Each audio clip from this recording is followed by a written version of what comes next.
Good morning, Turfs Up Radio. Wayne Vo's Profits Unlimited coming to you live from Louisville, Kentucky. Yes, indeedy. My goodness gracious. Here we are. Hump Day. Can y'all believe it? It is Hump Day already. It's hard to imagine that we're already, halfway through the week or, well, not quite halfway, but almost halfway through, that's just the reality of it. Time goes by.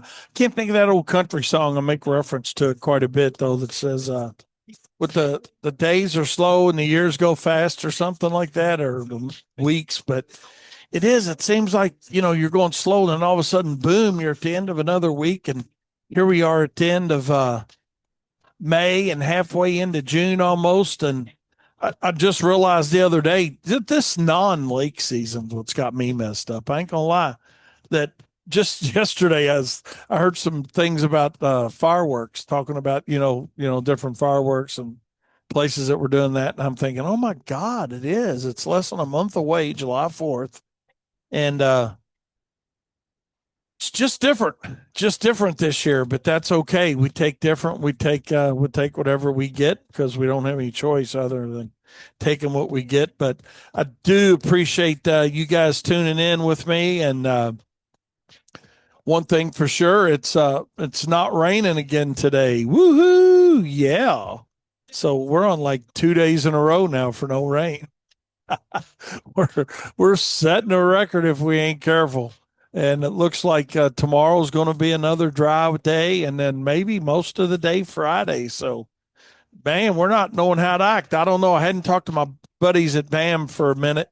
So I got to reach out to them and get Brett or Matt on here with me maybe first of the week and see what's going on in their world and see how they can, help us function through this season that appears to be probably going to be one of our wettest. I mean, it is now, but I was looking at their 10 to 20-day forecast or whatever it was, and it looks like more of the same for our region of the country. So more rain, more rain. So in between, we'll get our work done, and same thing you're doing, and hopefully you guys are being able to stay somewhat caught up, if you will, whatever caught up looks like, I mean, trying to keep some people happy, and I mean, that's all we can do, right? Is we're in pretty good shape. I mean, we don't have too many people throwing rocks at us right now,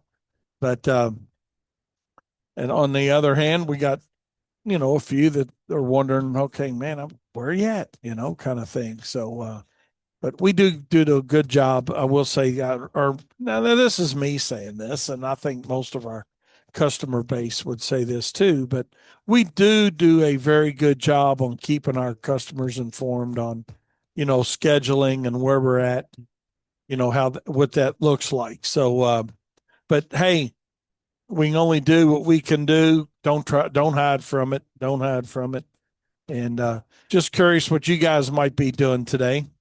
Into a little mowing, little landscaping. What are you guys doing today? We're into a little bit of all of it, quite honestly. Um, got some mowing going on, got some landscaping going on. We got some bed maintenance going on. A couple trucks out doing lawn apps. So, yeah, we're very diversified today in what we're doing, taking advantage of this awesome weather, to say the least. And that's what we got going on. So be curious to know what you guys got going on. Feel free to shoot me a text. Let me know. Let me know. So, with that being said, I want to give a big shout out to my buddy, Aaron Walls. And great show again this morning, Aaron.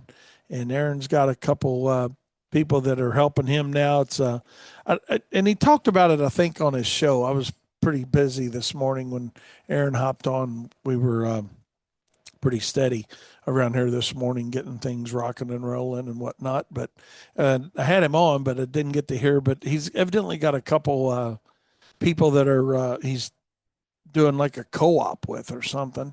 I'm not sure, and I apologize for not being able to tell y'all more about that. But yeah, it sounds like that's going really good. And good morning, Mike. Good morning, Mike. Good morning, Seth. Uh, Seth says he's making tall, dewy grass into short, dewy grass with some landscape. Absolutely. Let's have a great day. I hear you, buddy. That's what it amounts to, isn't it? That's really what it amounts to. Let's make a great day out of it. It's up to us. And if we want to make it a great day, we can make it a great day. If we don't, it's our own fault. Half empty, half full. Where's the glass? Are the three concepts we got going. So, Lord, Mike said they had 3 inches of rain on Monday down there in southern Kentucky. Whew. Well, I tell you what, grass is looking good though down there, Mike. Heck yeah, Mike's got a picture of he's on a mower and lawns are looking good. Lawns are looking good. So keep it up, Mike Murphy. Seth is doing the same thing out there trying to keep his lawns looking good, and we're trying to do the same things.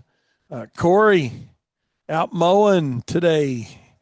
Yes, indeedy. Hopefully, you got a great day to be doing some mowing, and his wife and kids are out selling some baked goods.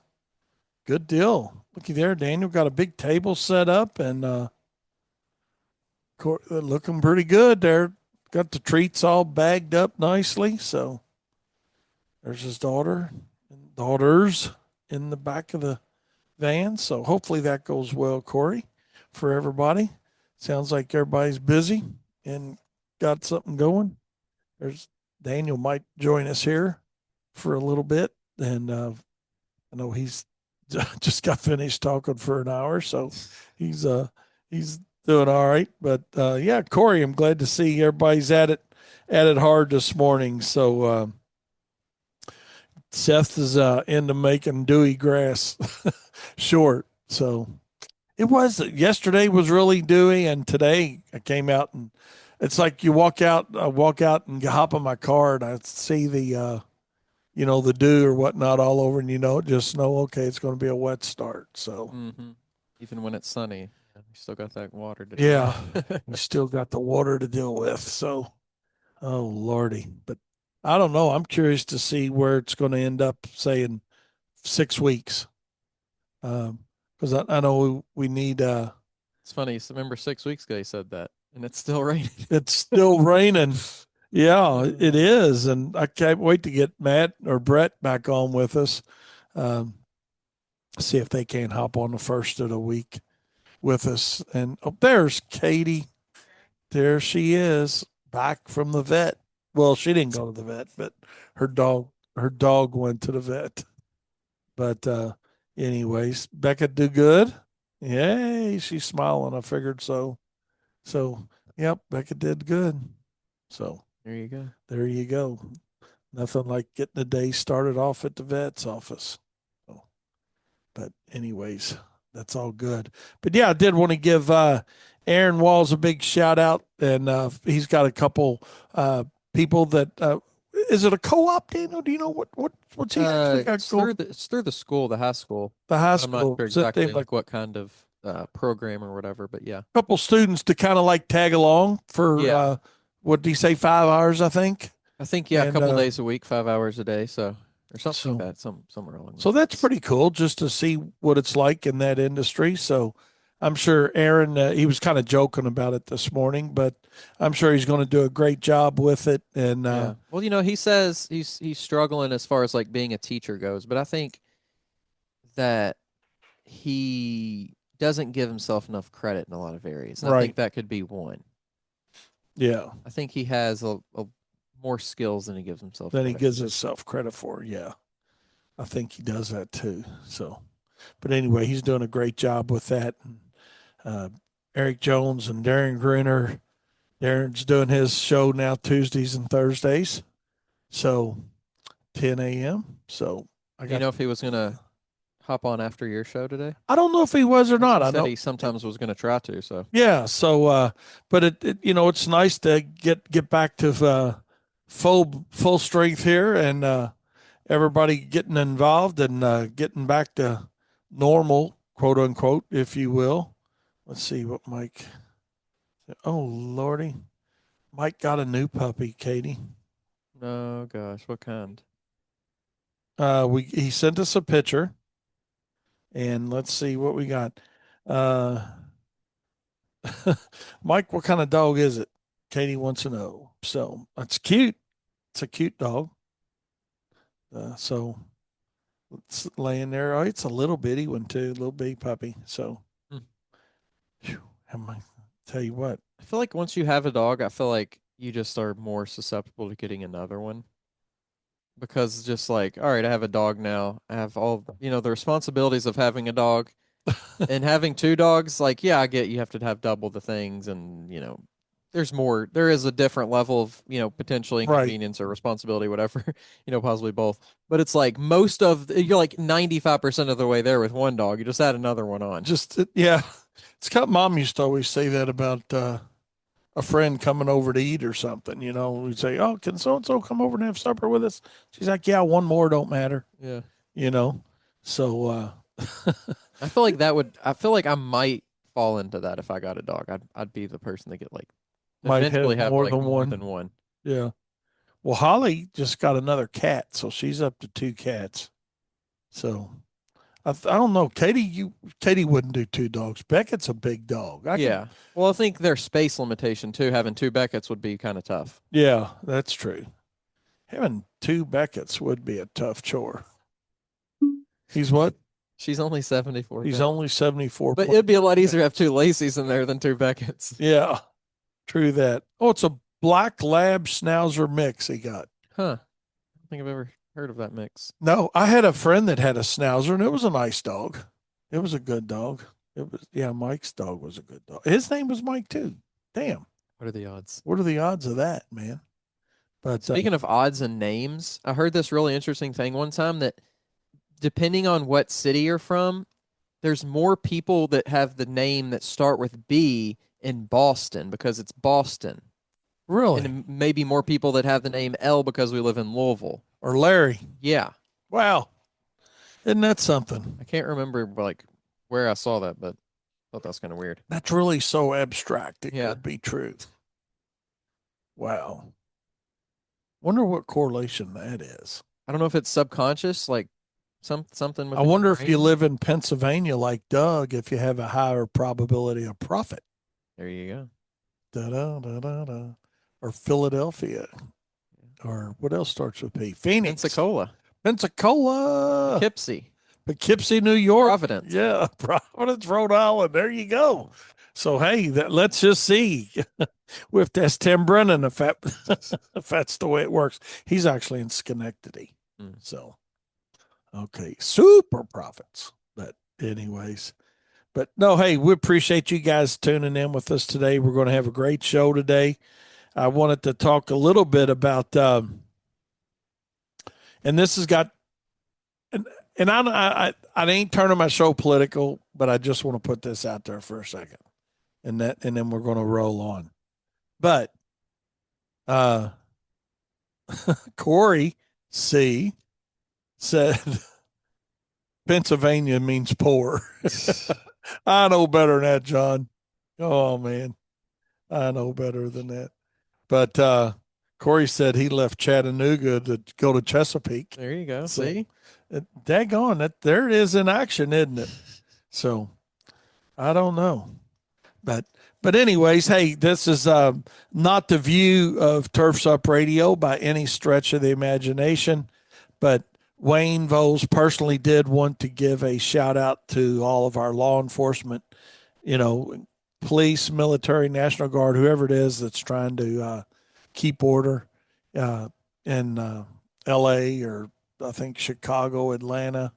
A little bit of demonstration going on here in Louisville, but I just wanted to give all them a shout out, you know, for doing what they do and trying to keep things. So we're not turning it into a political show, uh, and you know those men and women are just doing their job, man. Is what it amounts to. So um, I don't know where you stand on it, and I don't care where you stand on it, other than the fact I do care.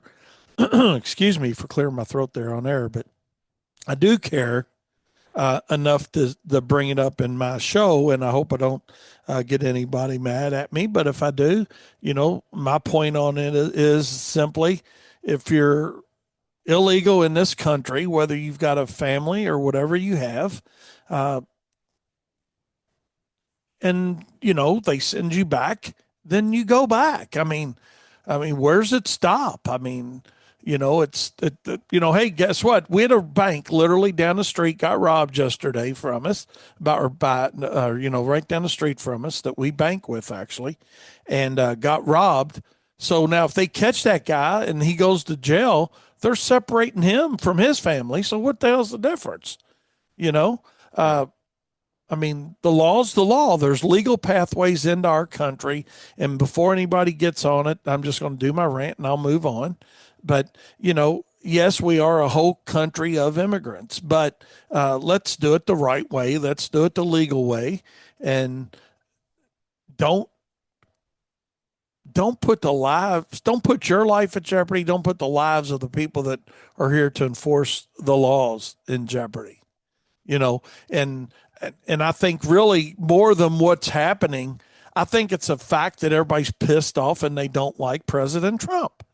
That's just my 2 cents worth. I mean, maybe we're turning this into a CNN show. I don't know, but the reality of it is, if it wasn't President Trump doing it, then I don't think it'd be nearly this bullshit going on. And if you don't like it here, look, you left your country, you came here, now you're tearing our country up. So go back to your own country, tear your own shit up. Don't be setting my personal property on fire as an American citizen and not expect to be dealt with. I can't go out and knock people's windows out and tear up police cars and, Yeah. you know, Well, for sure. When I'm going to France and Germany, I'm being on my best behavior, because yeah, they don't care. they don't They don't care. have any. I mean, I'm not They saying got they're looking laws. to look at. I'm not saying they're looking to lock up Americans, but like I'm sure they don't, have any second guesses. Oh, well, he's an American. He broke, he had a speeding ticket or whatever, whatever ticket, Right. whatever law that he Whatever. broke. I'm not going to go kill somebody, but he did something small, but he's American, so it's fine. Like, no, I'm going to your country somewhere else. So I'm going to even be on my better behavior because I'm a guest. Yeah. You're a guest in that country and you went into their country their way. Right. You Yeah, I didn't. got my passport. I Yeah. did all the steps. I mean, I know it's different travel and going for fun versus someone that may be running from something or a hardship or whatever, but still there's right ways to do things. I think that there's thousands and thousands of people that enter this country every year legally, that there's obviously a way to do it. Yeah. So that's all. I didn't want to, then we're not going to rant on it any further, but I just did want to put my view out there so you guys know how I feel. And I hope uh, I didn't make anybody mad at me or turn my show off or, you know, drop out of the profit circle or stop being one of our coaches, our clients that we work with from a coaching standpoint. But the reality of it is, man, let's just let's keep our country our country. I mean, if anybody's welcome, just come into it the right way. That's just it. So, with that being said, we're going to take a short break and we'll be right back with more profit time and get actually into my story of the day, which I really think you guys will like. Welcome back to Profit Time with Daniel, my right hand man here with me. He's on here a lot with me, as you guys know. But hey, do want to let you guys know that when profit time's over today, don't you go anywhere. Darren Gruner, King Darren's going to be up and got a great topic he's going to be talking about today on industry updates and things going on and about a big old shopping spree at the expo. So, yeah, be sure to stay tuned right here after profit time for King Darren. And but one thing I wanted to talk about today on a very serious note was vacation season is amongst us. And whether you're a one truck operation or a multi crew company, uh, that looks different. Daniel, it really does. And I remember when I was a one truck operation, I wouldn't think about going somewhere. I just couldn't do it. It was me and a helper, and I get that, and that's okay. Vacation doesn't necessarily have to mean it's a summer thing. Um, I think sometimes we get hooked up into that side of it, but thinking, Mm-hmm. well, it's summer, kids are off, kids are out of school, we can go somewhere, we can do something, and so yeah, my whole point of this of bringing this up today is knowing that yes, it is important to take time off to recharge and do what you need to do because you work hard. And being a small company, sometimes that can be challenging. But also, that's another reason to be a little more diversified in your services and not being so mow heavy, if you will. And again, I'm not talking bad about mowing. I mean, we mow a lot of grass. We sub a lot of mowing. We, do a lot of things here. But my point is, uh, the smaller your company is, and the more mowing that you do, the more. I don't want to use the word trapped. What's a good word? The The more more committed.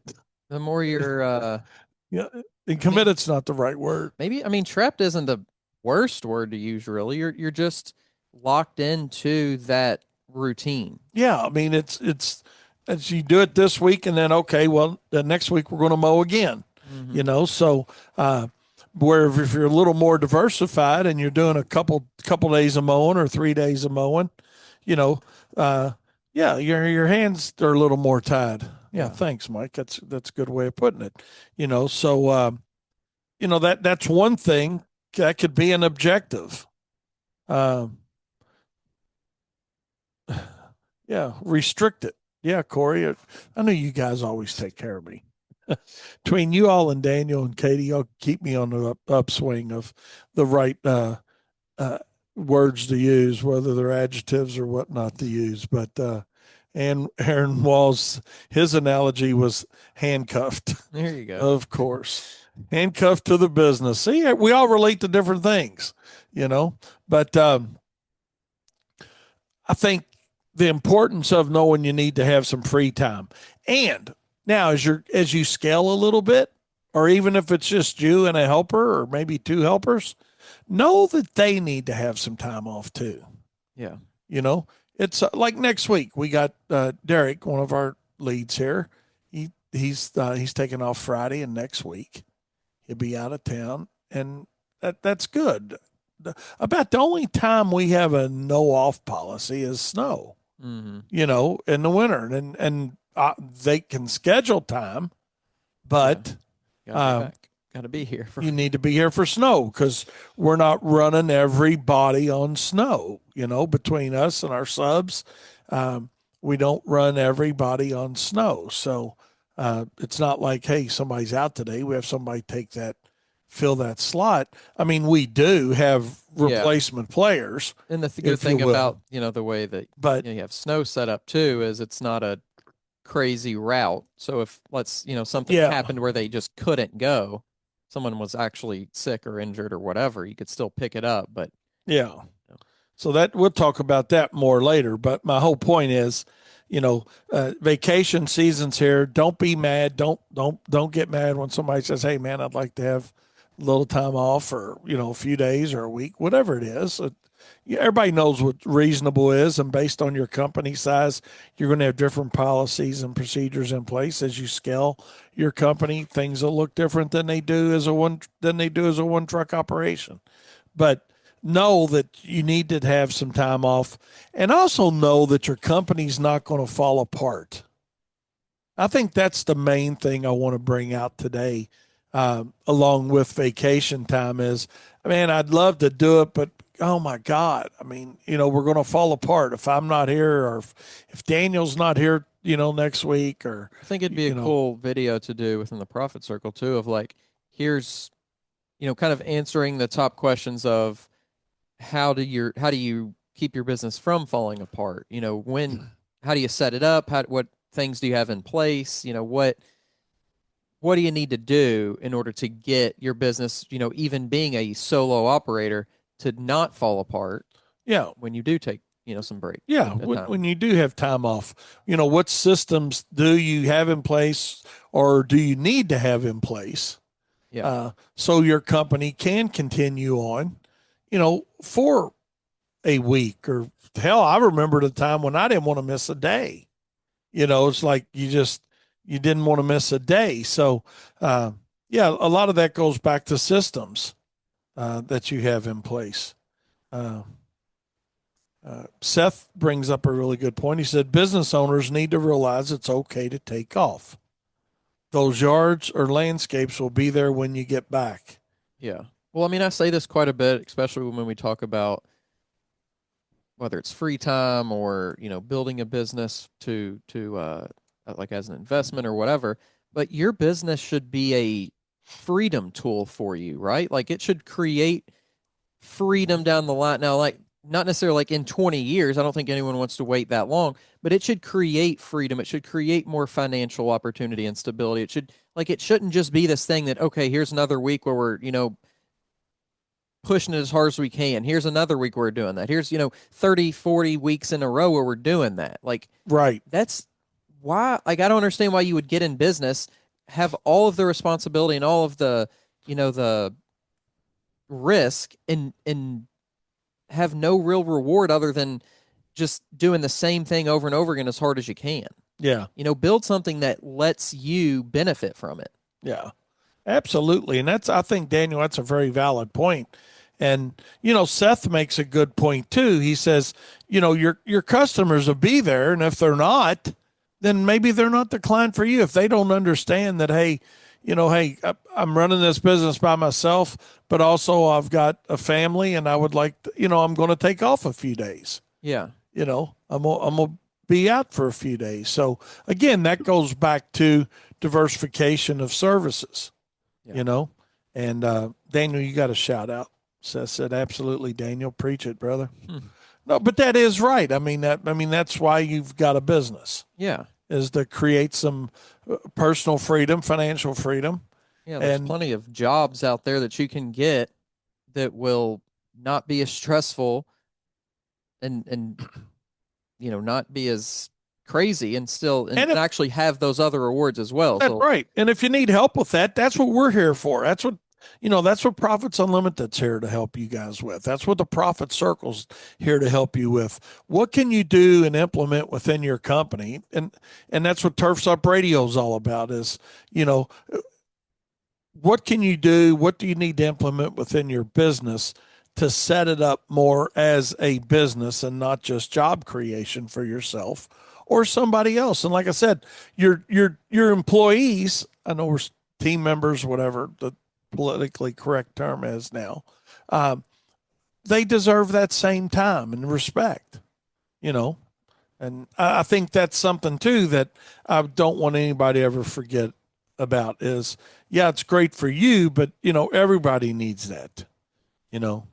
But Mike brings up a good point. He says if more people were more profitable, they'd take the time off. In his opinion, yeah. I think people want to take off, but they don't have the margins to do it or the profit to do it, and that may be a very valid point. That goes back to you know being stuck in a rut, if you will. I mean, Yeah. you're just creating cash flow and not profit dollars, and you're not paying yourself consistently. And we're not going to get into that today. That's a different thing completely. But I think Mike makes a very valid point there that sometimes we would like to do some things, but can't financially Yeah. You feel like you can't because you're living on, day to the day. the You razor's know, edge of making it versus not making it. yeah. And and especially if you're not on some type of flat rate billing, and you get a year like this year where you got a lot of water, and a 7 day lawn goes to an 8 or 9 day lawn, and then so your income's irregular. Mm-hmm. You know, that's we talk about the need to have consistent cash flow and what we call budget billing, where it's flat rate. You know, for our mowing services, you just pay a flat rate for the year, and we just keep it maintained. If that means, mowing our brains out this year all the way to July, then that's what it means. Um, but when it slows down, it slows down. So, yeah, Mike, I think that's a very, very valid point. But getting back to the initial side of things is uh, take the time off, make sure you got time set aside to do uh, some things with you and your family, because that's time that you will never get back. And it's an old saying, but I remember my dad, telling me, he said, and this goes back a lot of years. Daniel, he was talking about taking time off, and he said, Wayne, he said, don't make the mistakes I made. He said, I worked hard. And he was, for you guys that are new listeners to this, my father was never in the landscaping business per se. He had outside employment, corporate America type job, uh, was in sales predominantly most of his life, ended his career as vice president of one of the colleges here in Louisville.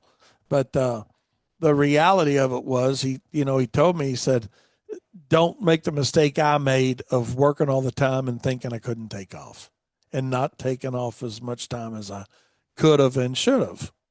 you know. It's because working hard's great. But he told me, he said, remember this, and I talk about this in my seminars a lot. He said, work hard, but play harder. And he said, your company would be better for it, your employees would be better for it, and your customers will be more loyal for it because, Mm-hmm. you know, you're in a better mindset. Everybody's in a better mindset. So vacation season's here. You'll get through it. Don't panic, and let your people take time off. You take some time off.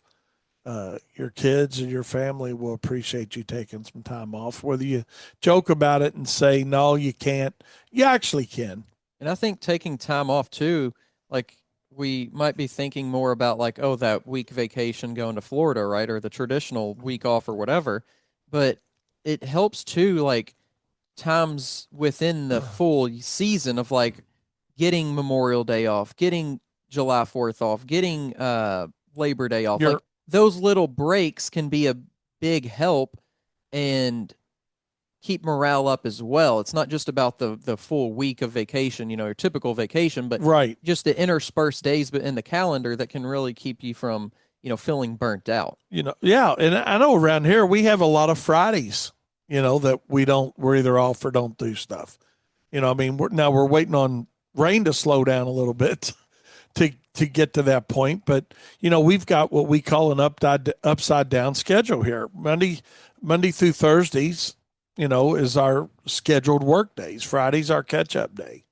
You know, and we've been using our half a days on Friday recently, for that to get some things done. But because of the weather, we haven't been able to get our regular all of what we wanted in. So, but yeah, there's things you can do within your company from a system standpoint that if you got to work every day all the time, you may want to consider looking at doing some things different. And that doesn't mean charging more for your jobs necessarily. Maybe it just gets into what's that show that's on TV, American Greed. Sometimes we can get a little too greedy with what we got, and not want to invest in additional labor resources or subcontractors or whatever that may be as well. So we've kind of went off on a tangent of vacations, but um, as a summary, Daniel, won't you summarize it? What are we really saying? I think Uh, what we're saying is that you can love what you do, and I think that's important to love what you do, and that really keeps things more fresh and less burnout and things like that. But in my opinion, you know, we're we're not we're not saving the world, right? Like if we take a day off, the world's not going to crumble. right. So we work to live, we don't live to work. And I think that's in some senses, a summary of what we just said. So set up your business to where you can work to go and live the rest of your life to the most incredible and dream worthy ability that you possibly can. Yeah. Well said. Well said. On that note, let's take a short break and we'll be right back with more Profit Time here on Turfs Up Radio, your industry, your station. We're always a season ahead. I mean, that's the reality of it. And with holiday lighting, landscape lighting, I mean, the landscape lighting goes on continuously. We do know that, and want to give Kyle a big shout out on that, who's works on that very diligently for us and doing a great job with that end of our business. And like everything, it takes a little bit to grow it and get it rolling, but that was a smart move that we made. I want to thank Darren Gruner for and Jeff Hesser with Cast Lighting. We use 100% cast lights on our landscapes. I mean, we're not going to put a $20 fixture in somebody's yard and put our name on it. That's just the way it is. I mean, if you guys are doing that, that's cool. I mean, to do it however you want to do it. You guys hear me say that with everything I talk about. But we just decided to go a more quality route, just keep everything on the up and up as far as if you want, you're going to get really, really, really great products, if we do your landscape lighting. So, and a lot of guys say, man, people won't pay that much for a fixture. Well, Cass has got some really great lights that aren't a fortune as well. I Yeah. mean, and don't look at just the price of the light. Look at the value of the light. You know, that's what we look at because you pick up their lights versus a lot of the competitors' lights, and you'll understand right away why they're as good as they are and why they last as long as they do. So, but I'm big on that end of it. More, I'd rather do fewer jobs at a better margin and have less service calls. And I understand that service is where it's at too in lighting. It's reoccurring revenue for all of it, right? I mean, right, Daniel? I mean, that's Yeah. the goal in all of it. But Well, it goes uh, back to kind of like the same theme or same model. Yeah, you could do 50 lighting jobs a year for 2000 each or do 10 lighting jobs a year for $10,000 each. yeah, So, you're pick what you want to do. Pick yeah, your game plan. but what's You know, giving you more, freedom? you At the know, end of the day, you're making the same money, but what's giving you more freedom? yeah. So, but and then that goes back to what we talked about a little bit on Monday, and I want to talk a little bit about it today too. Is creating customer loyalty. And there's a lot of things that create customer loyalty, and we talked about a few of them Monday, like quality service and the not just from the service end of doing the job and doing it right and that whole thing, but and then responding to calls and complaints and new service calls, whatever it is as far as communication with your clients.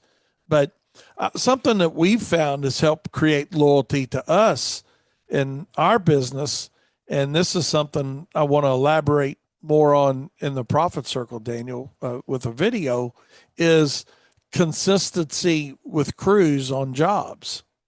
You know, it does a lot of things. The main thing that it does is give the customer peace of mind. And that's one of our selling tools when we're talking to a client, whether it's residential or commercial. We're capable of telling them that, hey, you're going to get the same crew. Now that goes back to uh, your crew longevity as well. Now, if you've Yeah. got a high turnover rate, then obviously that's not something you're going to be selling, maybe, you know. Hmm. Uh, but if not, then that is an outstanding selling point to a customer because if you guys just think about when you were a one truck operation, and for you guys that are a smaller operation, when you're the owner out there on the job and you scale a little bit and you add, just say, another truck, well, a lot of your customers like, where's Wayne? I remember that. They're like, where's Wayne? Where's Wayne? Where's Wayne? And but what they really want is just a relationship with somebody consistently. That's what I found out. And so that's why I think it's very important to set up a consistency on who's not just mowing a lawn, but or who's spraying a lawn. I mean, God, Katie can tell you. I mean, we get a ton of comments, positive comments about they love Jeopardy. They just, hey, we really like Jeopardy. And so the point is that consistency can be very, very important, not just in consistency and showing up in a quality job, but let your customers get comfortable with the aspect of the same crew doing the job. Um, like says, do your customers ever reach out directly to your crew leader, or is everything filtered through the office? No, that's a great question, Mike. And again, that's something we could address, Daniel. Yeah. Um, uh, Shoot that through. I'd love to do a video response to that in the profit circle, Mike. That question, if you'd put that in there, but I'll go ahead and answer it for real. That's a good question. Basically, Mike's saying, does the customer reach out directly to the crew leader, or is everything filtered through our office? And the answer is our part of our selling process is, hey, if you've got an issue with service or you want, you know, something done differently on your job site, and this is before the customer ever hires us. We say, hey, we're going to have the same crew on your property. So reach out to that crew leader, let them know what you want. And if they're not getting the job done the way you want it, you can always feel free to call us Right. and we'll make that adjustment. Yeah. I So, think to Mike's point, they don't get their number, but they have access to them, assuming that they're there at the same time as the crew. And they can, of course, we could put them in contact, but they don't get like their cell phone number or whatever. let's see. And that's what Mike just sent that. He said the problem he's had in the past is they bypass the office and get the crew leader's personal number, Right. you know, and contacting them and leaving him out of the loop. Mm. So I could see where that would be problematic, and that would be part of that explanation. And part of the explanation we use with the customer is, hey, if you need something done on site here differently, let your crew leader know. Yeah. Uh, I but think that's not necessarily a bad way to go about it, but just that I feel like the crew leader should still, inform the office or the whoever is taking care of it from that other end, whatever changes so they can note it or whatever. right, Because getting kind of it goes back to like a chain of command. You don't go to the president to, try to get, speed bumps in, So it's not necessarily a bad thing, I think, to give them that if that's agreed upon too with the crew leader, if it's like, oh well, why do all these people now have my number calling me right. at every hour of the day? Yeah. But And we don't want that. We don't want to put a crew leader in that position right, either. That, hey, if it's verbal communication about the specific job, and then to Daniel's point, you know, they're good about letting us know that, hey, Miss Smith, if it's an add-on service, hey, Miss Smith wants this done, mm-hmm. and then we will reach out at the office level. But we found that they do feel pretty comfortable working directly with the person that's there doing Yeah. the job. And I think that's a good thing about, from a business end about having the same crews on each, on the site each week is that they get comfortable with the job site. They understand the property. They understand what exactly to do. Oh, I didn't, if you're changing it up every week, oh, I didn't know you blew this part. I didn't know that was part of this, specific Give it. lot or whatever, if it's a commercial, so when you get comfortable, you can perform the job better and increase your loyalty through that client as well. Yeah, absolutely. Absolutely. And I think something else we think about is the educational resource that we can give our customers when we talk about loyalty and trying, don't hide behind fungus and disease problems. Don't hide behind, bushes not getting trimmed around or curbs not getting dealt with. You know, reach out if they reach out to you, get it taken care of. You know, I mean, I remember that. I used to have a lady in the first. This is back in my rookie stages, y'all. So y'all can appreciate this. But I had a lady come out to me one day, and she said, "I don't want vertical trimming. I want horizontal trimming." And I had to think about it for a minute, you know, and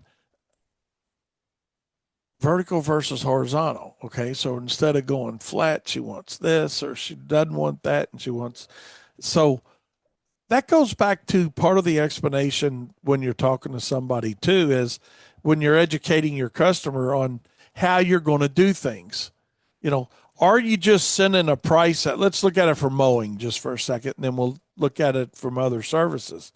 But are you just sending out a proposal to somebody and giving them pricing, not telling them about frequency, not telling them about, hey, no, we're not going to, this does not include your landscape beds, or this does include landscape beds.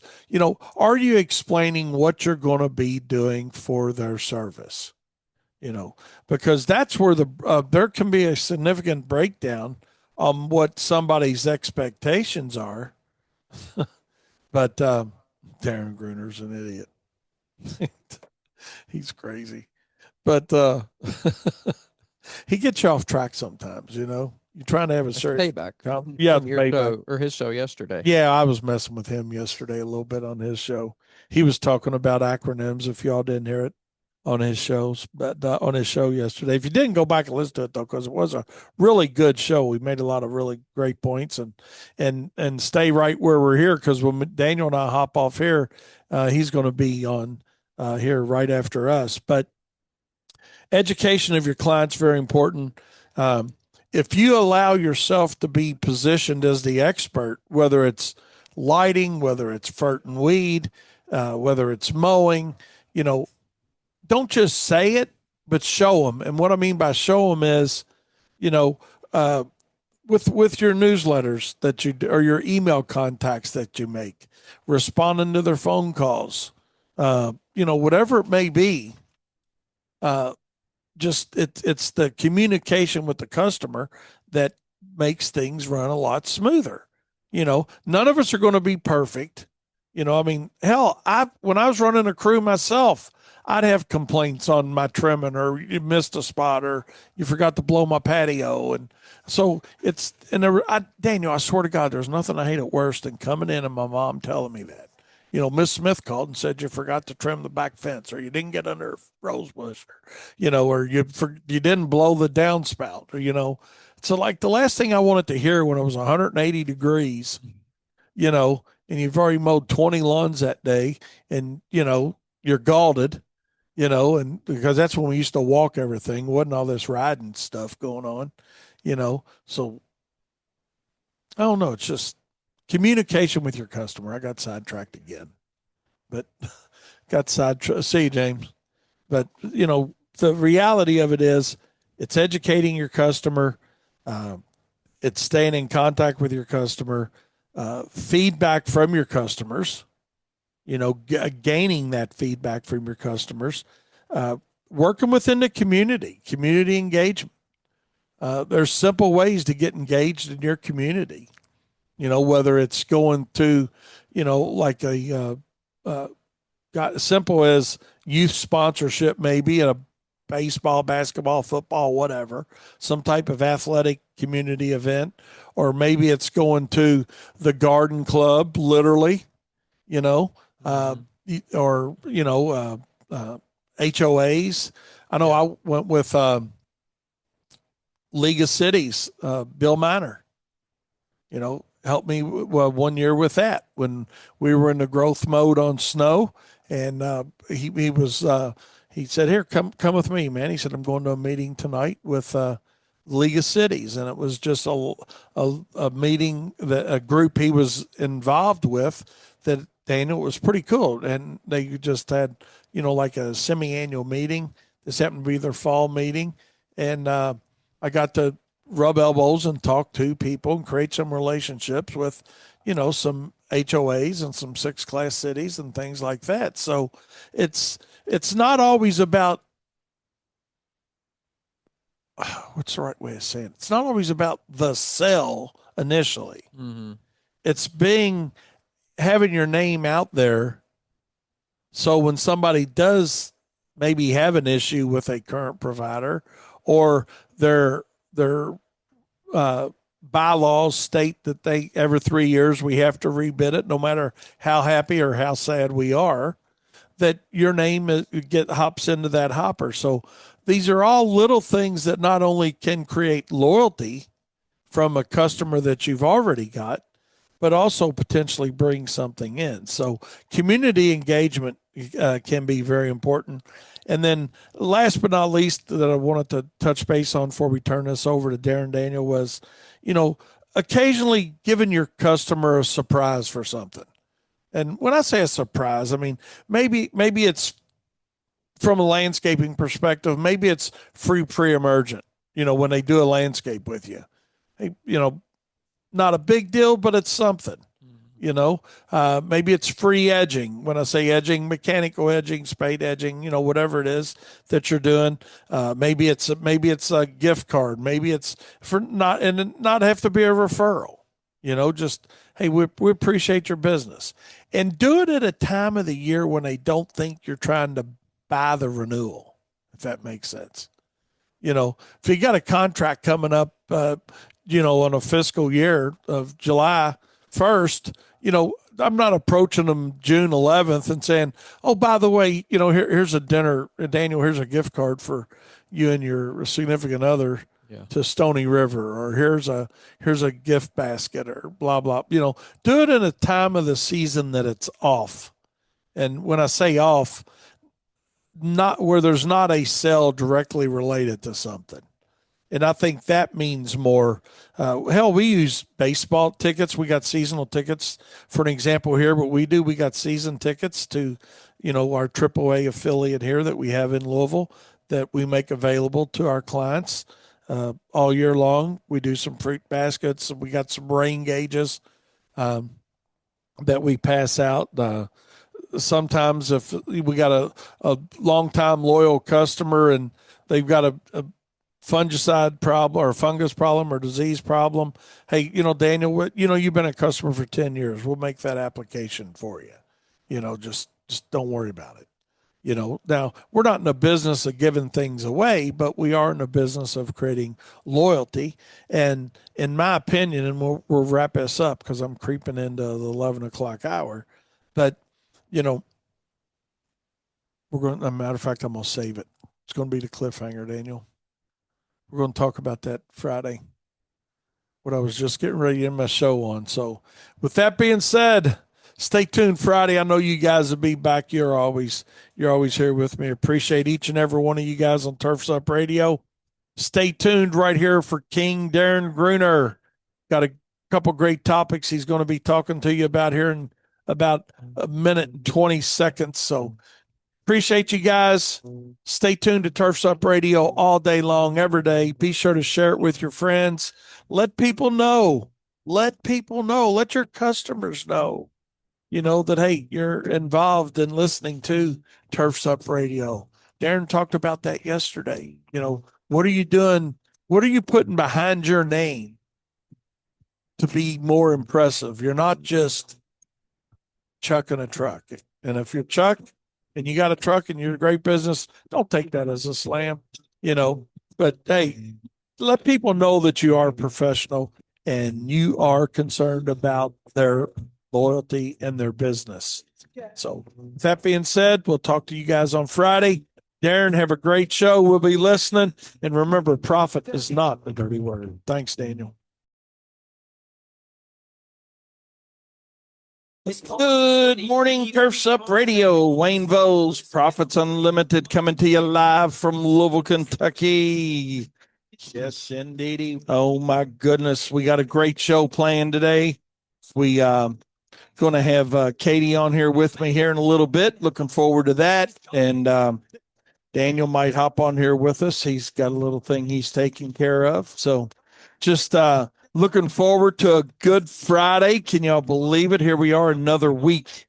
Another week is in the books. It's hard to believe, but yes, it is. And It's Friday the 13th. We're going to talk a little bit about that. Daniel talked about that on his show, and Aaron talked about it. I think he touched a little bit on it. Maybe I can't remember. It was only a few hours ago, but yeah, we've had a good show lineup this morning between Aaron kicking us all off, and Eric and Jennifer, and then Daniel. And here we go with Profit Time here on Turfs Up Radio. Yeah, got a great show. We're going to have some fun today. We also got some serious things to talk about. And not sure what our truth bomb may be today. I mean, I've got it, but I'm not sure. A lot of times it just seems like we get to talking about things, and my truth bomb that was turns into the truth bomb that was and is. So we'll see how that all works out. But yeah, that didn't come out right. But y'all know what I'm getting at. Sometimes it's we change it mid flow. We redirect that cell, if you will. So but hey, we are going to have a great time, great show. It's we had a little shower this morning, and nothing much. But it was like one shower in part of Jefferson County here, and oh my God, it's like really, come on, man. Today's supposed to be a nice day. We've had a string of nice days. I will say that it's been really nice having some decent weather to send everybody out in and get work done and know that hey, we ain't got to worry about rain in 2 hours or 2.5 hours or 3 hours or whatever. So I don't know. It looks like that wet pattern, more of a summertime pattern coming back next week, where it's not going to be raining all day. It doesn't look like, but we're going to have some afternoon showers potentially. So we'll see how that all pans out. I'm going to see if I can. I reached out to Matt and Brett with BAM Weather, see if we can't get one of them on with us first of the week. So hopefully that'll work out. I know they've been rolling hot, just with everything going on that they got going on. So yeah, try to get them on. It's been about a week and a half since we've had anybody on, but we have got the world famous Katie on with us today. Hello, Katie. Hello, everyone. And it's great to have you on with us, Seth. Appreciate you listening, my friend. Appreciate you shooting us a text, letting us know you're out there. We've got one listener for sure. So there we go. There we go. So, but no, I know you guys are out there listening to us in your headsets and all. But Seth, I appreciate the text. And as we're going along today, anything you guys want to get involved in with us, feel free to shoot me a text. And because you guys, y'all make the world go round is what it amounts to, and I sincerely mean that. Curious what you guys have got going on today. It's Friday. Yes, indeedy. So, yeah, Craig, Katie's on Friday the 13th. What do you think of Don't that? know what that means, but Is that here we are. scary? But Guess it depends on who you you know, are. yeah, yeah. So, but anyways, yeah, we're looking forward to getting Katie's input on a lot of our fun things we got to talk about here. Craig, appreciate you listening. Craig reached out to me this morning, and they got 3 inches of rain down there in Charlotte overnight. It's I don't know if that's got y'all shut down completely today, but it's probably got you messed up just a little bit on doing some things for sure. So he said he thinks they're trying to catch up with us here in Louisville, but and even just a little south of us, man. I mean, uh, probably 85, 90 miles south of us down in where Green River Lake State Park is, to be specific. Uh, they've had almost 10 inches more rain there than we've had here in Louisville. So I think last time I looked, they were at like 40 inches for the season, and we're at like 30, or we're above that now. But I mean, and we're going to have some more rain tonight, looks like. So we'll see how all that pans out. But hey, welcome to Seattle, Washington, where it rains all the time. I'm just curious. I wonder if it's raining out there this much, or if if it's kind of changed. It's a question for Matt and Brett when they get on with us. So that's what we'll do. That's what we're going to do. And but yeah, Friday the 13th, a lot of superstitions around that. We'll touch base a little bit on that, but want to talk in tell I'm sure we got a joke or two somewhere surrounded around that. But speaking of jokes, I got a dad joke. Being that it's Father's Day weekend. Father's Day. Yeah, yeah, true that. I remember that card you got me. Raise your hand if you're going to take a nap on the couch, or excuse me, rest your eyes. Yeah, probably at some point. I mean, I I really don't doze on the couch as much as I used to, you know. But I really don't. Uh, Mike says must have the rain as the lake saying. Yeah, it is, man. It is something else to say the least. But I mean, sometimes I do kind of doze my eyes, but not like I used to. I don't know if Have you it's made it through a movie yet yeah. recently? Oh yeah. Are Yeah. you sure? I feel I like we need to swear. set up a camera and No, you asked Tabitha. She will not lie. Yes. She what? She wouldn't lie about that for me. Not unless I ask her to. But seriously, I mean I do doze off sometimes, but not a lot, you know. But anyways, well that's no it's not make fun of dad weekend. I feel like it's more make fun of I Dad Weekend to said show wow. show how much we appreciate you in our lives. How much that's cute. That was one of our constant contacts marketing pieces Katie sent out, had that on her. That was funny. But I do have a dad joke, though. Okay, here we go. Here we go. Why did the mushroom not invite the cactus to the party? Because it was a prick. No, but that's a really good answer. That is the same answer Tabitha gave, but that wasn't a punchline that I got with it. Yes, Kyle got it. He's not a fun guy. But yeah, Both they're both of them are good. good answer. Good answer. Woohoo. Yeah. Speaking of good answers, I'm pretty sure we've told this story before, but just because it's Father's Day, we'll tell it again. We were playing Family Feud in the car one day, and I swear to God, Dad could not get any answers. Just every question, no answers. I felt bad for him, honestly. No answers on the card. You know how they have the top five answers or whatever, you know? Like Yeah. he would never get one of the answers. And it just got funnier and funnier every time he did it. I remember it was Christmas Eve and we were coming back from grandma's. I remember that 100%.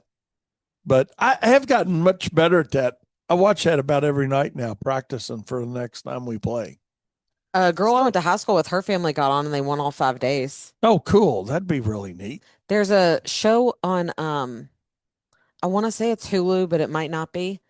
But the very first episode is actually about a guy that goes on Family Feud with his family and he ends up murdering his wife. Not anything related to Family Feud. It's just the fact that Like in real he was life. on Family Feud and yeah.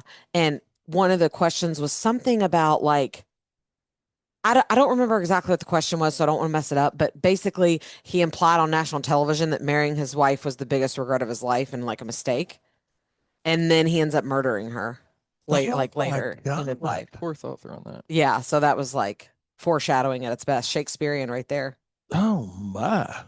Yeah. Let me see if I can find it. No, no, we don't want to run our Friday the 13th. No, that is a Well, this Friday. is a Friday the 13th. Yeah. I mean, I'm not going to go through everything Daniel talked about on his show, but about the superstition and all. But you know, a lot of it does relate back to religious stuff. And what I found, Daniel, was pretty neat. And you might have said this. I was kind of working a little bit while you were doing your show. Uh, like Northern, where you went to school, they were the Norse, right?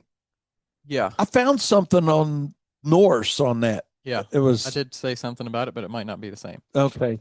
And I thought, oh, damn, that's cool. That was your all's mascot or whatever, right? Yeah. Yeah. What is a Norse? It's like a Norseman, I guess, or a Norse woman. It's like, yeah, like the of the Norwegian, Scandinavian, that region. Icelandicia. Oh, I don't know. damn. Is Iceland a country? Yes. Yes. Okay. Isn't that What's I was thinking, what do they call like the No, region though? There's a no, it's not Scandinavia, is it? Because that's a country. There's like a Nova Scotia? that's no, that's in Canada. Oh, Daniel, you're really good at maps. yeah. Yes. You are too, Kate. No, You I'm can get not. to work now without GPS. That's true. Kyle and I did this thing where we thought about if we could identify the states, just like if they gave us a picture of the state disjointed from the rest of the Map. states, and we didn't do well for the first few. But there were a lot we got, but there were majority we were like, that's Colorado. Wait, that's Colorado. Wait, that's Colorado. It God, was very funny. I, Okay, so here was the question on Family Feud. What's the biggest mistake you made at your wedding? And he said Mary. he said getting married. Said, honey, I love you, but saying I do. And Steve Harvey was like, What do you even do in that situation? Um, and then he ends up murdering his wife. So that ended up. what was his answer again? Honey, I love you. He said, honey, I love you. And then he turned to Steve Harvey and said, saying I do was the Oh biggest my. mistake at his wedding. And then he ended up Good It's got to be answer. top five, but here's what a Norse is. It's either the Norwegian language Golly. or Norwegians or Scandinavians, especially of medieval times. So it's Okay. just people of that region. All right. That's interesting. Yes. Yeah. Huh.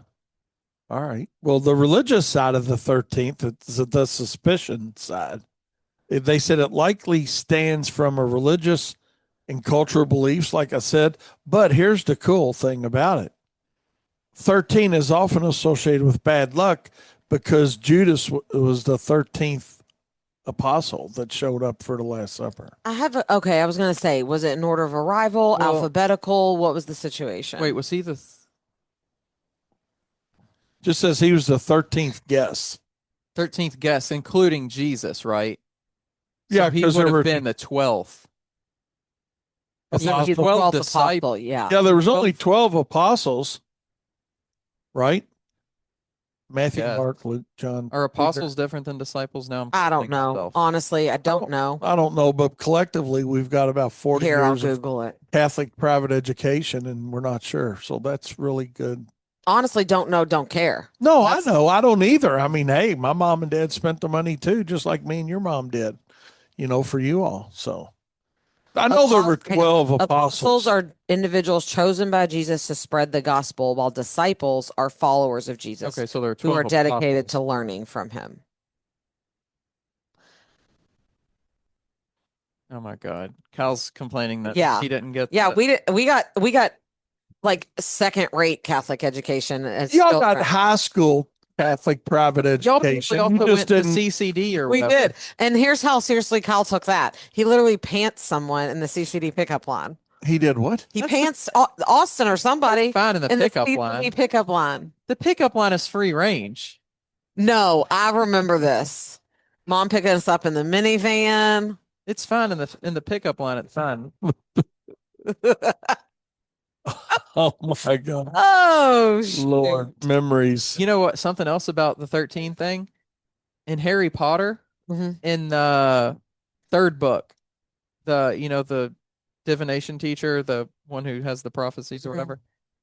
There's a thing in that book that says the 13th that when 13 dying together, the first to rise is the first to die. So maybe coming Did from that come to fruition? yes, technically, because Dumbledore died. Even though there was only 12 people like at the table before she got there, they didn't know that Pettigrew was there as the rat. So when So there were Trelawney came to 13 the table, people. he got up, and so he died first. Damn. Pretty crazy. I think it's amazing how you all Really know honest. this. This is why we're so efficient around here with our business. Here's I've what. listened to these books for the last 2 years, like 10 times. Do you have the illustrated books? I think those would be No. pretty cool to have. They'd be a total waste of space and money, but I think they'd be cool. Like maybe I'll go to Barnes and Noble one day and just sit and read them while I'm there. Somebody sold a first edition Sorcerer's Stone for There's like just picture $40,000 with the words. Wow. Yeah. It's not all illustrations. It's not like comic book style. Is it like so it's the full book, you say? Yeah, but With it's a pictures? bunch of illustrations in it, Hmm. which is cool. But what I like about Friday the 13th is that there's Tuesday the 17th. Yes. If you So know if you're a that. psych fan, Camp Sikihama. where you are spreads out near. stretches out far. or something like that. I don't know. We're about as accurate as the guy singing it on the show was. Oh my God. That's And I'm hilarious. pretty sure for reference that is called Tuesday the 17th. Yeah, That pretty sure it is. episode. It's really good if you want to watch it. So the Father's Day tradition, Season 3, everybody's episode talking 15. about like, the Friday the 13th tradition. Where did Father's Day tradition come from? Won't somebody Google that real quick? I mean, I what don't understand the question. Why when why do we When did it celebrate Father's start? Day? yeah, when did that become a thing? What day? When? What Yeah. year? Who did Like it? who decided we're going to I'll have ask Siri real quick. because now every day has something, Yeah, it's like ice cream day or tie your shoe the opposite direction day and but strawberry shortcake day. It started in the no, we're not Velcroing shoes. And by the way, I want everybody to know that if I could show you, I'd show you. But I've got a new pair of New Balance. I've got the New Balance, the New Balance. To new news. So I'm more in like out of the old dad club and into the new hip club. here's the history. In 1909, while listening to a Mother's Day ceremony, Sonora Smart Dodd felt that fathers deserved a similar holiday. She was inspired by her own father, William Jackson Smart, a Civil War veteran and a single parent who raised Sonora and her 5 siblings after their mother died. She proposed the idea of Father's Day to local churches, the YMCA, shopkeepers, and government officials. First official Father's Day was celebrated on June 19th, 1910 in Spokane. That's something. Well, there you go. There's the origin. And speaking of Father's Day, we got a nice little Father's Day gig planned up here for the Voles family. I hope you guys have got something on. Shoot me a text and let me know what you guys are doing for Father's Day. We'll talk about that too a little bit here. But I know we're going to Kyle's and we're going to do a little grilling out on his. He's got a Blackstone and a Holland, so I'm sure we'll fire both them grills up and have a little good Nathan dog, right, Katie? Better be Nathan's. We'll get Aaron Walls up so he can practice. Yeah, Aaron, Yeah, bring your Aaron. cart. Yeah, that's right. He's listening to us. So I told him I'd go in 20% on his hot dog hot cart. dog cart, 10%. Or I don't know what I said. some kind of percentage. I think that'd be fun. I'll go in with you on there. I mean, Aaron, if you're looking for investors, I'd be happy to go in Or to with go Daniel funny as for well. Aaron's. And we don't need a GoFundMe. We don't want too many cart. people Yeah, in. we want this is more of a what is it called when people raise money Kyle for their suggested the business? name Wally's Wieners. I think I said Wally Dogs. It's good. Wally dogs. And he could have a purple bun. Yeah, Why? Wouldn't that be cool? it'd be unique for sure. It'd be unique to have a purple bun. What's it going to be? Is it going to be dyed or is it going to be made of beets? I mean, what's the situation? Beets. I don't know. It's got to be Beats. If I'm investing, it has to be natural. Daniel's all natural minus the dog, unless it's. I don't know. What would be your exception? Unless it's I don't know. Red Dot 40. There you go. Hey. Oh god. That's interesting. We're taking this all the way to the top. Yeah. All the way to Did Washington. you going to Aaron with it? We just did. Oh, This is like we're like the panel on Shark Tank right now. Yeah, exactly. Aaron, do you accept our proposal? oh my God. Do you accept our terms? Aaron said set up a GoFundMe Oh account. my god. No, we don't need that, Aaron. We're I know good. somebody in this room or listening knows what I'm talking about when it's like when people say that this business was funded. It's kind of like crowdfunding, but there's like a specific thing that people always like talk about. It's like a GoFundMe for businesses. I can't remember what it's called. Yes. Venture Is that what capital? the thing is called? I don't know. You mean the event? I don't know if it's an event, but Well, I mean like I'm trying to it's think like a of business yeah. that raises money for business. It's like a pyramid scheme. You're risky. No, I think it is venture capitalism. I don't know. We could definitely look it up. Y'all Aaron, I wouldn't Google GoFundMe. go really, that's probably true. I'm going to spit out my drink. Oh my God, that's hilarious.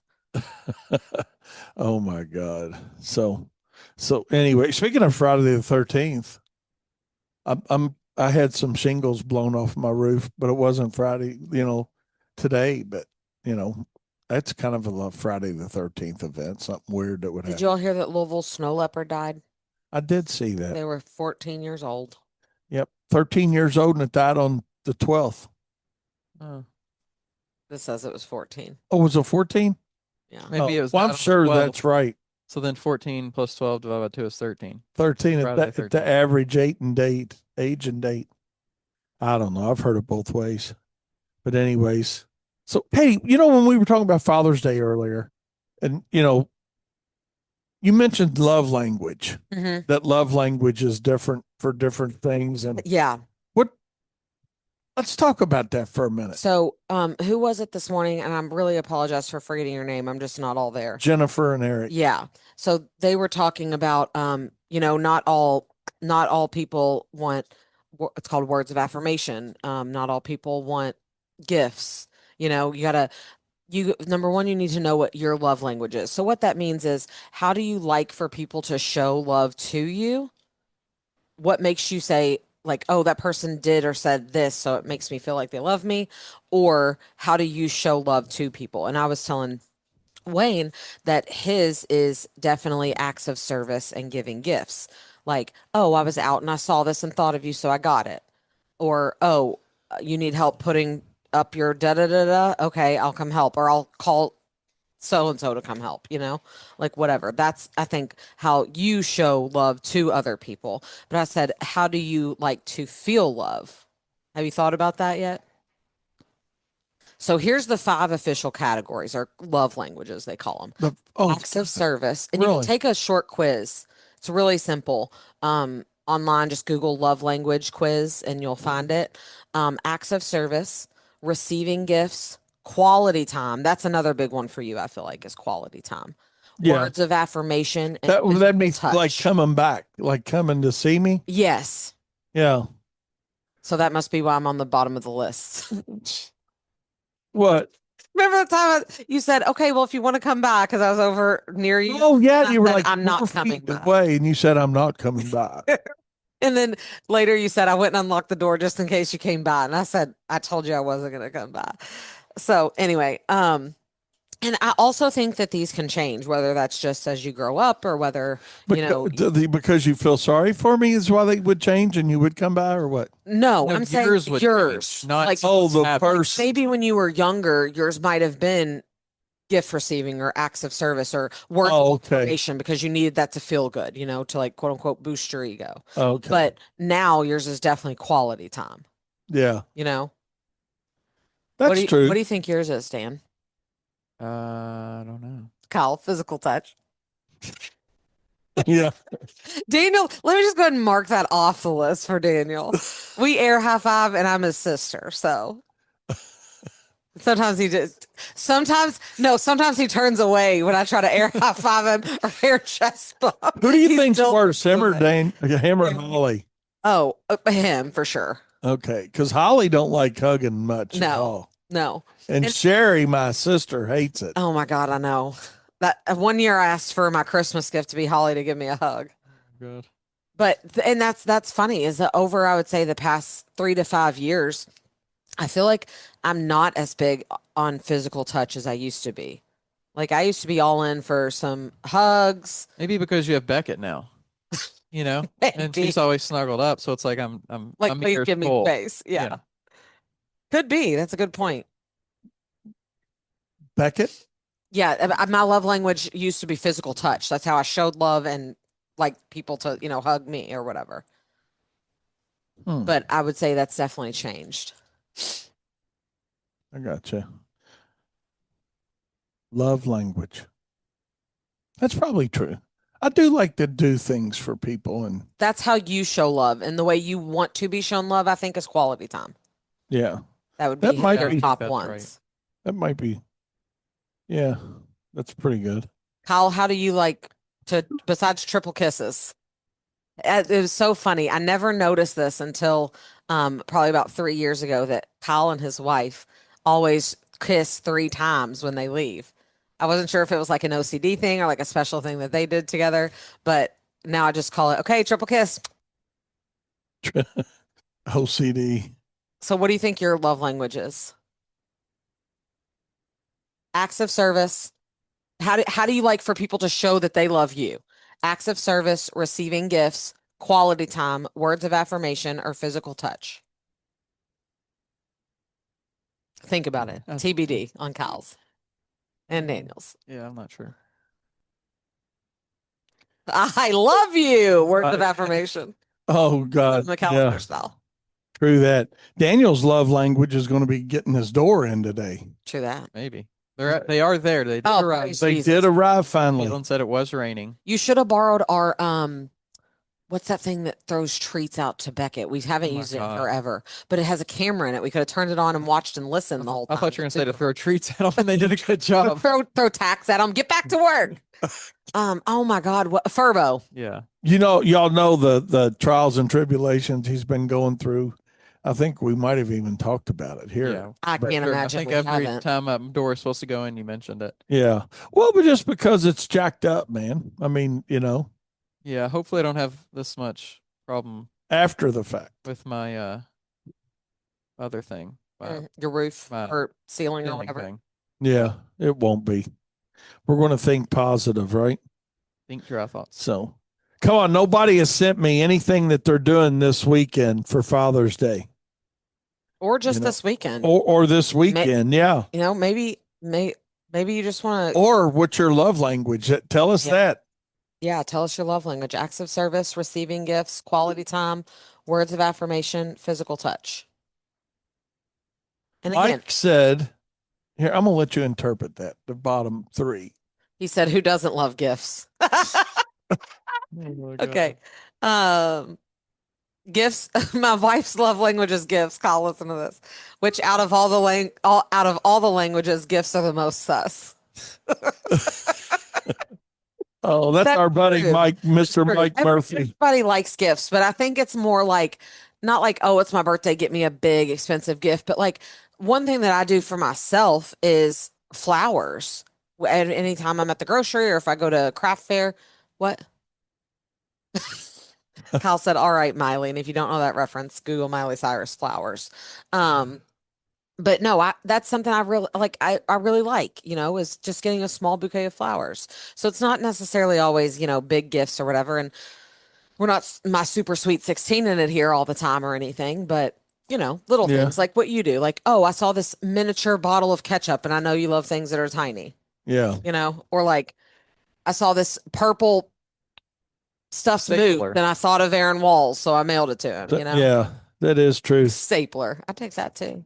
Got a boring blue one over there. Oh, God. Mike said his love language, seriously, is physical touch or fast food. Oh, my God.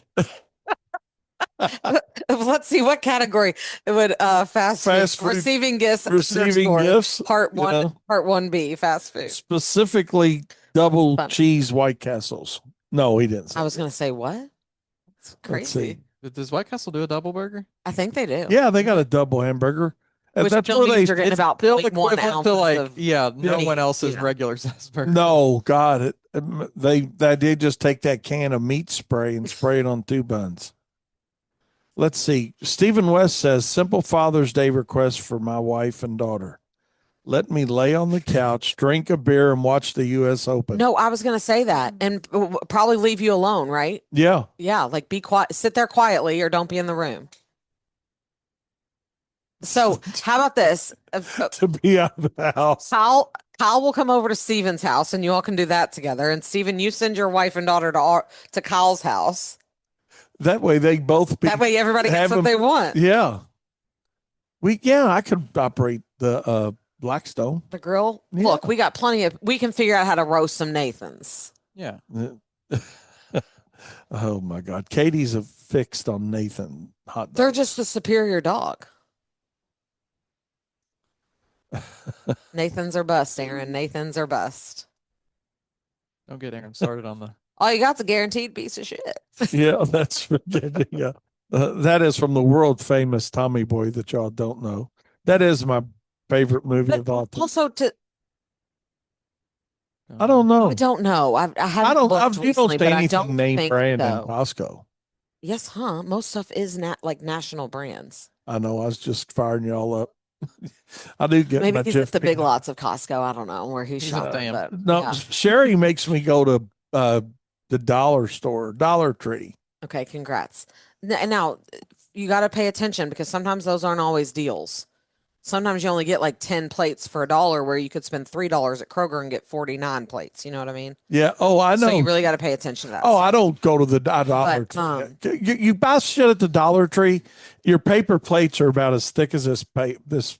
Yeah, unless you you're get 100 actually, rolls of toilet paper for $9, but it takes 300 feet to wipe your butt. yeah, You one know, time, at one time. one wipe through. No Um, pun intended. I think that is something really important, though, what Steven said about, honestly, just having some alone time, not necessarily like kicking your family out, but I think that is something that's really important for everybody, but especially parents, is to have time as a person and not just a mom or a dad. So if you're in a relationship or you're best friends with someone, like I think having some me time truly is a gift that cannot be replaced and they probably want but won't ask for.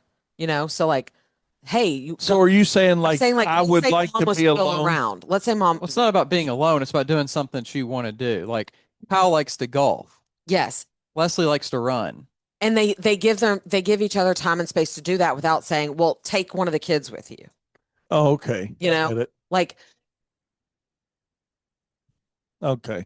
yeah, like give them time to be a person and not just a parent because I think that gets lost a lot of times. Yeah, I hear you. No, that is true, and that's really solid, And that's why I don't solid mind like advice.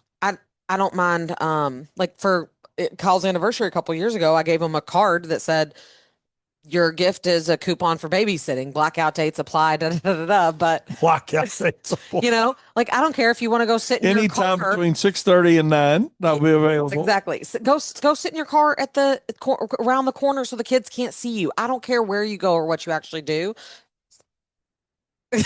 That was, they said they missed the 30-minute window of a non-blackout date. Yeah, exactly. Um, Oh, Mike said something on this. He says, I don't know if they got a double burger or not, but why start self-serving respect now? true that. So he said actually he loves White Castles, but his favorite is Raising Cane's, but don't tell Daniel. I don't mind I those see. chicken places, but a lot of times they just make my stomach hurt because it's so greasy. Greasy. I agree. I had Cane's once. There was one at UK not far from where I was. And I think also for most people, your your capacities as a 18 to 23-year-old is so much different than, after that. Yeah. But I agree. Once I had it again, I was like, dang, that was like a lot. Like I don't feel good after eating this. Yeah. And it's not that I was like gave up fast food. It was just specifically like you said, I just felt like it was so greasy after the fact. But their cane sauce, chef's kiss. Didn't that I know. supposedly come from a business course at UK with some It students? came from No, a it was, I business think course LSU. somewhere. Or Yeah. LSU? And pretty sure their professor told them it wouldn't work since Yes. only one type of food. Yeah. And yeah. Jokes on him. We think they sent him like a lifetime gift card to Cane's or something. On. We're just so there's not, y'all wonder what's going on right now. And we do it good. Yeah. Yeah. Yeah. Keeps it simple. Kyle's talking about their Yeah. business model and why it works, Why just they don't diversify, and why they basically. don't diversify. Speaking so of far. diversification, I've seen this on TV and actually Spotify is where I first saw it. But I can't remember who I saw first, and I don't know if it was in a response to the other one, but let's say it was Taco Bell first.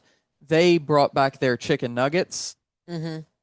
and so later, a few weeks later, I saw that what's the chicken place? Not Kane, not Lee's. Popeyes. The ones that has the salads that Kyle likes. Oh, Zaxby's. Zaxby's. Zaxby's brought a quesadilla. Zaxby's. Mm. So it's like completely opposite business models. Let's go from chicken to Mexican, Mhm. you know? I don't know. This is Somebody said that recently, and then what's that? Somebody in the zip code said that. You did pant someone. Yes. What do you mean your books didn't get unbound? He has He selective needs a memory. headset. See, He's the scapegoat of the stories. Daniel will not, or Kyle will not get a headset on. But yeah, I swear you said that one time, but maybe it wasn't you. It was somebody in this zip code. but anyways, we are kind of, this is almost like off the rails, but Katie and Daniel are going to do an off the rails edition here soon. But Yeah, I know you all missed that. Lots of people been texting in about it. yeah, We'll kick Wayne off one day. heck yeah. Well, normally Usually it's he's lake gone. season, I know. No, I know. but we can't go to the lake because it's flooded and it's And- only going to get worse down there. Flooded, flooded. I know the lake's bigger than ever. Can't even enjoy it. Um, That's funny. and that so Daniel supposedly we'll need to fact check this. Was leaving yesterday and I said, Dad, enjoy your pickleball lesson. Oh, I know what you're gonna say. And supposedly it wasn't for beginners. It what? Not Well, see, supposedly. I'm telling you the This is truth. why we need to hold Turfs Up Radio needs to hold him accountable to make Yeah. sure he does go Yeah, Thursday. do you all hear us? Hear us? Text him Thursday all day long. Everyone say Go to have fun at pickleball. pickleball. You know, Lace up your stretch before New pickleball. Balances. Don't forget about pickleball. My All the New things. Balance. Yes, if you want to get into the harassment ceremony of Wayne, No, we're just nagging you because we want you to do it. Kyle calls them high lift hokas. Oh my God. You gotta wear- They are the most comfortable tennis shoe I've The ever home put on. videos of them playing basketball on the VHSs, the Yes. tapes where At Glenn and Honestly, Shelley's when we were little. I think we should recreate that outfit with the When long we were socks, little, the when short- y'all Oh were my little. God, yes, I'm in there. The tube socks like Yeah. up to there, so you can see how high they came. yeah, and the short shorts and the If you didn't already see it, you've missed it because it's been updated. But Darren texted Wayne this morning for an updated photo, and so I pulled it up to see what it was. And I said, Dad, I think all of us were still living at the house when you took this photo. And Kyle said, I don't even think all of the kids were alive yet. Ollie might not have been. Oh shoot! So if you didn't see it, you missed it. But The 'cause it's harassment. updated now. But You know. Oh well, nothing else that shows the love. You know. we just want you to go to pickleball. Oh, I do too. It's oh, fun. here's the thing though, Kyle, you have pickleball courts, right? It's going to be fun. Bring your Yep. wear your sneaks on Sunday. We'll do a little practice round. They've got balls and paddles and or whatever they're called. Probably paddles. Oh, perfect. Well, we'll get some. I'll They're pick them up probably in for the you. pond or something. We'll just get pickles. Exactly. I saw it was probably They are AI. tough. They are very tough crowd. It was probably AI, but I saw a post where it was like, what if you like actually played with the like shape of like the ball? What was the pickle? It was a pickle, shape? like a football was shaped like a foot, But instead of soccer the was shaped like a soccer. soccer. Seth said y'all should be a little nicer to me. Oh my Said God. y'all are I have tough to crowd. nag you. Yeah, to Or do else- it. You'll forget. I know it only took y'all like 14 years for Oh to get God. me to do my hip. Yeah, exactly. See, Seth, if it wouldn't take If him. another 14 years, you're not going to be able to play. Yeah, pickleball. exactly. So if he goes at the current speed, we'll never play pickleball. We'll be cremating him in his hokas and his shorts and a pickleball. Oh my Whacker. goodness. Damn. Happy Father's Day. There it is. There. Kyle just sent us a text and it says, Oh my God. Let's see. "Is this who's doing Daniel's door?" And the name of the company is Couple More Days Construction. It says we're always almost done. Oh my God. If only that were the case, it should be for my situation. We're always almost there. Yeah. Oh Almost my your God. construction company. That's hilarious. You talk about a business model. Well, speaking of business model, Caitlin said that this particular company didn't have any name on their truck or anything. A lot of subcontractors Yeah. go that way Yeah, but I mean, still, it's because like they work for different. makes you, It's okay. That's why. yeah, it just makes you feel like you're getting somebody that just Gary cares Budd, for look the- how good he is, and he doesn't have anything on his truck, Yeah, and he rolls around. So, a lot of subs don't put their name on. And when it comes to lawn and landscaping subs, a lot of them are scared to put their name on the side of their trucks. But Daniel or Kyle, that's hilarious. Oh my God. But Mike said when it comes to raising canes, Daniel, he said cholesterol has a very special place in his heart. Oh my God, Literally. literally. He is a pretty funny fella. A mushroom would invite Mike to the party because he is a fun guy. There Because you he's go. not a prick. He's oh gosh, but true that, true that. Speaking of customers that aren't too nice sometimes, um, I want to thank our forget Matt for getting my landscape done at my house yesterday. That doesn't, it's kind of like when you're a barber or anything, your stuff's the last to get done. Do you guys have that same problem with your alls? I'm just curious. Everybody listening to us, we really are off the rails today from our normal profit time show. But I think that's a very common thing for a lot of industries, but interestingly, and I think there's a very obvious reason for this, fitness is almost completely opposite of that. because you're there doing it for somebody with them. Well, that, but also because you are your billboard, you know, Oh, Yeah. like yeah, that you are your biggest piece of marketing, especially in today's age of social media and everybody posting, their bodies and all this other stuff. yeah, Like you won't see or very rarely see an out of shape person as a personal trainer and they're just like, oh, well, I don't have time for it. Right? Like the whole ordeal of fitness is make time and do this, do that. If you're not doing that for yourself, no one's going to be like, oh, you must know what you're talking about. right. So it's very different from other service related industries in that way. Dang, that's a good point, Daniel. It really is. I mean, like like if for me, for an example, if I said I did personal fitness and somebody did looked at my profile picture, they'd be like, They say you personally fit in this raising canes in your mouth. yeah, These double burger White Castles. yeah. Side note, I was scrolling through Facebook just now just to see what fun pops up, a semi has gone over the side of 65 South at the Kennedy Bridge and it's on fire. Oh, wow. Over the bridge. hmm Overpass. Oh my God. And a car caught fire right near where I live yesterday. Thank God I missed it on my way home. Sometime between when I got home and literally I left an hour later for an event that I went to, a car had caught fire and been put out Wow. Damn. right by WW Cousins. Nice. I can see that. Yeah, because that doesn't last too long. But But it was crispy. Mike said, true that, Daniel, on your image thing. He said, just ask Tony Perkins. Oh my God, Katie. Katie was not paying attention. Tony Perkins. The Perkins system. We're gonna do Oh, damn. it together. Seth sent a picture of his house. He said he keeps his looking good because he uses it to show his customers on There you go. this on plants and stuff. So That's smart. that looks nice, man. Yeah. He said I demo different plants, Hmm. lighting in it. Yeah. That's pretty cool. Yeah, that looks really nice, Seth. Mine is I really didn't get landscaping done yesterday. I got maintenance done yesterday. I had some burning bushes that were about 3.5 feet tall that are now reduced to about 20 inches. And it's just time for that kind of work. So glad to get it done. Glad to get it done. But speaking of weird things going on, Katie, let's talk about well, before we do that, I want to talk about the Kyle for a second, since he doesn't have a headset on, and being Father's Day. He give a big shout out to Kyle.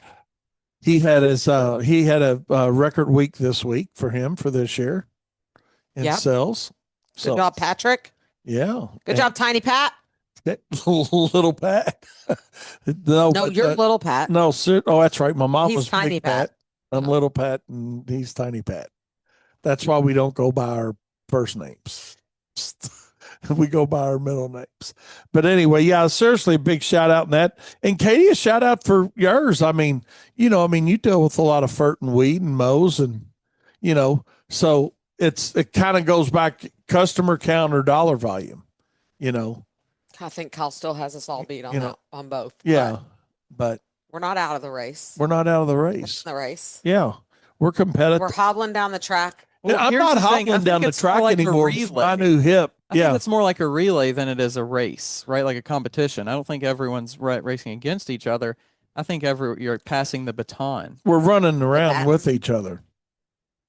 I take the call, Like Yeah. it's like a decathlon, you know. pass it along. Somebody's got to be the high jumper. Somebody's got to be the sprinter. Somebody's got to be the You do more than ball just pass it thrower. along, Catherine. You do a whole lot of effort. No, there's no different, but that doesn't make you least valuable because you're the person that's passes like that does the first leg of the race. I mean, if Right. you don't do the first leg, you can't get to the person that finishes the race. Yeah, the most important So thing that you're gonna happens is devalue answering the phone. yourself because you don't Right. Well, and whatever part of the race you're in or whatever event you're in. I mean this 100%. The most important person we have is or anybody's the person that answers the phone. They make that experience either good or bad for somebody right off the bat. And speaking of bad experience, Yes. oh my God. We joke around here that we're going to have to report that to HR, but I'm HR. Yeah. Yeah. So I don't know speaking of bad phone calls, guess who Kyle got the opportunity to talk to this morning? Valmer. Yes. Valmer. He only called like 9 times. And apparently stopped Jeopardy and talked to her while she was spraying. Oh God, today? No. Oh. Earlier this week. Oh. Lord. Poor thing. That guy's so Kyle handled him well, Oh my God. Mike said somebody gets to drive the go-kart and somebody's got to shave doubloons. There you go. So explain that got to to put me. the tattoos on. It's from Heavyweights, the Perkins system. It's their thing at the end where they compete against the athletes. Oh, okay. All right. Y'all staying with the show. I'm Yes. not. Thank you very What's much. that guy's name? Sorry, Mike, for losing What's the track. guy's name that they kick out, but then they have to bring back Appreciate and he does the your shaving? participation. Josh. Sorry to hear about your little friend Josh. Oh my God. What a show today. We are off the rails. What? But not officially. Yes. Off the rails. And the who's the what's his name? What's the name? Jared Garner. The other goalie in Mighty Ducks. Yes. He's in there too. Yeah, they're both in there. Fly like Dolberg or something. That's Josh probably. Hang on. Some of you guys had to have seen this movie. I know. if you Ducks. He's a hockey fan. Yeah. Quack, quack, quack. Ducks fly together. If you haven't seen Mighty Ducks, Heavyweights, Tommy Boy. What's that? Tommy Boy. What's that one we were talking about, Kyle, just yesterday? Little Big League. Yeah. The football one's a good one too. One time. Little Giant. Little Giants. One time. You beat Kevin down Cherry Hill. Look, they've got our names on them. Yeah, so the guys in the morgue can identify our bodies. Goldberg. Oh my God. But oh my, this is something else. Speaking of things and what people hear. Hang on, I'll look it up on. Yeah. That was the second one, right? Or was that the first one? That was where he put the Tums or something in his mouth and start. Yeah. Yeah. What do you call this? Intimidation. Yeah. And then he puts the stuff on his hands and he goes to hot hands, Aiden. Can't get his hands on it. Then he sounds like he put them on his chest. You know what we need to do? Forget about the second Zoom of the month. We need to start doing a movie Zoom. A movie Zoom. Yeah. Like a sales movie Zoom? No, just a movie. We Just could a sell fun- Tommy Boy to make it fun. But yeah. Like a couple times a year. Yeah. And we'll watch Heavyweights and Tommy Boy. Movie night with the Prophet. My cousin Vinny, that one's freaking hilarious. That was on TV the other day. Listen, I watched that a while too. Mom bought that for me after we wouldn't shut up about Tommy Boy. She's like, I think you'll really like this. I remember she bought it for me on DVD. Was that her love language? Getting a DVD that she thought she'd like. I guess, yeah. What about Look, DVDs? this says plump kids are lured into joining a posh fat camp. That's the description. Plump kids. Oh my God. Hang on. It gets better. Hang on.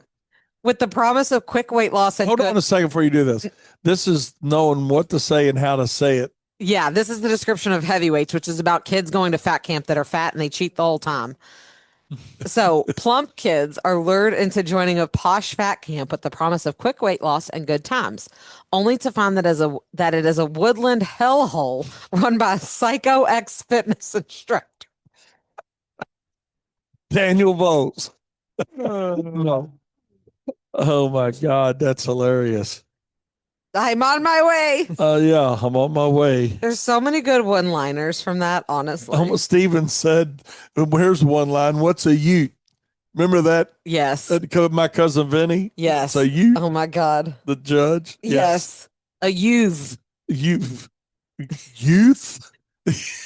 And then he tells This goes his back to keeping things clear and concise in your yeah, he business. tells his girlfriend not to pick him up from jail because he can't get a good night's sleep because they're right by a train that comes through at 4:30 every morning and Oh my the gosh. cows and whatever. And so he's like, "Don't bail me out. Maybe I'll get a good night's sleep." And he's like sleeping like a baby while the inmates are yelling behind him.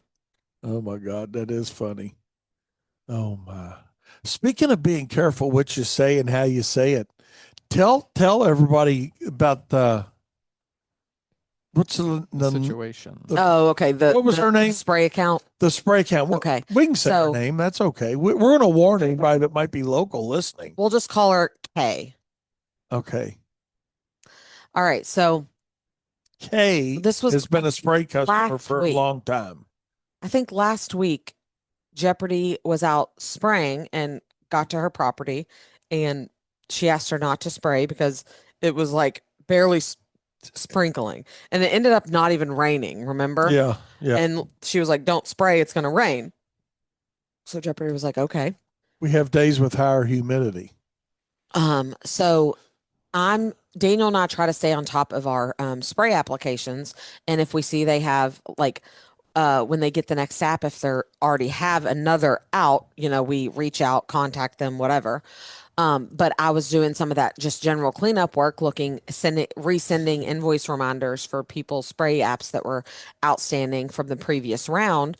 And she just happened to get one. So she left a voicemail, said, "Hey, I told Jeopardy not to spray. Looks like I got an invoice anyway. Can you check into this for me?"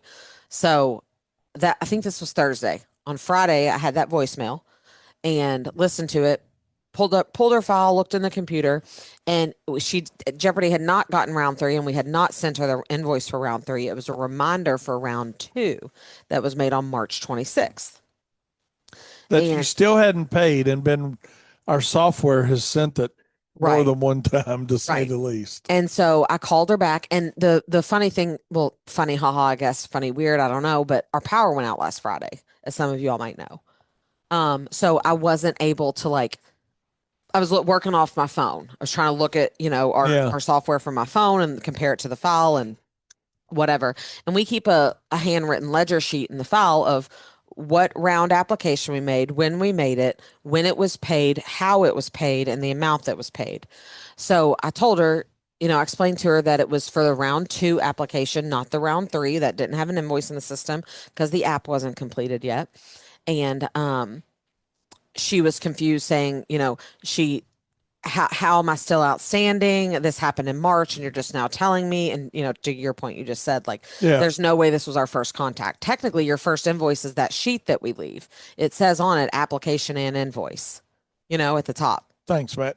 So, and then she started giving me some hoo-ha about how, well, her flag's not always there because the kids in the neighborhood, so she doesn't know for sure when or if it gets done and da You da don't da. know where her app sheet gets because we leave Yeah, by state law, in as the you paper guys know. box. And, And she said, usually it's in my paper box. And I'm yeah. like, well, I don't know what to tell you. Like we leave it. I can't.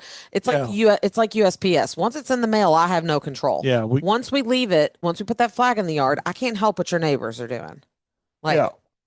um, so anyway, I told her that our power was out, but I would send her the ledger sheet showing her what we had on file for her in terms of what was applied and when, and it had some of last year's apps too. And so finally our power came back on about 12:30 last Friday, so I scanned it, sent it over to her. But when she was hanging up, I could tell she was getting more and more frustrated just by her tone of voice and the shortness. And she's always been like that as a customer. And I know you guys have probably had customers like that too. And you appreciate them all, but that's always her methodology. Yeah. You know, It's never she's coming always from a wanting place of something like free. understanding and like trying to figure it out together. It's always a very accusatory Yeah, like, type well, you tone. didn't do it. You just hanging Yeah. paper out here. You know. Yeah. And so, she was upset about it and frustrated, which I understand. But as I told her I would scan that and email it over to her as soon as um, our power was back on, we started the process of hanging up. And before she actually hung up the phone and disconnected, she was clearly in a room or office with someone, and she said, "This MFN biatch thinks," and then she actually hung up. So that was exciting last She thought Friday. she had hung up, and Well, and two, now that I think about it, I don't even know. She might have known she wasn't hung up yet and started complaining. so when I heard that Yeah, Dad didn't hear this side of the story until yesterday. till yesterday, and I said, "Well, we're just going to cancel her service. We ain't going to have a customer talking to you, me, or any of us like that." You know, Yeah. and I was on my way out to go grab something for lunch. And then literally a minute and a half later after they left, she called and She decided she was going to cancel. She she said, called, "I'll pay you, but I'm going to cancel." yeah, and Katie called me and said, "Well, you don't. Good news is you don't have to write the letter, I said, "And you can enjoy your lunch in peace." and you can enjoy your lunch because she just called and canceled." And I did. It was a much better lunch, knowing that she's no longer going to be a thorn in our side. Yeah. You Isn't know, there some like, and this is more of a question for people out there too, I guess. Isn't there some like sense of a, I don't want to call it a victory, but like a high ground though when you get to fire the person versus when they fire you? yeah, In that situation when you know it's going that way anyway, like I would rather yeah, at least be the one to be like, you're the problem instead of them being like, oh, you're the problem, you yeah. know? Yeah. And I was honestly surprised. I talked to her that same day in the morning, and she had gotten her ledger sheet and she called to go over it with me. And again, we couldn't have You made were, it more clear what was yeah, applied you were when showing and it. what was paid Hey, when. this went to round 7. This went to round Yeah. 8. Here's She the was like, first. "Well, I just still don't get it." And I'm like, I don't know how else to explain it to you than Yeah, this. Yeah. Like, um, she was like, "Okay, well, I'll pay you, but if this happens again, Katie," and she said that a couple of times very patronizingly. Um, then we're gonna have to, cut ways. And then not 30 minutes later, she called and canceled, which, yeah. to your all's point was good because the relationship at that point was there was no trust on her side with How many us. times does she call and complain though? Well, Every she app? had skipped, well, she had skipped round 3 twice. Once it was legitimate. She was having a gazebo or something built Yeah. when we showed up to make the app. And then the next time was that time when she thought it was going to rain, so she told Jeopardy not to make the app. Um, and I told her on the phone, I said, I think it's best we just go ahead and skip that round completely, move on to round 4 so you don't get confused about what round you're in or whatever, any apps that are close together back to back because we're trying to get you caught up. And she was like, "Yeah, that'd be the best idea." And so we had it settled, and I knew she wasn't happy per se, but we were settled, you know. So I wasn't surprised when she called back and canceled, but I was surprised that she didn't cancel in the first conversation, I guess. Good riddance. Yeah. You know, that's just it, man. So anyway, if any of our local lawn service guys are listening, good luck with her. We wish her the best of luck. We don't wish her any bad luck. We're just glad to have one of the 95.5 rules, Dawn. You know, and I Mm-hmm. do honestly believe that 5% of your customers are 95% of your calls. Yeah, You absolutely. know, I mean, how many customers do we have that, you've never heard Mm-hmm. from? And it's not that you're perfect and you don't mind complaints. I mean, Right. hell, I mean, let's talk about that side of it. I mean, you don't mind a complaint, but we're all going to have complaints. But the reality of it is sometimes you just like that, it's repetitive over and over and over and over. Kind of like Mr. Vollmer, Mm-hmm. you know, same Yeah, what thing. was it? I guess 2 weeks ago. He was really nasty to you. I think we actually talked about it a little bit. I don't know if we did or I'm not not, sure. Yeah, but but you might have been on. No, I think you were off your show. You weren't here. Kyle wasn't here. I was here. Were you here for my conversation with her? Yeah, it was Kyle's That's right, vacation. because It Caitlin was came like in. Thursday or something. Yeah, Yeah. yeah. Kyle was on vacation. So, and the funny thing about this particular situation was I was literally there the whole time with them, with the team filming content, and he was out there the whole time basically watching, and we were talking, shooting the breeze. I was just talking with him. Um, That's and where you were videoing the jackal yes, working. yes. Yeah, so we And had this skag jackal that we were testing, hmm and I mean, for you guys that know that, I mean, they're very efficient and they're fast. yeah. So that was, and not And then so go ahead, you can tell the it was story. just funny that this is a situation that I was in the field on, like I was there the whole time. And the first time he called, and said that there's basically his complaint was basically that there's a ring around the area that we worked on for him that doesn't look like it's coming in as well, the grass. Which is going to happen. We talked about that all the time in here about how Yeah, you might get some patchiness, and this is, why we don't do a whole lot of seeding in the spring to begin with.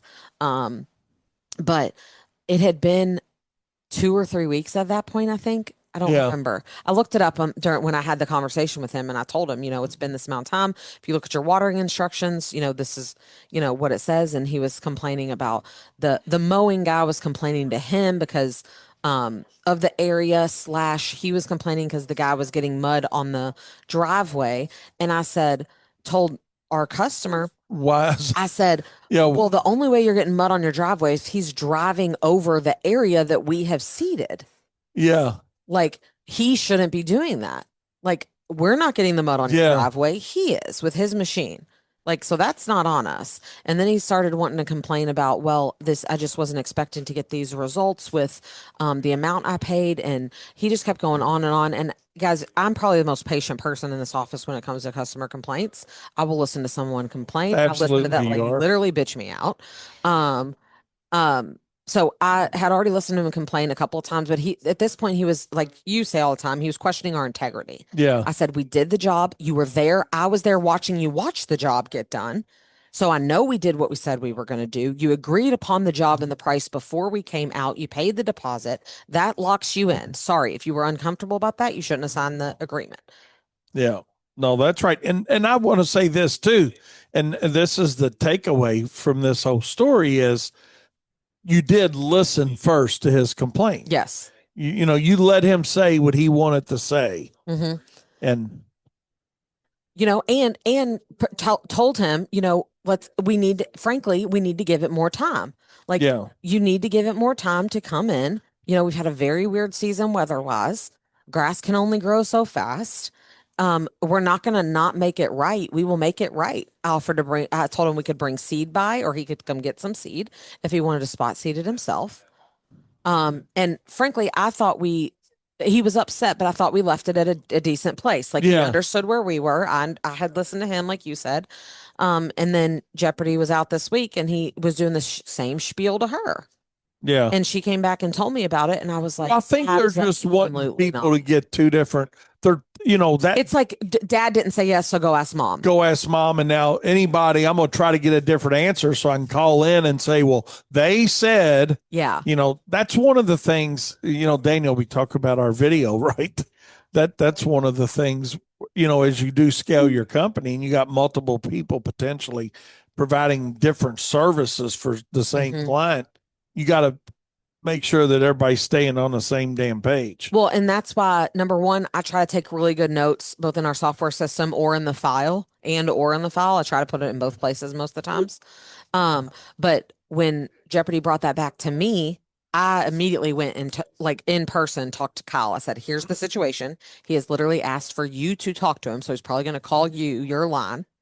But here's what the conversation I had with him while you were out of the office was. Yeah. And again, document, document, document. Yeah, doc. Yeah, That was if you've ever been in education at all or in any sort of lawsuit, documentation is your friend. No, that is it. That's why it's great that our software system keeps track of when When it they was were sent, when it when was they were recent, reached when out, I can pull it up, and I've had to do this a couple of and I times. swear it did not used to be this bad with consumers. And I think some of Say, it Chad. too, and just with Happy Father's Day, man.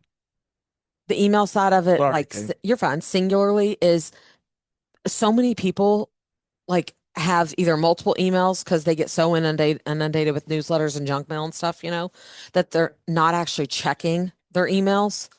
Um, so again, that's why we talk about, especially at the beginning of the year, we send a physical letter for prepays. I send it out an email. We put it on our social media.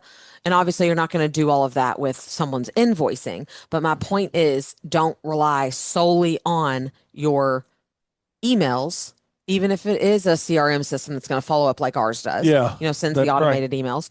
Get on the phone, send them a text. If you're not comfortable talking on the phone all the time, or you're too quote unquote busy to do that follow up, send a text. Yeah. Most people are going to see it and respond to it, or see it and leave it so they can respond to it later. But again, document how and when you're trying to communicate with your customers. Like Here's even when someone, like today, one of our spray customers is in a long-term care facility, so he put his stuff on hold, and his nephew called to pay his last invoice because he was really concerned about getting it paid. And I was like, look, you're in the hospital, like it's okay, yeah. when I had talked to him. And so I took the credit card information, paid the invoice, Was and I that the said, Advent Washington? yeah. Yeah. I said, does he still want to keep everything on hold? He's like, yeah, we're trying to, he's in a long term care facility now. We're trying to figure out like what we're going to do about the house, just keep everything paused, and I put those notes in the system. Yeah. Then you got it. Mike, to Mike's point, Mike said he had a spray customer that had his mow only guy, Hmm. somebody, okay, uh, convince him that there was bad seed used. And I I feel mean, like we've had that a couple of times. yeah, well, Maybe not like with the seed per that's se, but with either the apps or the mowings at the wrong height or well, whatever. that's why we just keep seed tags. Yeah. Here's the seed that we used. You know, that's just the easiest thing to do. Is here's the seed we used. Hmm. And a lot of times, we'll put that on their invoicing Hmm. with them. And in our proposal that they sign, I can't remember the exact language, but we have something in there that basically says like results are not guaranteed. All we can guarantee is that we're putting it down correctly, we're putting down the right rate, and we're putting down a high quality product. Yeah, After that, especially if you're not with us for any other services, that's all we can guarantee. yeah, yeah. That's it. All we can do is guarantee that we did the job Hmm. professionally, and I think that's how our proposal states it. Yeah. As our guarantee is we're doing it with trained professional people, state of Hmm. the art equipment. Yeah. And And shout out too to you all, you and Kyle and Chad and everybody in here at Corky when he was here, and just answering my questions, because I'm not in the field. So I have some knowledge, and I've definitely acquired more knowledge over the years just being in here and around and it. well, But and dealing with it, yeah, and Stephen West, he answers questions when I have random questions about anything. Even as a So, matter of fact, that he just sent the text. He says he used to hate sending text. He says, but however, it gives you a good record of what's been said. hmm yeah, You that's a know, very good definitive record for sure.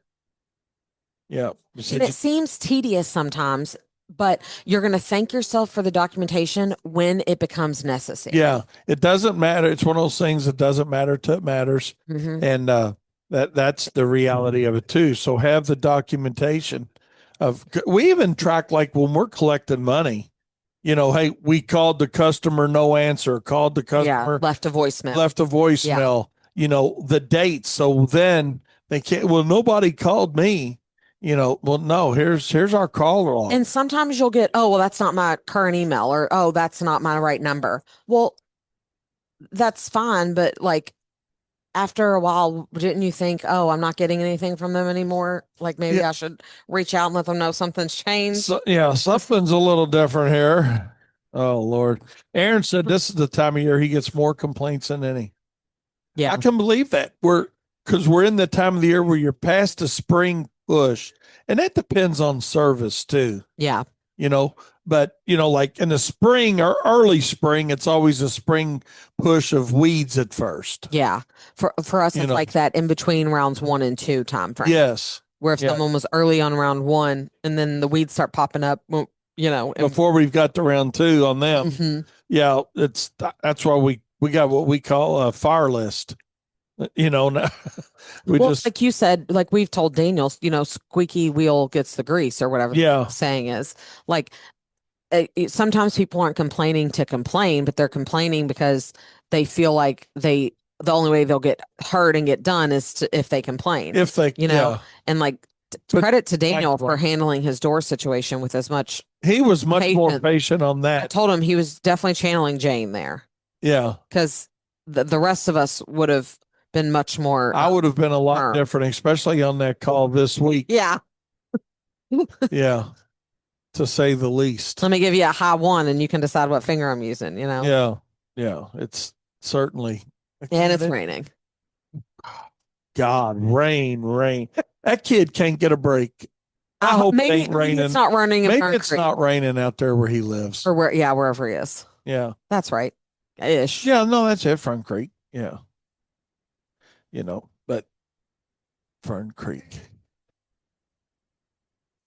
Yeah, exactly. Oh my God. Oh my God. Mike asked if he got his cake.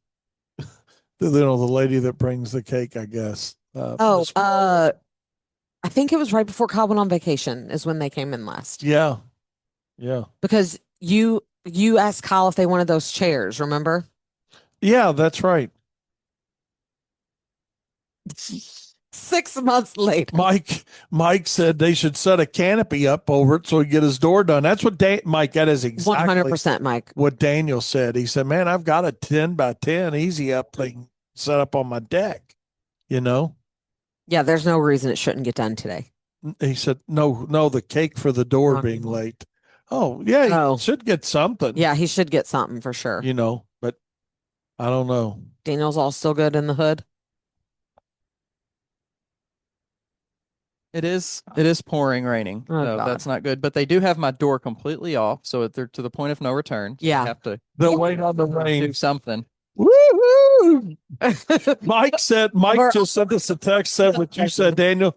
He said, Daniel should go set a canopy up over the door for him. Yeah. I said, I yeah. mean, Daniel's to the point where he was about ready to offer someone room and board just so they were there to get the job done. Yeah. Actually, he was to the point he was thinking of selling his house, Yeah, that's true too. It's always on the table. Please switch your offers by Anybody 5 p.m. interested in a 5-bedroom, 2-story home? Yeah, very open floor plan, baby. Very open floor plan. Literally open.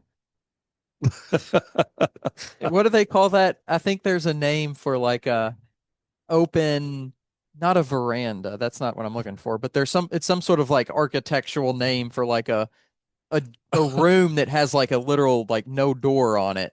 And Oh God, I don't know. like way it's too like fancy leads for out to me. like a garden or like a overlook or something. I can't remember what it's called. I But bet yeah, you'll see some of those when you go to France. there is one in our hotel room. I think we Yeah. might have one in our room or A room that has no door is often called an alcove or a nook, no, that wasn't it. I think it was something with an L maybe. a vestibule or an antechamber. No. Huh. The antechamber of secrets. Oh my God, here we go again. This is riddles. What kind of room has no doors or windows? A Let me see if Air I have room? the answer. no doors or windows.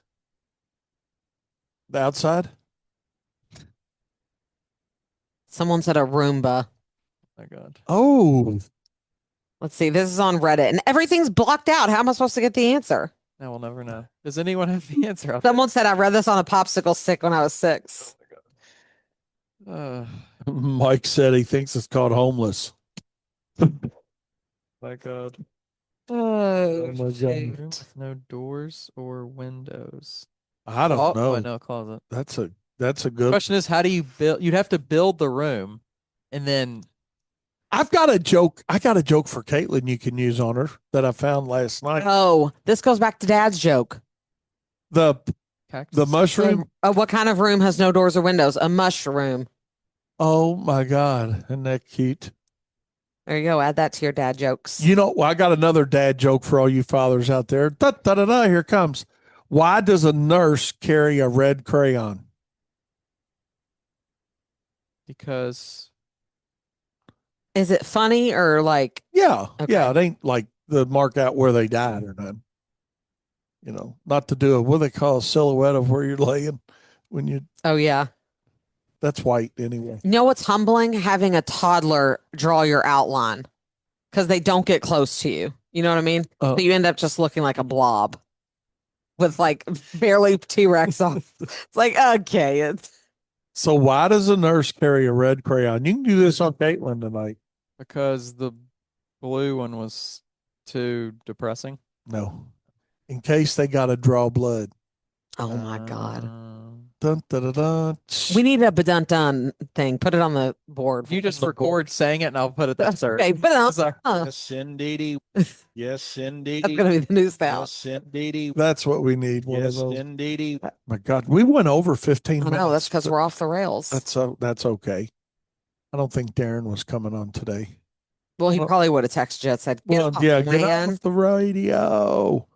But He might still be on his cruise or whatever from last night he was going on. His do what? Yeah. late night boat ride. Here's something fun that happened this week. I think it was this week, right?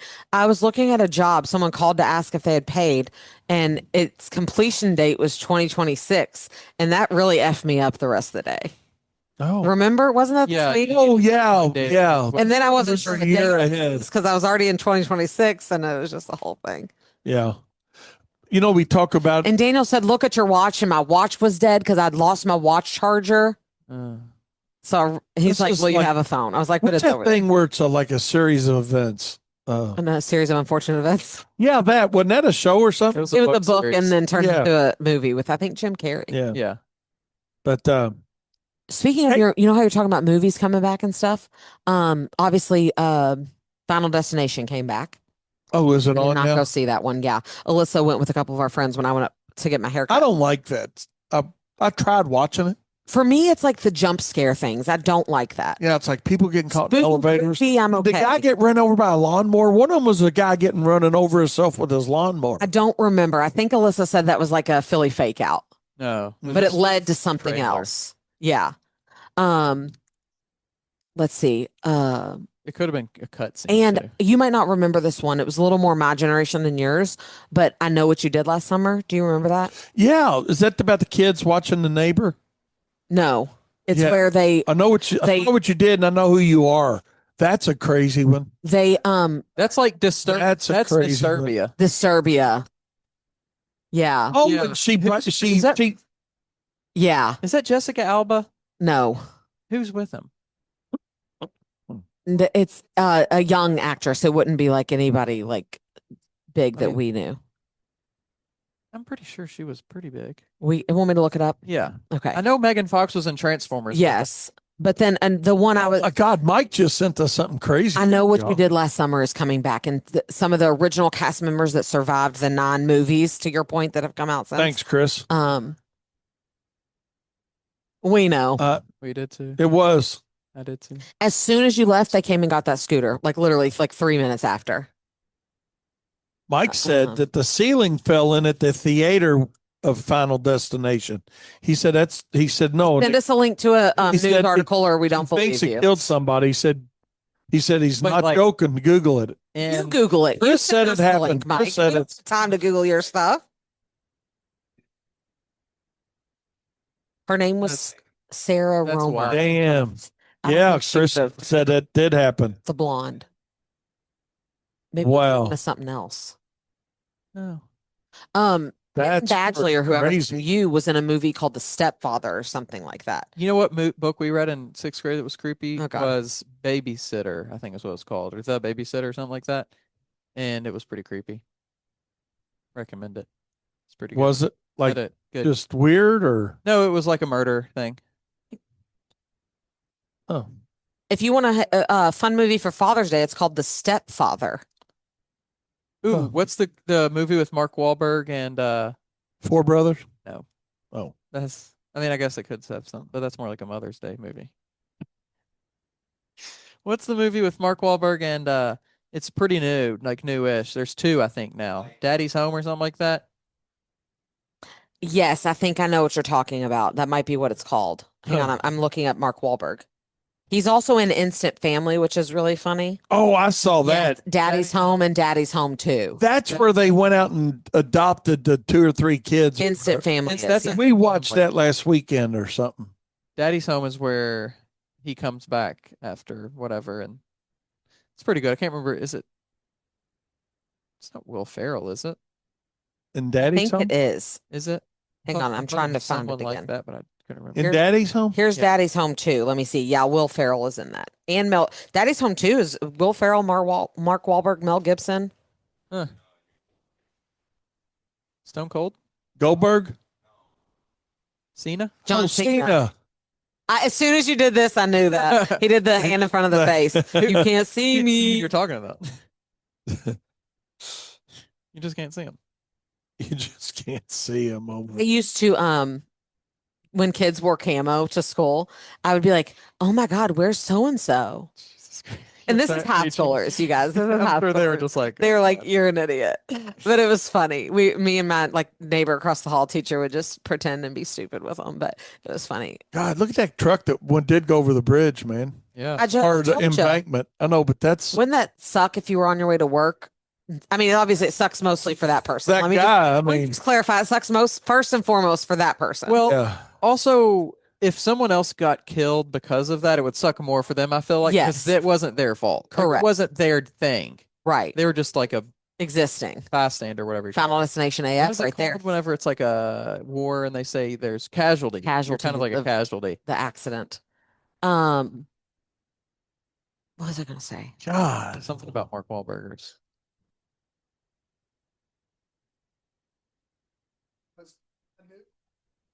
This is something. Well, I mean, that's a guy. They're talking now That's about like the guy that philosophical. Yeah. That's pretty deep. survived the air crash over in India. I think it was yesterday, where there were like 240 plus Yeah, I people. saw that on they it. were headed to London. And He said, as soon as I opened my eyes, I knew I was alive. they crashed slow, though. They said they like it's. Did you? They show the video of it on the news. They never. Yeah, they it weren't like they got way up and crashed. They had just taken off and they just couldn't get altitude. Mm. And they said they were falling not fast at like 500 feet a minute. So it wasn't. It was a slow decline down. That's almost worse. Like I think in my mind, I would be hopeful. Okay, we're not moving fast, so we might be okay. But then the other side is like, great. I'm thinking about dying the whole way. Yeah. That guy walked away from it. Everybody else was killed, but he walked away from the That's crash. some Final Destination shit. He needs to go live in a box. He had that a is window thing. surveillance. I really Well, no, think it here's was the like thing. row 12 or 13. I thought about that too, because he's either like that or he's He going to was be on like, the I'm window. invincible. Toward Yeah. the front. Because if you survive that out of no one else, like you must be thinking 11A. like something Ladies, like 11A. special or unique. Our, Yeah. our production What department. they need to figure out in that plane is why he survived and then do that to every seat. Yeah. Like The plane it broke apart, they said, right about where he was at for some reason. So Mike said that's why he's never Yeah. been on a plane and why he's not going to the beach. okay. Okay, so you could go to the beach, just don't fly. You should go to the beach. Wayne drives to the beach all the time. Kyle drives. Yeah. I feel like Mike, we need to have I some think therapy he's about thinking this. about sharks. His love Okay, language is maybe the shark. beach trip. It seems like, but he plays hockey, so he's not adverse to like Yeah. risk. Pain Right. That's and true. risk. Yeah. Maybe he likes to control the risk. Like Maybe. Yeah. Be in control control of sharks. his own. Yeah, you can't control sharks. Steven says if he's in a plane crash, I want to be going as fast as I can. Yeah. If I'm gonna, I'll die. I want it to be burn quick. alive. So you don't Please, feel it. like take me instantly. Mike said he's never been. To the beach. Yeah. Wow. Scared of sharks, I guess. But there's so much more to do at the beach. Next year you should go to the Green River Lake State Park Beach. There you go. There's only one confirmed shark there. Yeah. And one alligator. Yeah. And a bear Oh, well, Ain't I'm a never bear. coming back. down in Campbellsville. Mike, you can take my once a year spot. It's Yeah. the dog named Bear, Anyways. guys. Oh, All right, thank we're God. way over time here. There We're hasn't gonna been a bear there though. Daniel, Well, like in the region, like in the, not at I know, the but he campground, said but like the dog named Bear, and then he said, but there has been a bear there. a real bear at the dam. They videoed it at the dam. I don't know if it was actually at the dam, but in the We were having At a the picnic park. at the dam. okay, see, this is why you can't. It was a bear claw. No, it really was a black the bear. bear It was in- one of the back there was bears. a big bear in Bardstown. And yeah, I think it was the black same bear. one that probably like It wasn't a Did- brown you bear. remember that zebra that got loose in Tennessee last week? Yeah. Oh my God, that was so funny. And they catch it. Yeah. Tabitha was funny on But that. She says, "Look, the zebra was just trying to have a mental health day, and then they fly It's just across the in air." the wilderness, Poor aka thing. suburbia. Any Speaking minute. of that zebra, I heard a quote. It was pretty good. You said Ibra. No, Oh, it said, and has nothing to do with zebras in general, but pretty good for maybe like a profit time thing. It said if you hear hooves, don't assume it's a zebra. So just think about that. but this time it was for those Yes. people in In Tennessee. Tennessee. What should you assume it is? Assume the most likely Well, thing. it's like if you Judge hear Judy. hooves and you're in America, Don't think it's a zebra behind you because literally outside of that event, there are zero chances of it being a zebra. Oh, like go with the most likely. Like the rabbits in the parking lot. You're going to see a rabbit every once in a while in a parking lot, but now that's a good example. I understand that. It's the same thing. Let's wrap. We're going to wrap our show up on one last weird story. okay. And this has to do with people thinking they're fully insured. Okay. We've had that discussion both in the profit circle and whatnot. But Caitlin, Daniel's fiance, was telling us a story. A girl she works with was on the way home the other day and she pulled up behind somebody at a red light. They were all stopped. This would be Katie almost. I could see this happening to you. Yeah. Daniel. Yeah. Just saying. Yeah. You really. I'll drive you home today. Or just Well, Katie wouldn't have her windows down keep your because it's windows hot rolled out. up. Yeah. Oh, the cicada? Yeah, so the windows were rolled down. A cicada flew in their car into her hair, and so she's trying to beat it out. Well, while she's beating it off, beating her hair out, trying to get it off, her foot came off. No. It came out of her hair onto like her lap and her seat basically. So she went like She this, moved her legs. and she was at a stoplight. Oh my God. She rear ended the car. Rear-ended. It floated into. Thank God. At least she didn't accidentally hit the gas. Yeah, well, here's what really happened. Freaking Ask Gary happened. So there's 4 people in the car. 2 ended up with concussions. 1 had whiplash. 4 hours Now in the they have- emergency room, and now 2 hours. or 2 hours. Somehow That's they had 4 2 people. hours in the emergency room with 4 people, and they all got diagnosed with something. Yeah. Have you ever been to the freaking emergency room and not sat there for more than 2 Right. hours? Especially with a non-life threatening injury Yeah. like that. Wow. Yeah, and I just rolled into them, but 2 of them had concussions, and 1 of them had a whiplash, and yeah, They got that Ask Gary money. God bless America. Yeah, true that. Speaking of God bless America, you guys, hey, everybody have a great weekend. Make good choices. Make good Eat choices. Nathan's if you're gonna eat hot dogs. Yep. Get the Nathan's wieners if you're going to roast Go a dog all this out for weekend. Dad. Happy Yep. Father's Day to Give everybody on the dogs. for sure. And let's see what we got here for. We don't want to hang up on somebody. We just got Mike said that's the problem. Sharks. Or not being in control. I don't know. Can you clarify? Can you clarify, We'll get Mike? off the air, but can you clarify for us? We'll answer your question off the air. Oh my God, this has been definitely a robust edition of Off the Rails Profit Time. Mike says they got Morgan and Morgan. Yeah, they're The national. hammer. Yeah. He's right here in our backyard. He's right here in our backyard. Oh, no, no. I saw him at Target once. Did you? He's really God. short. Oh, he is Yeah. short. Yeah. Yeah.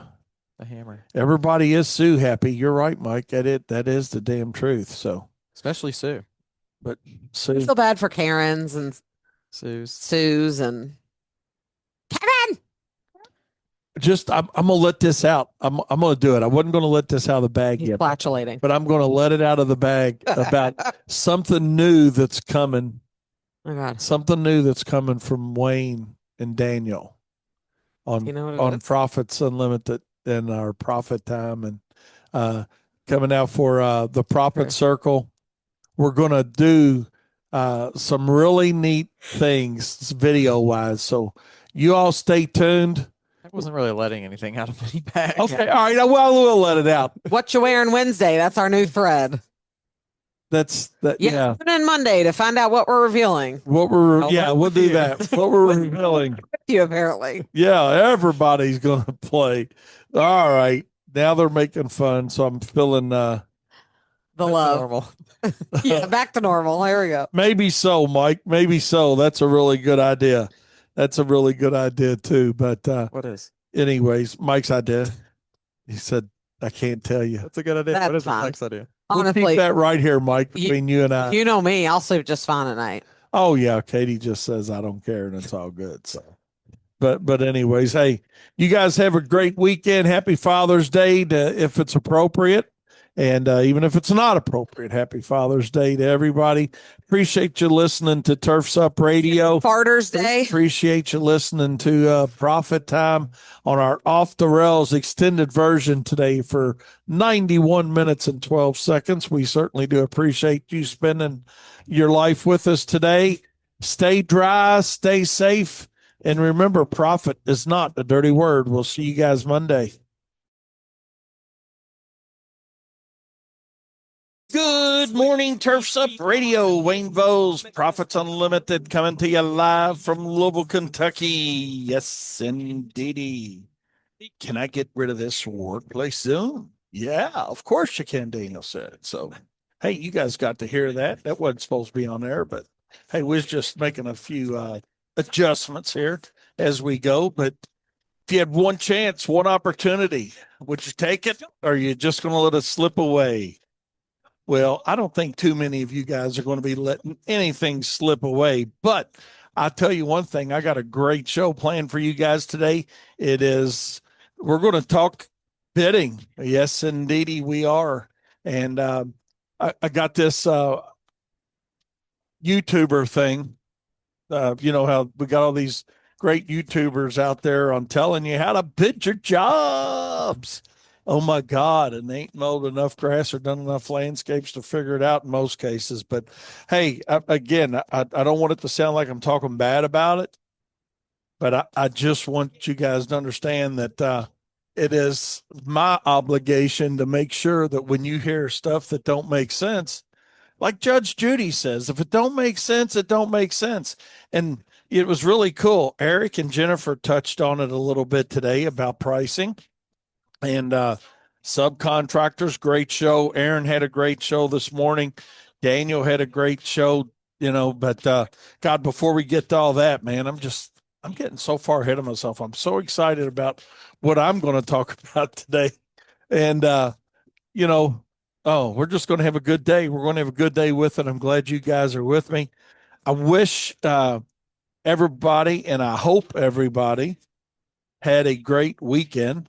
Mine was absolutely probably about as good as it could get, other than going to the lake. But I've kind of given up that, the going to the lake thing this year. So I've kind of decided I need to get over it or under it, and I've decided I'm just going to get over it and not worry about it. But had a great weekend this weekend. Friday, Daniel invited us over. Daniel and Caitlin invited us over, and we got to go over there and had a good dinner and got to see their new door that finally got installed. And yes, indeed, it finally got installed. So appreciate that.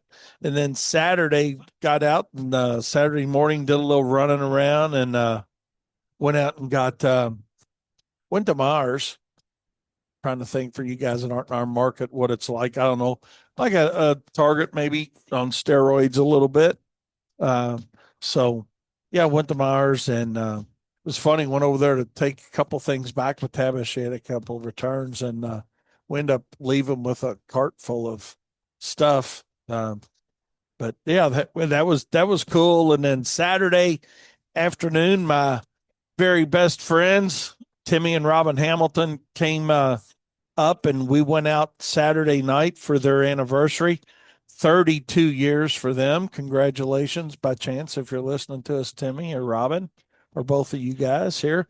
They've got a small business that they operate like a lot of us, right? And they're in Bardstown, Kentucky area with their business. They've got a welding and hydraulic business as well as they do rock core bits, a company called Gator Rock Bit, and where they do some significant digging through rocks, if you will. They sell a bit that they used to be in the power line business. Timmy's family was, and they what do you call it? Patented a a drill bit cut through rock different and better than others that are out there, and they have that business as well. So, if you guys are listening, it's my pleasure to be able to help you guys. They've given me the opportunity to help them with their businesses as well. And I'm not worth a nickel on doing stuff like putting a roof on, putting a door up, replacing a window, changing oil, putting brakes on. I ain't worth a nickel on that, but God gave me a good talent with numbers, and I've been fortunate enough to help people with numbers for many years, including running my own business. And that's one thing that I wanted to talk about today, um, a little bit. Nice. Nice. Doug says he's off to Grand Rapids, Michigan this morning for a snow and ice management show that they got up there this week. Yeah, that's generally a pretty good show up there, Doug. I've actually spoke there a couple times in the past. So, yeah, that's a really good show over there, and it's a nice opportunity to get away for a couple days. So enjoy, my friend, and I appreciate you listening to us on the way. But getting back to where I was at talking about my weekend, Saturday afternoon, and Timmy and Robin came up, and Daniel and Caitlin, and the six of us went out, and Tabitha, to a place here in Louisville called Captain's Quarters. Tabitha had a friend that was going to be singing there. They've got a band, and she's the lead singer in it. And I'm here to tell you, man, they were really good. I mean, little loud, but I mean, it was a little loud because we were like really close. We were like right next door to the speaker. When I say next door, like 15 feet, maybe 10 or 15 feet. it was, yeah, it was good a ways, but my right ear was literally still ringing a little bit Sunday when I got up. But I will say it was very good, very good. The name of their band is cool. It's called Poor Decisions, and POUR Decisions. So, but anyways, hey, we're going to talk about bidding, and I just thought it'd be a great thing to talk about because I've been talking about bidding and contracts since 1990 when I started Profits Unlimited, and there's a whole lot of information that's out there. And we're going to talk about good information, bad information. And you guys know it's not my style, man, to criticize anybody. And I'm certainly not ever going to do that. But, it goes back to what you got to listen to. And like I said, for you guys new listening to us, and I know we have new listeners all the time, every day, I've been very fortunate since 1990 when I started Profits Unlimited to talk to, like I said, almost present seminars and presentations and work with contractors across the country as a whole, 34 states and Canada, and even over into Europe and whatnot. So I feel like I've had a good sample size of people to talk to and heard different stories from different contractors, as well as sharing a lot of my stories as a full service lawn and landscape company since 1979. I started my business with 9 accounts and a Murray Pushmore, an electric weed eater, and a push broom thrown in the back of a 1975 Caprice that my mom and dad let me use during the summer. So that's the humble beginnings of Wayne's Lawn Service back to 1979, and what I see and hear a lot, and is the mindset that I had back in that day, if you will, of how to price a job. And that's what I wanted to talk about because Eric Jones and Jennifer, that I've got the utmost respect for their business. Eric's been in the business for a number of years with his family and his father, and they got great experience and they give great content, and that's what Turfs Up Radio is all about: is great content shared from different perspectives. But when you see content that's not as good as it could be, and I don't know, and Daniel's not on with me today, but is some content better than no content? I don't know. I don't know. Maybe it is. Maybe it is. You know, um, but I will say, and this is just my humble opinion, that sometimes bad information is worse than no information. Because, when you look at bidding jobs and you look at how you're going to calculate cost per hour of operation for your company, and when you get online and you're saying, hey, you need to, or not just online, but whatever, in any resource that you're going to do, or listen to, we just got to be careful on what we're listening to, what we're sharing as valid information. And I'm going to talk about that today. And this isn't Wayne's on a soapbox today. This is Wayne just feels obligated to give you what I feel is the best advice that you can get, whether it's through Turf's Up Radio or Profits Unlimited, our time tested and proven cost recovery sheets. Our know why you charge what you charge. Cost sheets are second to none, any in the country or anywhere you can find anything. We've had multiple accountants look at it. We've had thousands, literally. You know, there's a difference between having thousands of followers and thousands of sales. Followers, you can buy followers. I mean, hell, most people do it. We don't. That's why Profits Unlimited doesn't have 10,000 followers, because I'm past worrying about being quote unquote an influencer. And I got all the respect in the world for those guys that want to do that. But, I'm not going to buy followers. It's like, it's like buying girlfriends or boyfriends or significant others, in my opinion. I don't care. When I say I don't care, I care. But I'm past the point in my business career to where I'm worried what people think. That's number one.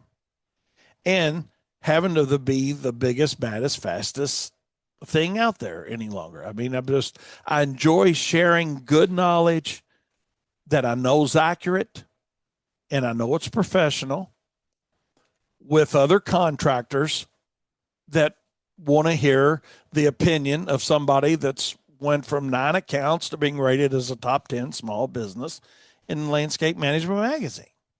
That's just it. Now, does that mean that's the only way to do things? Is Wayne's way? Absolutely not. There's a million business models that somebody could implement and change and fine tune. And if any of you guys listen to them, have been to any of my seminars, or if you're in the profit circle with us, and I would certainly suggest that. But you'll hear me say that there's a lot of different ways to do a lot of things. But there is only one way to calculate cost per hour of operation, or in another word, let me say it another way. There's only one way to determine your selling price for your services. And when you're out there saying, hey, you need to charge $100 an hour or $50 an hour or $300 an hour, that's probably not the best method when you're telling another contractor what to charge. If you want to give another contractor help, and I'll go to my grave saying this and believing this 100%. Don't buy them a damn fish sandwich. Teach them how to fish.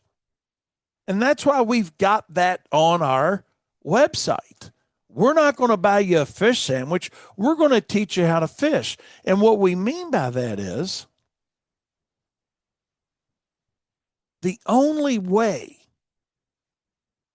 the absolute only way, other than luck, and I believe in luck, so let's go there first. I believe sometimes it's better off being lucky than it is good.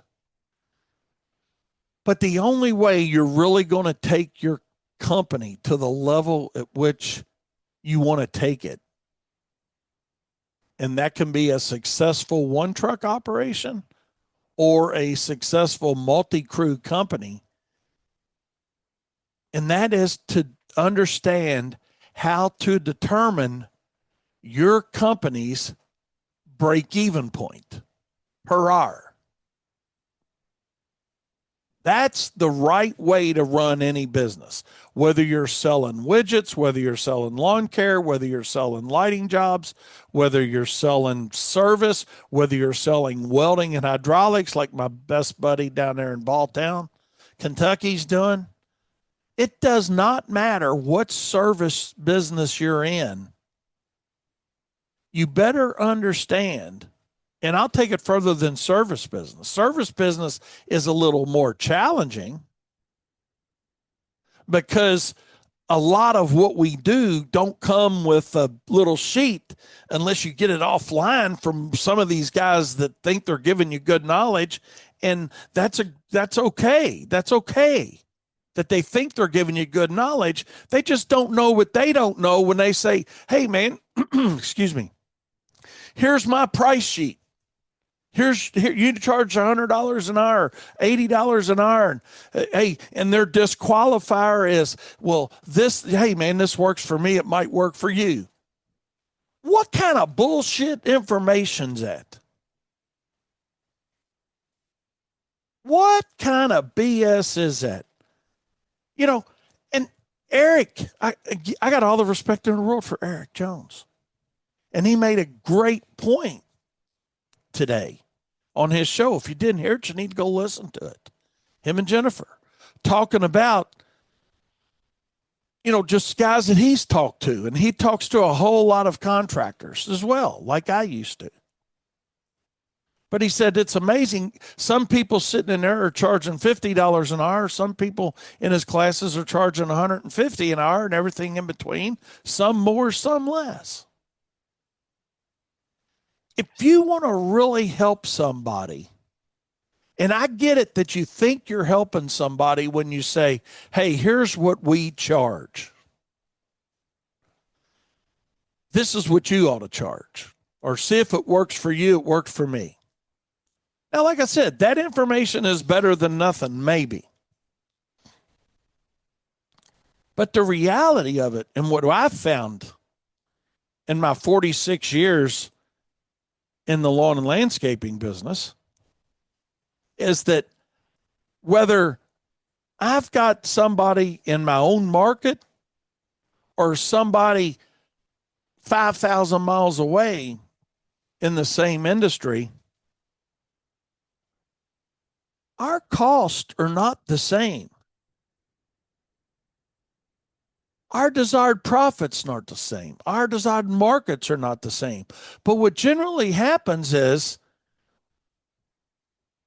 and I feel very comfortable saying this because I 100% believe this to be a reality. Because this is what I did, and this is the story that I get from a lot of contractors in my 300 plus seminars that I've done across the country and Canada, and the thousands of people that have literally bought our product.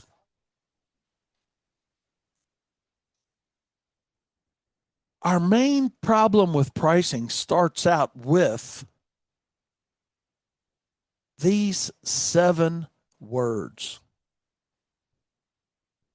You can join the group if you want. I don't care. I really don't. But I just want somebody to turn the light on for you, because it took me 9 years to turn the light on for me. And I don't want you to go through the same pain and suffering that I put myself through and my family through and my wife through and my kids through, of working daylight to dark, thinking I'm making some money, and at the end of the day wasn't making nothing. Great cash flow, very limited, if any, profit. Most of my jobs were not bid properly, some too high, some too low, and I had very few that were like Little Red Riding Hood that were just right, where the porridge was just right. But what screwed it up were the 7 little words that Wayne had in his mind that said, I am small. I can do it cheaper. What's that, 7 or 8? I'm small. That's 8. I'm I'm small. I can do it cheaper. That is something I want you guys to really think long and hard about. Because if you really understood cost, here we go. This is fact. If you truly understood cost, you would understand. Let's just take it doesn't matter what it is, a lawnmower. Let's look at a lawnmower for a second. Because most of us have had a lawnmower. If you haven't had a lawnmower, let's look at a spray tank or a Z spray, whatever. Just take a piece of equipment that you use on a daily basis. Guy says, I'm small, I can do it cheaper. I don't have the overhead that Wayne's got with that building and all those trucks and all those subs and all that overhead. I can do it cheaper than he can. Well, maybe you can. But let's just turn the light on for a second in the other room so you can at least see the shine and maybe think it begins to make sense.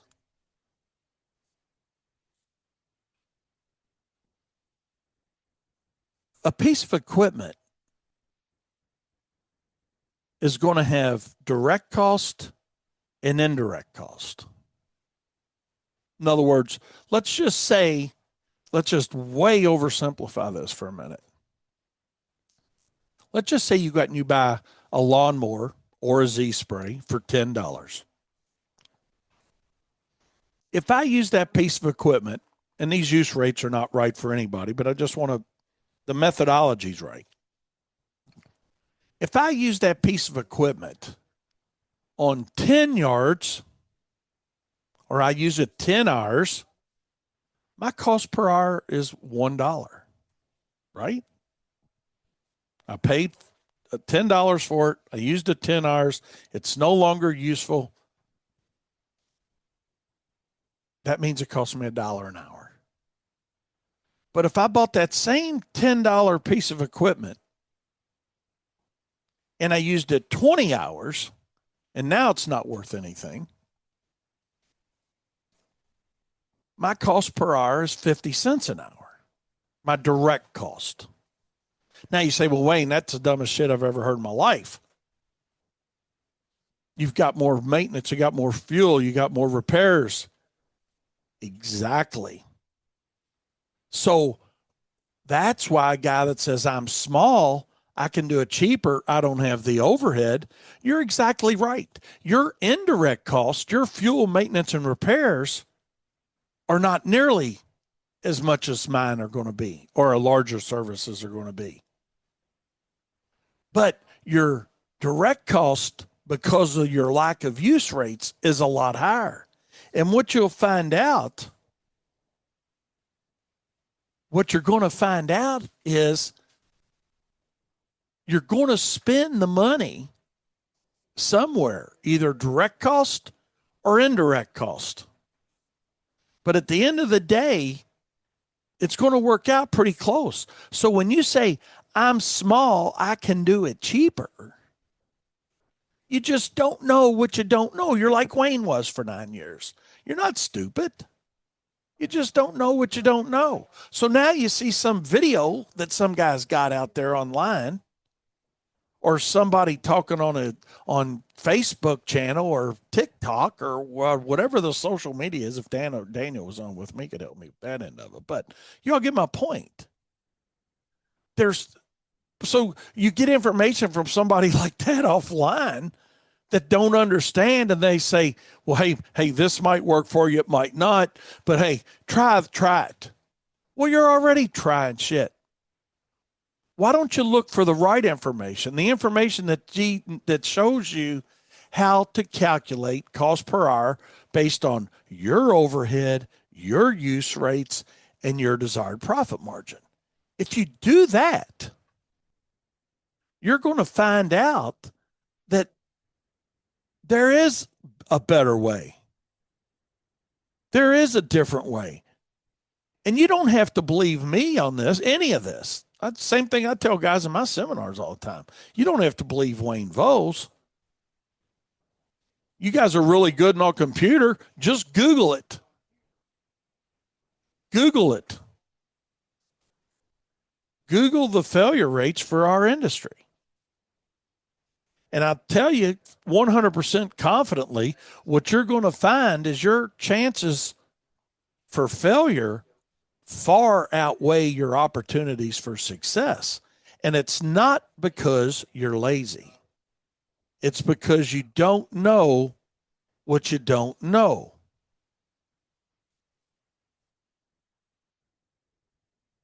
Another methodology we use to price jobs is, and I was making $20 an hour when I was in the factory. I'm making $60 an hour or $70 an hour, mowing lawns now, or $100 an hour. I'm killing it.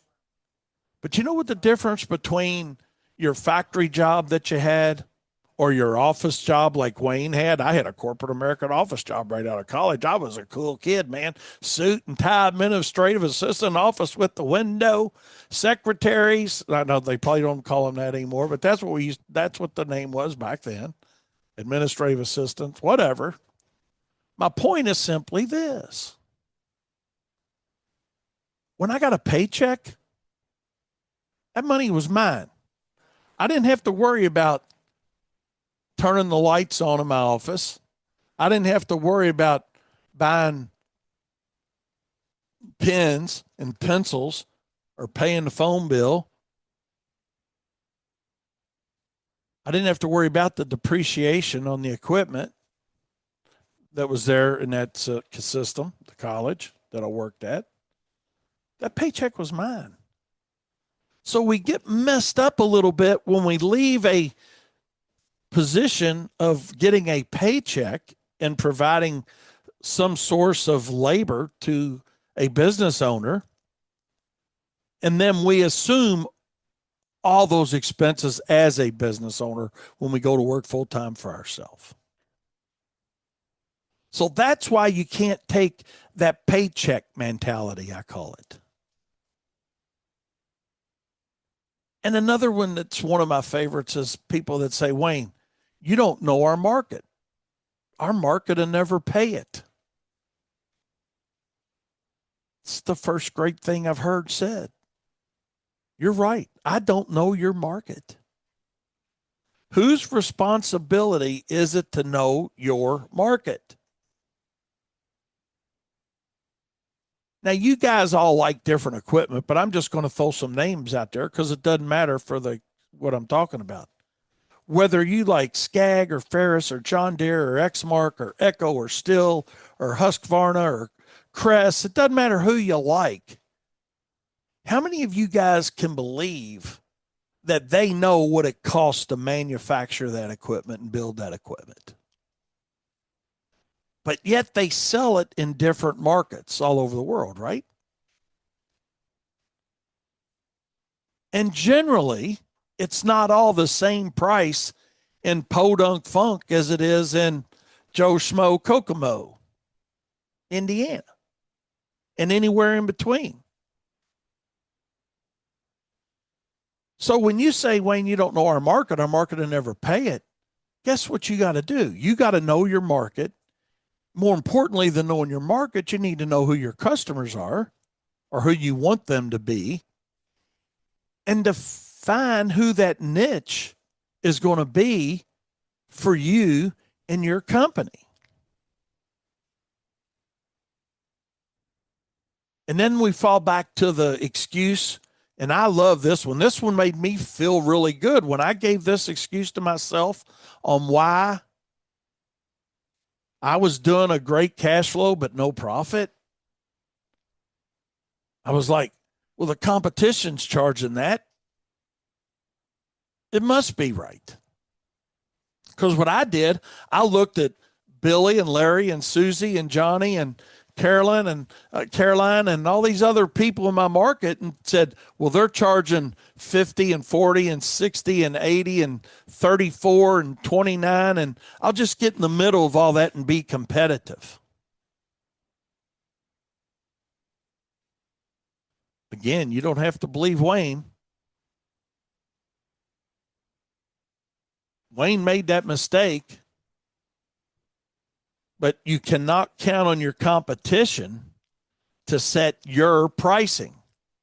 Now, further down the line of this business we're talking about, yes, knowing who your competition is important.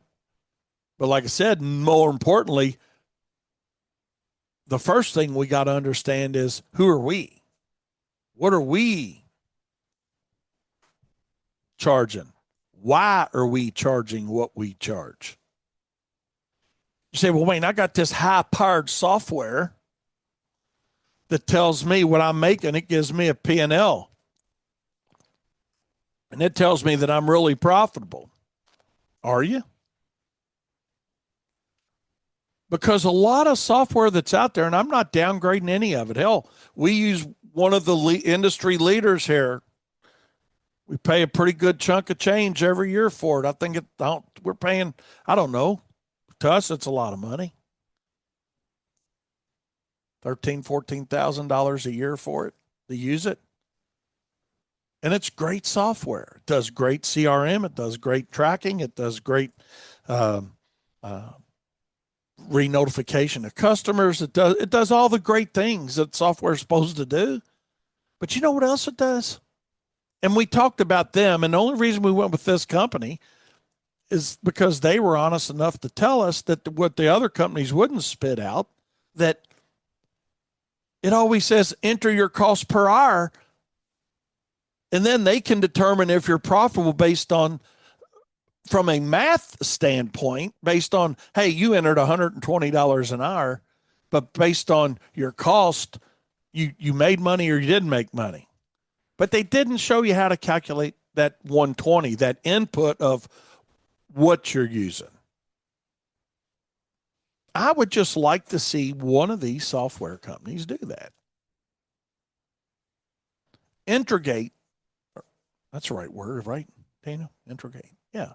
Integrate the cost recovery process into the software rather than just telling you to enter what you're charging per hour. So even though you pay a lot of money for some software, and a lot of guys say, well, hey, man, I'm only paying $30 a month. Maybe the best thing you can do is pay $30, $40 a month for the software you're using, because you're still not getting the answer that you really need, because none of it's showing you how to calculate costs and saying, hey, what are you charging? I hope this makes sense, because I got in that same trap. So now not only was I not charging based on what my costs were, what my overhead, my direct and indirect cost, my additional overhead, my desired profit, I was charging based on what the competition in my market was charging and based on what I thought the client was willing to pay. I had all these unreal reasons of why I was charging what I was charging.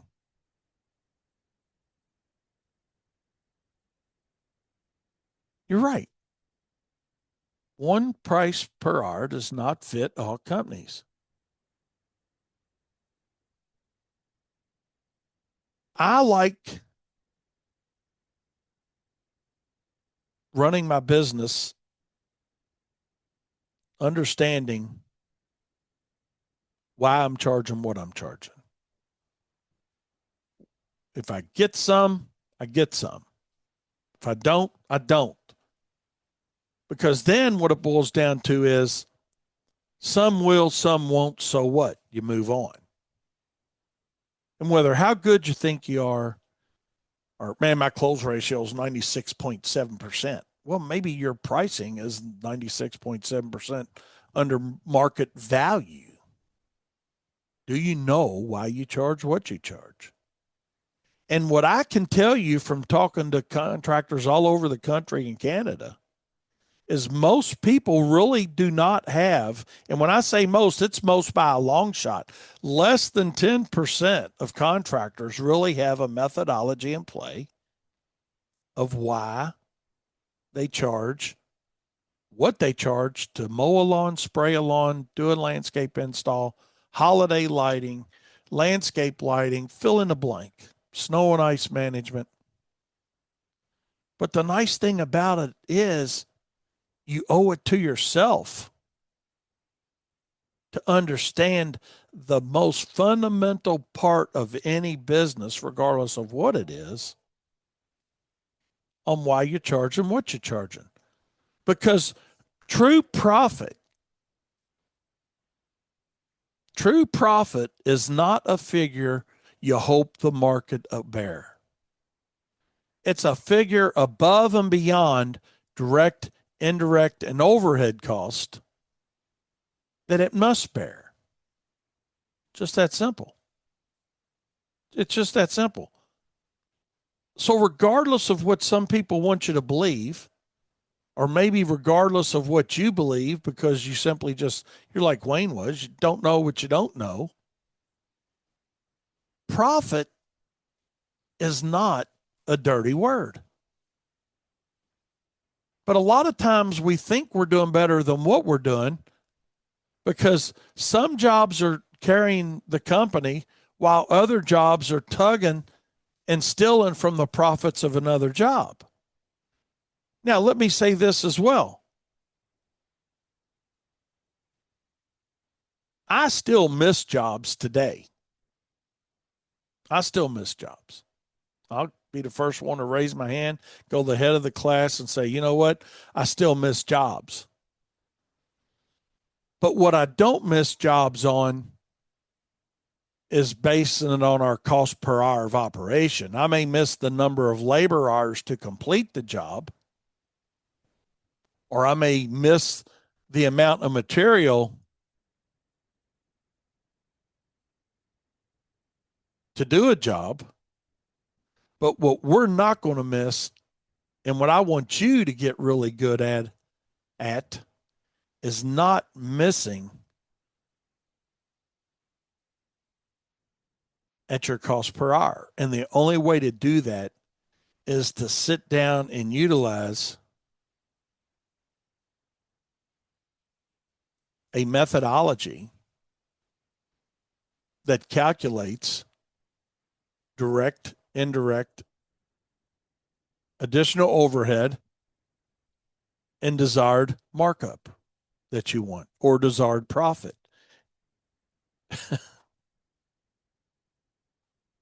And know, and Mike just sent me this, and he's right where I'm at. Know that you are an expense to your company as well. When you do a labor cost sheet, you need to be included as an expense to your company. And know that markup on material, Stephen, I appreciate you sending me that, but that's what we're talking about right now. Markup and profit are two distinctly different numbers. Just because you mark up your product 20%, that does not mean you're going to have a 20% profit. And we'll give a deep explanation in that in the profit circle. I mean, and have and will again. Because this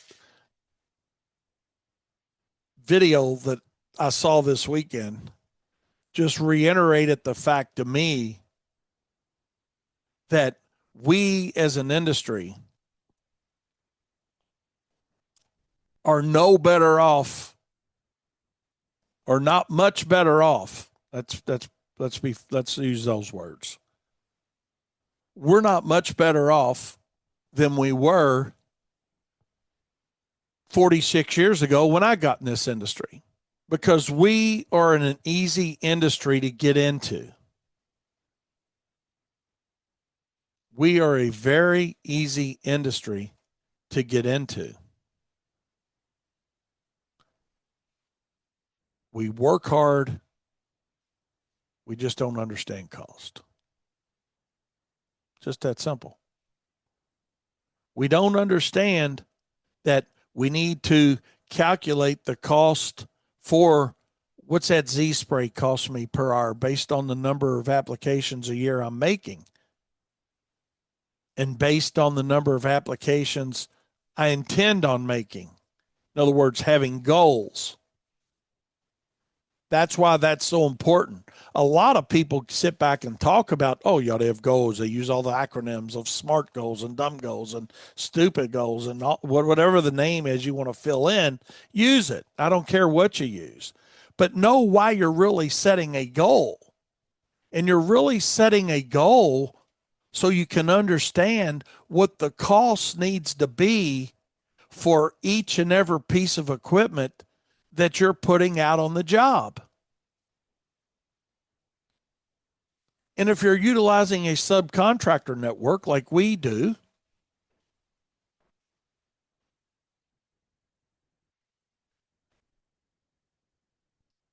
then you got to have a better understanding of costs, just not for that, not just for your cost, but the subcontractors that you're utilizing. Do they understand their cost? And you might think that that's something, well, why am I even worrying about that? Well, that's important for a lot of reasons as well. Because if you got a good subcontractor, what do you want to do? You want to keep them in business as well. Because if they're doing a good job for you, you don't want to have to hunt another one down.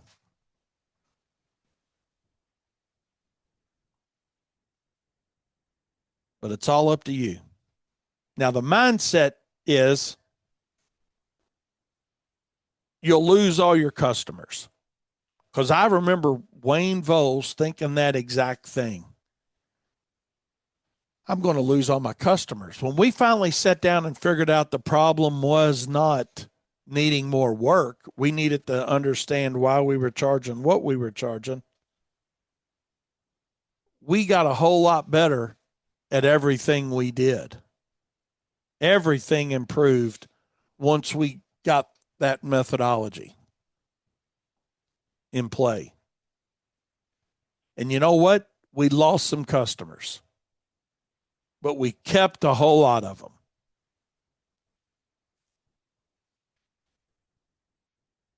You got to decide what's most important to you.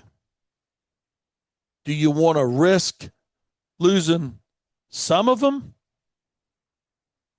Or do you want to play the Russian roulette game of potentially losing all?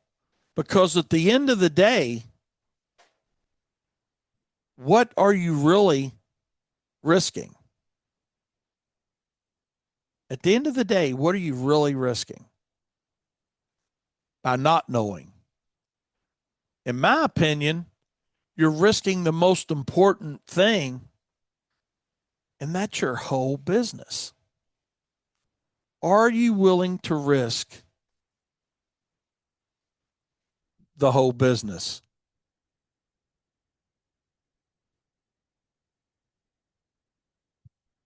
We're going to call Darren Gruner.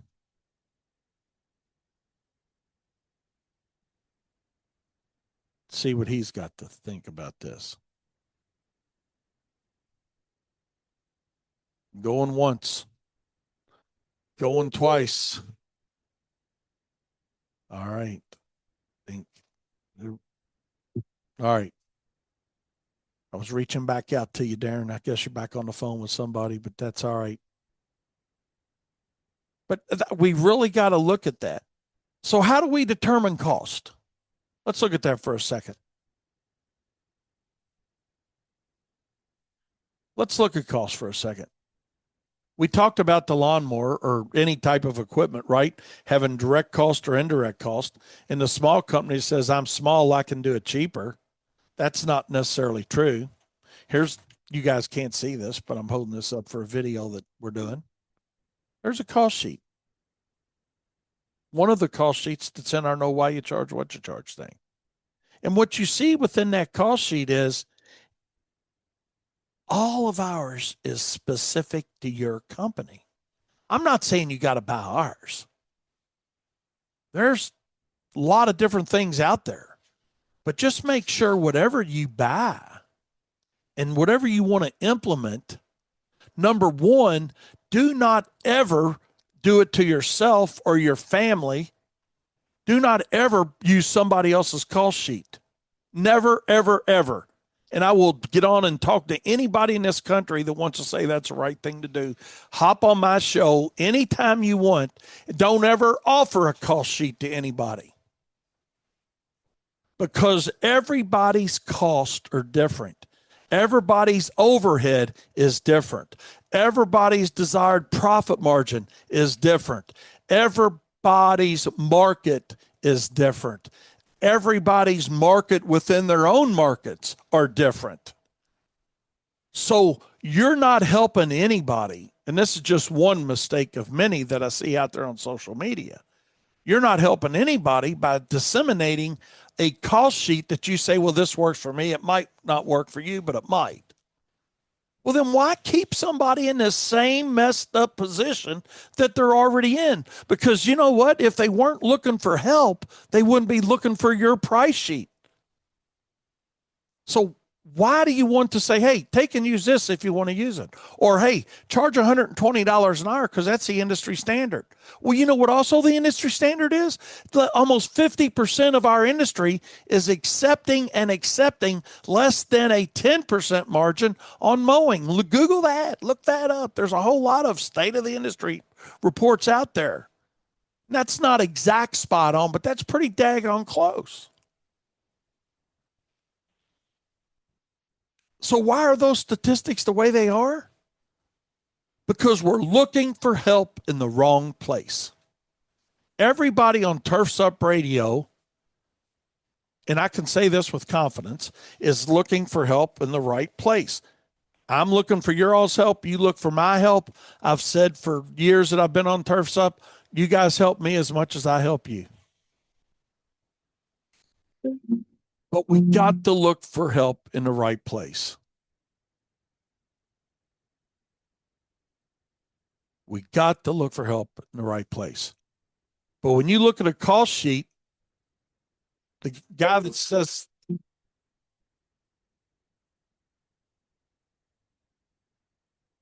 what's up, Darren Gruner? Hey, sorry about that. That's all right. I'm on my soapbox for a minute.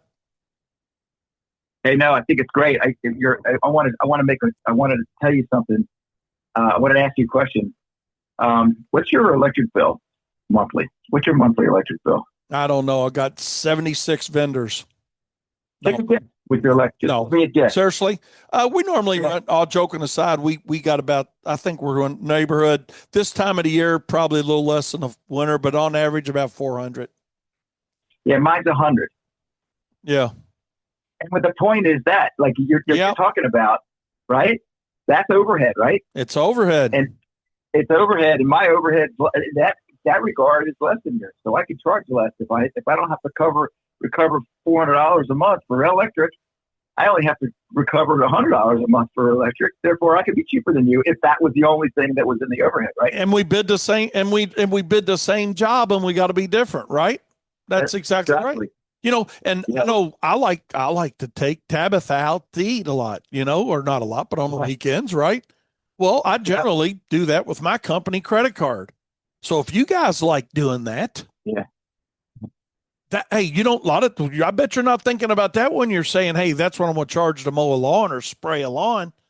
But it should be, because anything that to Darren's point, anything that your company pays for, pens, paper, pencils, marketing dollars, advertising dollars, cell phones, taking your spouse out to eat, taking your subcontractors out to eat, taking your subcontractors out on a limo ride, you know, whatever the hell it is. It's all expense. Darren, here, my point is, I'm tired of these keyboard heroes that I see out there on social media throwing numbers around that are not good for our industry. They're perpetuating the problem. Yeah, they come around. People come around and start Well, to realize. the thing is, most of them don't have time to come around. That ain't Wayne saying that. That ain't you saying that. Statistically, all you got to do is look at it. That's right. The ones that make it come around, the ones, but unfortunately, the largest percentage of them don't. And it's not because they're stupid. It's not because they're lazy. They work their butt off. They just don't understand the business side of their business, starting with the most important fundamental foundation, and that is, what's it cost me to do the job? And these guys that are out there using material cost times 2 or material cost times 3 or whatever time multiplier they're using, like I tell guys in seminars, or coaching, there's nothing wrong with using a multiplier if you understand why you're using that multiplier. If that multiplier is based on your overhead and your use rates and your desired profit. But when you're using a multiplier because Joe Schmo, who's got 200,000 followers and he's an influencer and he's standing out at the expo, and he's got everybody wanting his goddamn autograph or her autograph, and I'm proud of him. But, I think really what it goes back to is, show me what you've done. Show me what you've done. Let's do it. Let's do an exercise, right? It's funny because everybody should have this. Like I do. I know you have sheets and stuff like for overhead, right? You have that you give during your profit circle, right? So I have a sheet similar to that I created myself, just to kind of get even in my own personal life. And we can start there. Really, you can start there with your own personal expenses and stuff like that. Get an idea of what really. A lot of people don't realize what they spend each month. Yeah, if really somebody doesn't have a budget, if somebody doesn't have a profit and loss sheet, you're nowhere close to knowing what you need to charge. Because your budget's going to be based on projections on expenses, right? I mean, or it should be. Now, I don't know. One of these guys that don't understand it maybe would have a different opinion of that. But, and I touched on it earlier. I don't know if you heard that, but I said, it's not just what you're, let's take a Z spray for an example. Okay. Or a lawnmower. It doesn't matter what it is, or a ditch witch. Fill in the blank on what you're using. Doesn't matter equipment wise. But the reality of it is, you've got a certain amount of hours of use on a piece of equipment, but what's your goals for this year? In other words, do I want to increase sales by 8% or 10%, or it doesn't matter what the percent is. But right. if I have sales projection goals, then my use rates on my equipment are going to have to be calculated based on those goals. That's why your goals got to be realistic. We're not talking about goals today, but that's why goals are so important.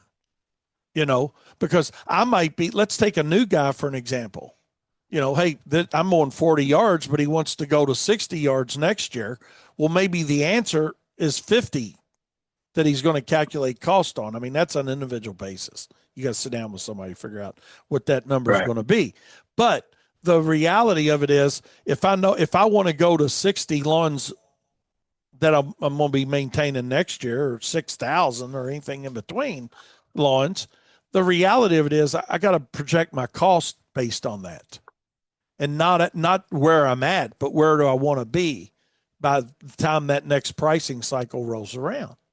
Otherwise, I'm not collecting enough money to support that infrastructure that piece of equipment's costing me.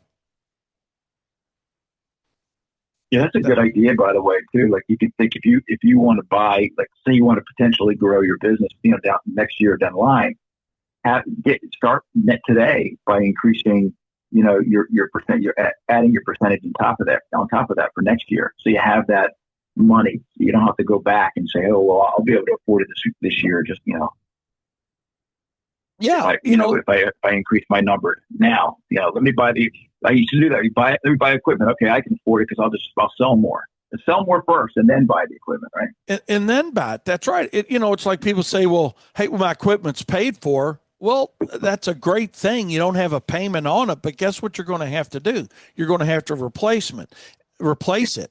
And if you're not charging based on the anticipated cost of replacement, then you're not going to be able to replace it. In other words, if you buy you get a great deal on a Z spray, man, guy going out of business, which is a reality. You could a lot of times pick up Z sprays for $10, $12, $13,000 in great condition because the poor guy's going out of business. Or same thing with a lawnmower, But I can't do my cost sheet on that value because I'm probably not going to replace it for that value. Right. And that's something that people don't think about. They just don't think about it. Again, it's not because they're stupid. They just don't know what they don't know. And I think it's our job, meaning Wayne Voles, Darren Gruner, Eric, Daniel, Aaron, anybody on Turfs Up Radio, it's our job to turn a true light on for somebody. Don't tell them what they want to hear. Tell them what the hell they need to hear. And if they do it, they do it. If they don't, they don't. But you know what? I can feel better at night knowing that I really gave somebody a good answer to something or an answer that I thought was right anyway, and not something I don't know how you feel about it, and you don't even have to say it if you don't want to. It's fine. But I asked this question earlier. I don't really know if you and I had it easier, Darren, because we didn't have access to all this social media shit. You know what I mean? Yeah. Having to figure it out on our own, or these now where guys can go to YouTube and TikTok and all these other social medias and get just as bad information as they got on their own. I don't know what's worse. I really don't. I think I would rather learn it my own way than to think, well, damn, this guy says, hey, use his pricing sheet. If I'm just using that for an example, because I saw one of those recently, and there's a lot of them out there. I did that. You didn't know how to charge. Yeah. We didn't have resources like this, so we used to ask other people, what do you charge for this? And we thought they were right because, well, they've been in business 5-6 years. They must be right. We didn't know what right was. We didn't know what right was. And what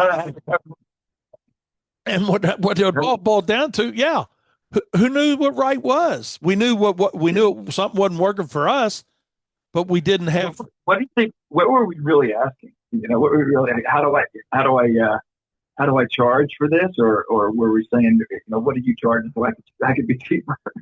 No, I think we were asking both, quite honestly. Yeah.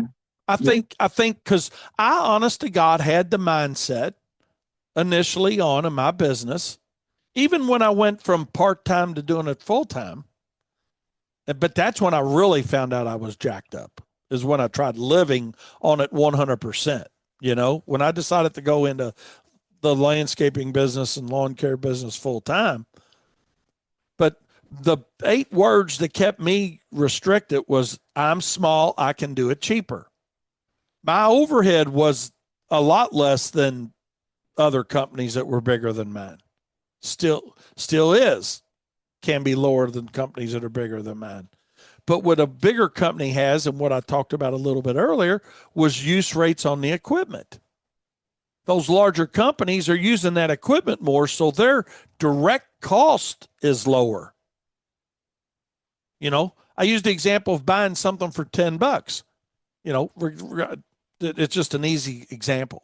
If I buy a lawnmower for $10 and use it for 10 hours and it's used up, it's $1 an hour is my direct cost. Now, I don't have my indirect cost in there, but my direct cost is $1 an hour. But if I use it 20 hours and it's used up, then my direct cost is 50 cents an hour.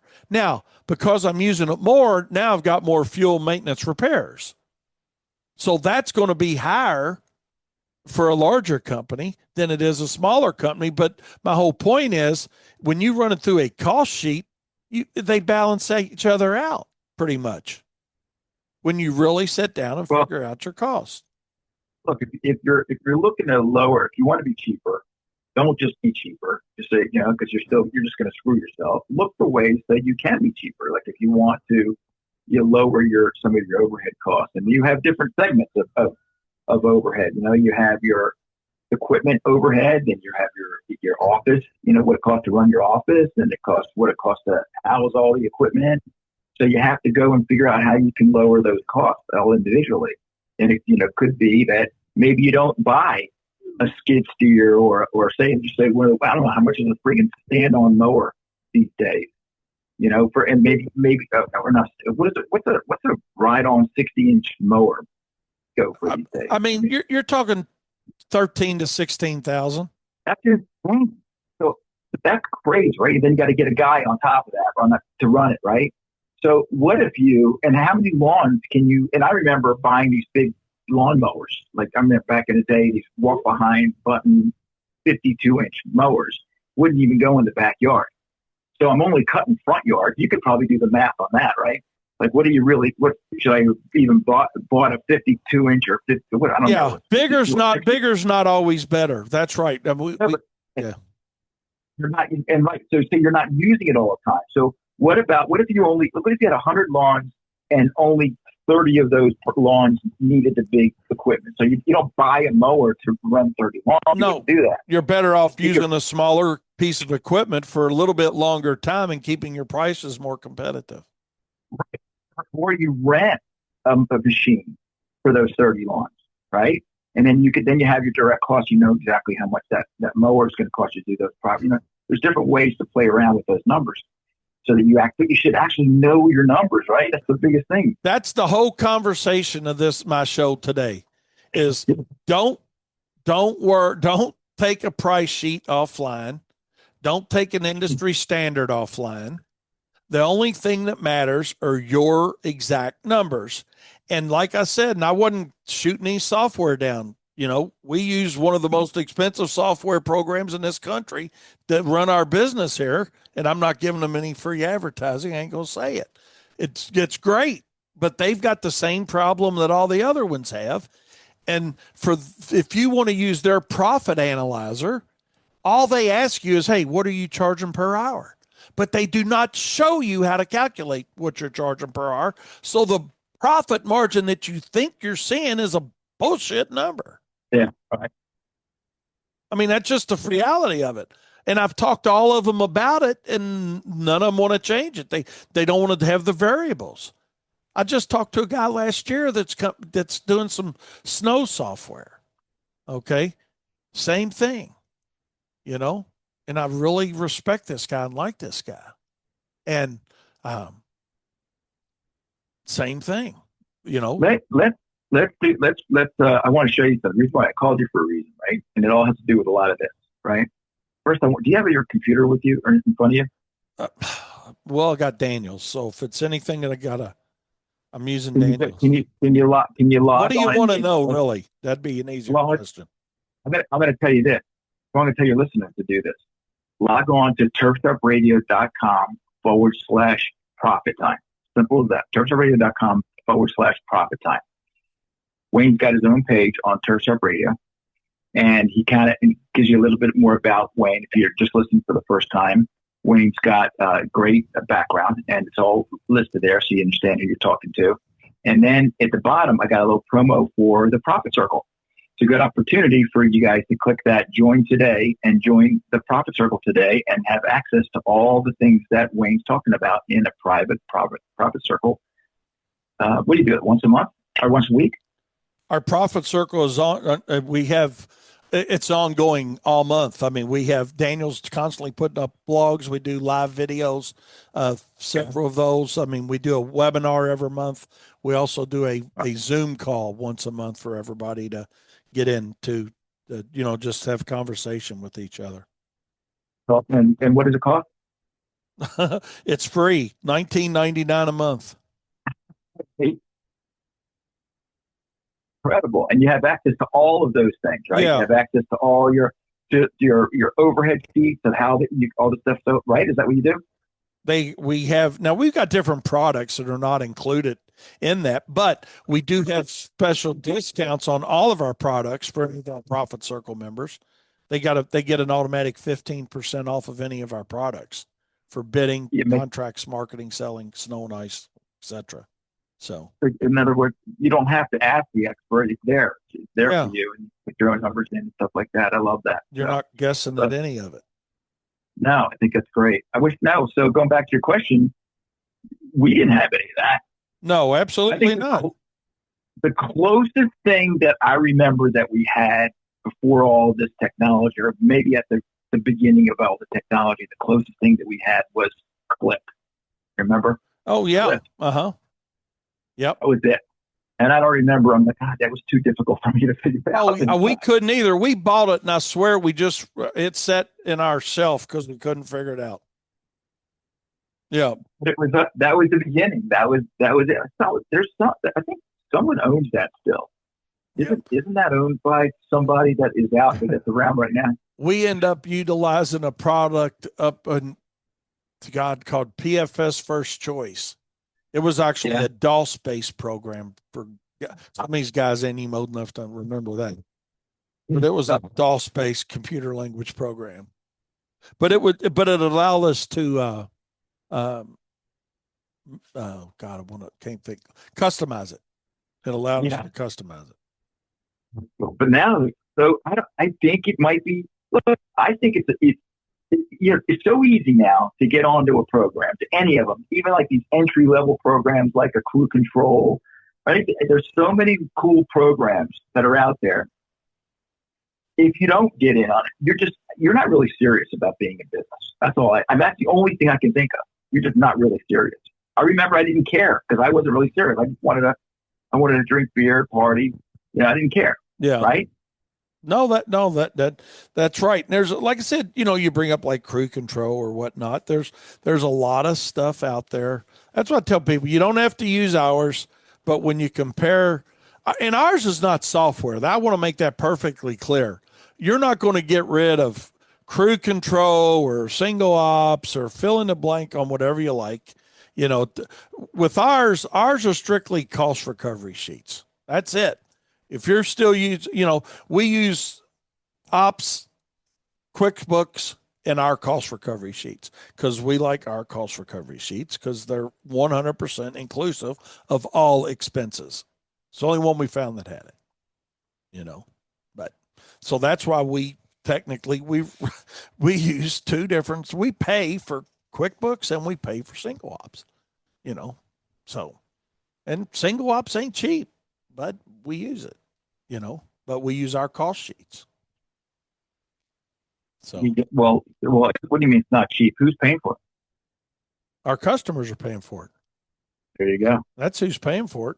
Yeah. So that's why there's enough benefits to it that it's worth that monthly fee we pay to them for all the other stuff it does because we got our own sheets that will do the cost calculation.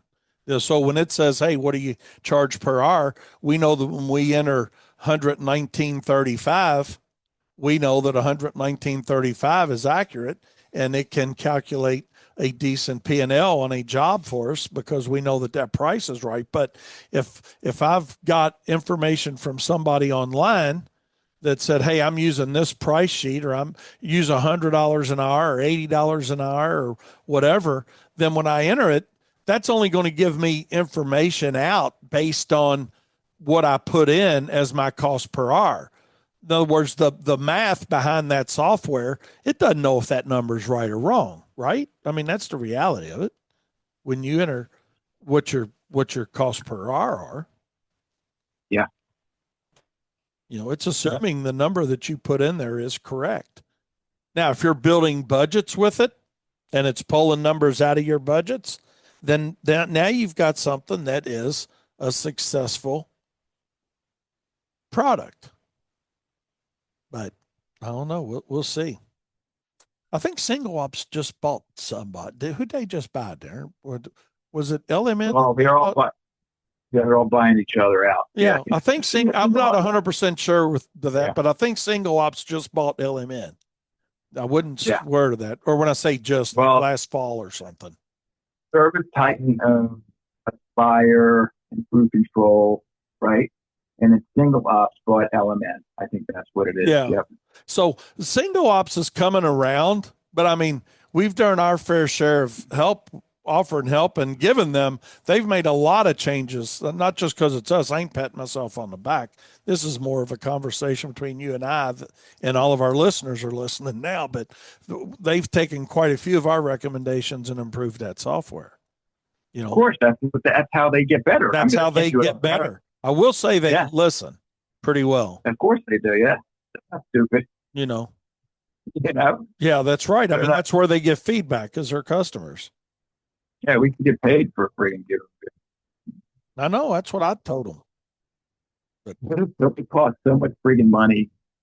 Costs so much money to have those to build those software. You know, it's Right. incredible. It's so expensive to build a software.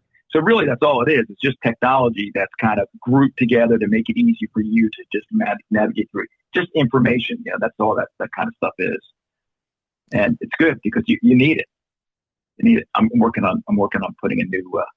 I got a new promo for you on your page. Well, good I'm deal, excited. man. I'm excited for you on your page. I want people to start going to your page as you do your promos, Yeah. as you do your stuff for Profit Circle. That's all I've been working. I've been up since 4 o'clock this morning. Well, I appreciate that, man. I mean, we're just all here on Turfs Up for the same reason, and that is it sounds like it's just bullshit, but it is the truth. We want to help elevate and educate the industry. That is just it. We want Why do you you think? guys not to have to go through what we did. Why do they think we're doing this for hell of it? Listen, we're not interested in any pats on the back for this. We do it because we feel like we need to get back. I think that a lot of guys that are in the business now and they start to become successful, and they're going to do the same thing. Yeah. They're going to want to give back somehow. And I just want to see more survivors of the industry. Because even the guys that don't survive and get out for whatever reason, there's a million reasons. Most of it's not because they're lazy. It's the business methodologies, the business models, the business systems. Hell, Steve Cohen was talking about it the other day with you about systems, or a while back. That's all it is. That's the separator between the companies that make it and the companies that don't. Other than that, we all got trucks, trailers, lawnmowers, string trimmers, spray tanks, snow plows, aerators. We all buying the same equipment. The difference is the business system's in place. And stop guessing. For God's sakes, you owe it to yourself and your family first to stop guessing. Yeah, I think you should be serious in this too. Oh, absolutely. I want to tell you something. Well, first of all, I want to say something. Things I'll talk about things and maybe I want to talk about things that scare you, right? Yeah, like as like money. When you want to spend money, what scares you? Like I'm paying. We're paying Totalscape Design down in Florida. We're paying $4,000 a month to Luke Frukin to give us to get us work. Do our SEO and all that stuff. And that's not it's really inexpensive. I mean, there's other guys out there that are charging way more than that. But that's kind of scary if you think about it. But it's only scary if you think I'm not going to. It's not gonna bring me any business. He brings us so much business that $4,000, and that, by the way, that $4,000 is included in our overhead, right? He brings us so much freaking business. It's like I want to give him more money because he does such a great job. Things like that shouldn't scare you in business. So what I'm saying is, if you're not seriously knowing your numbers and you're not calculating everything, you're not afraid of spending a little money in your business. If you're afraid and you're not serious about your business, bottom line, you have to be serious about your business. You have to understand, that you have to understand how your business runs. Yeah. And you can't do it without understanding that side of it. Like you said, Darren, but you've got to have a program that is inclusive of capturing all your expenses. And that's why we put our know why you charge what you charge sheets together, Yeah. is because people like their software generally. They like, whatever it is, that they're using, crew control or single ops or LMN or, whatever. They like that. But we wanted to give them something that would give them 100% cost recovery. Then when they do their inputs to all these things, they know that everything's been captured. And, for what we charge for it, it's almost like giving it away. It really is. But Well, it is. I mean, I was, we charge 100. Well, for our cost recovery packet, our know why you charge what you charge, we charge $199 for it.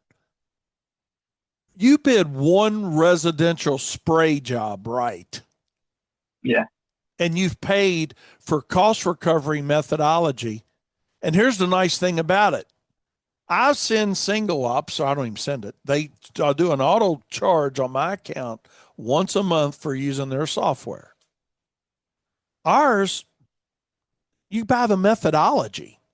There's not a monthly fee. Hell, we'd have been smarter by attaching a reoccurring revenue stream to that back in 1990.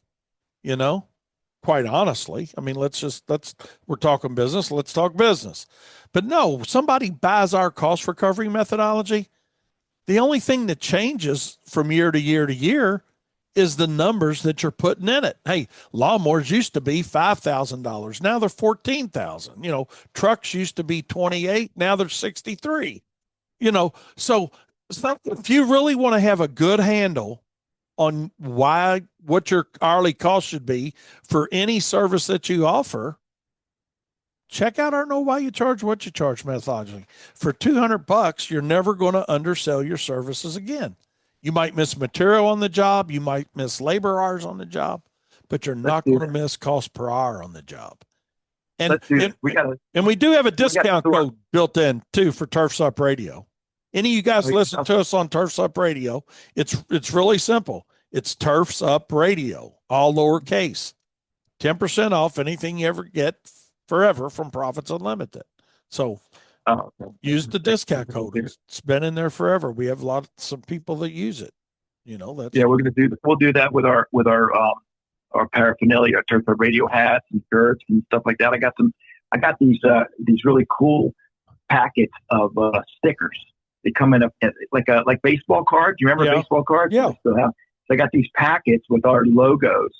So you can get all the logo stickers in one packet, and we'll be giving them away too as soon as they come. I ordered them. It should be here on the 23rd, so I'm going to get them to give them away. But we're going to have our store set up for all paraphernalia, and all the proceeds are going to go back into the business, go back into Turfs Up Radio to help Turfs Up Radio grow. So it's not about profit here.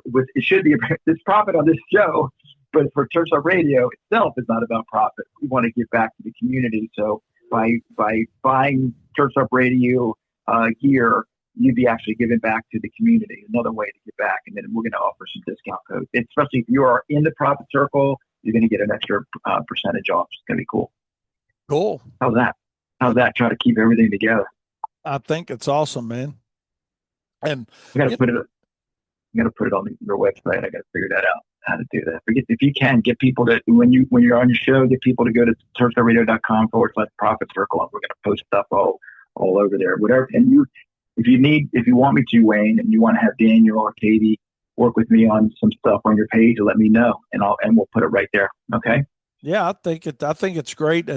I think Turfs Up Radio is certainly over the last several years going in an absolute perfect direction to help the industry, and it's a great resource. It's a great resource for contractors. I get emails from our station all the time, and last week your shows had over 1,000 people listening to it during the day. Our shows over 1,000, awesome. The best numbers we've had ever. So it's finally, we're starting to be, the things that people are catching on. In other words, so if you're listening and you haven't caught on yet, it's the time to do it. This is the time to start catching on, and get involved. And that's a good way to get involved. Buy some terrestrial radio gear. It's cheap. I don't know what Eric's working on the prices of the hats and stuff like that, but we'll let you know as soon as that store's up. But get involved somehow. It'd be great. That it will be. That will be. Well, hey man, I appreciate you hopping on with me. We're over. I guess we're on your time now.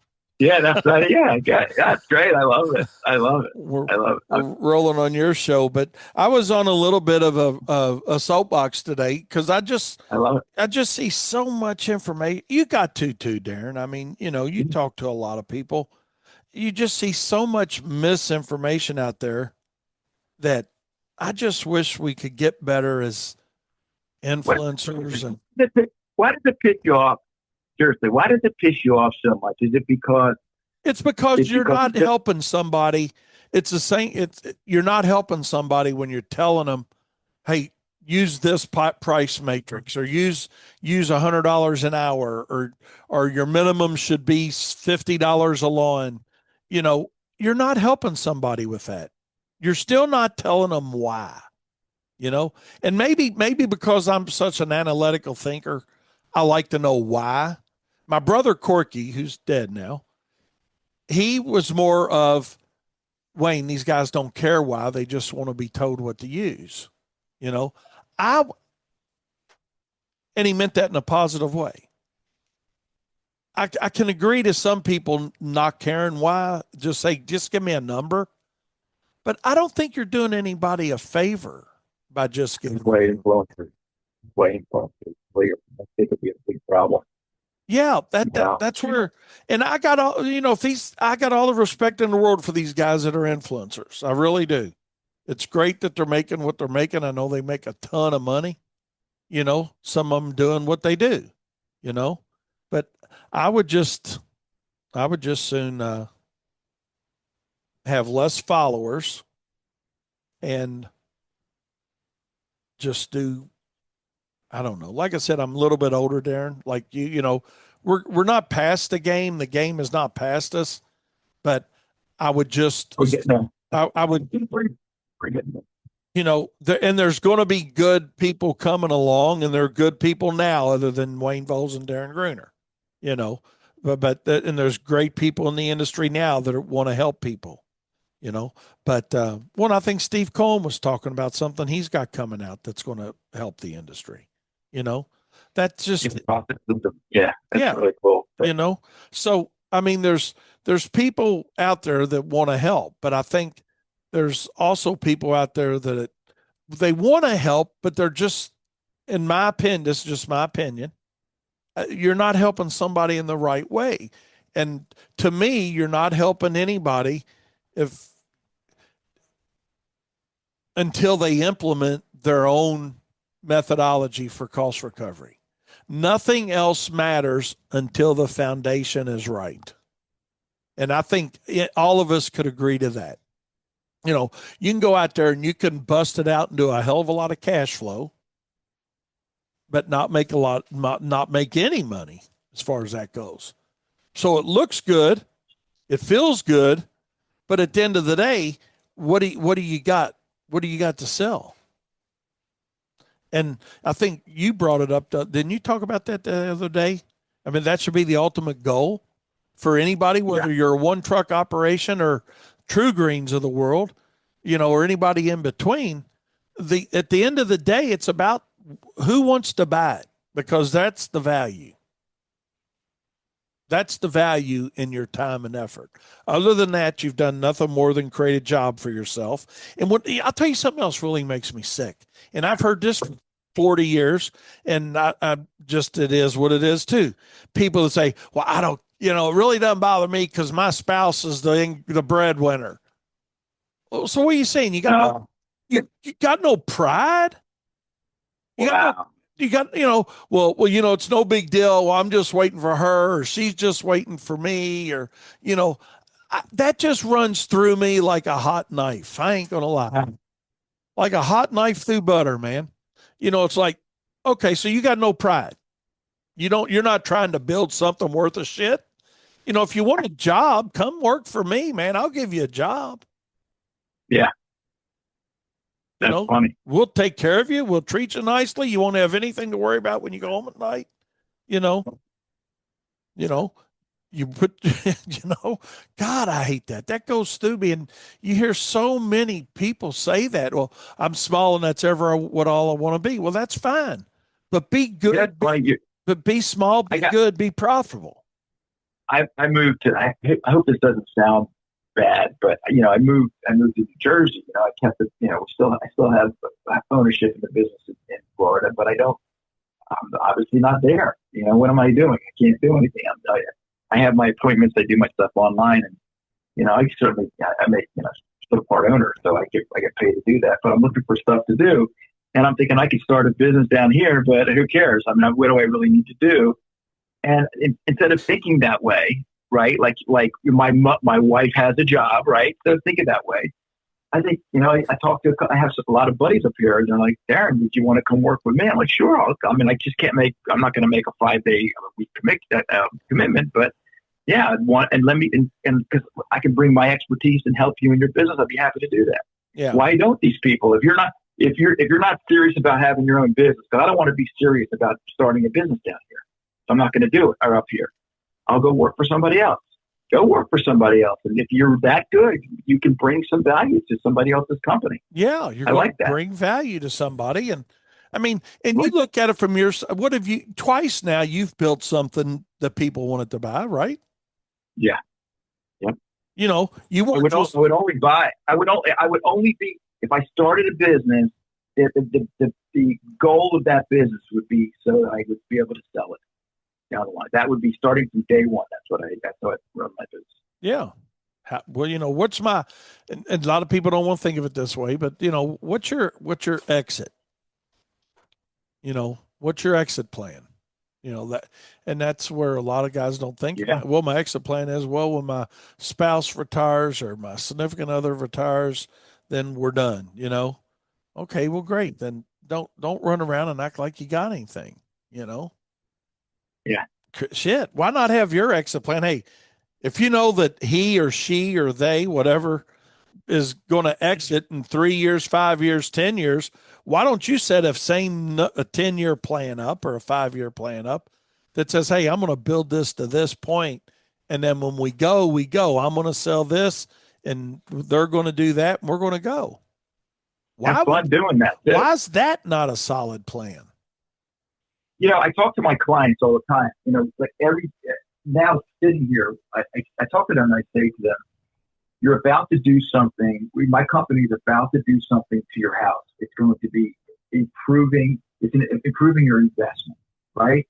Everything you own should be, when you think about doing something to it, whether it's something that's of value, you want to think about it as an investment, and how are we going to increase the value of it, right? I tell my clients all the time, that's the way you should approach business.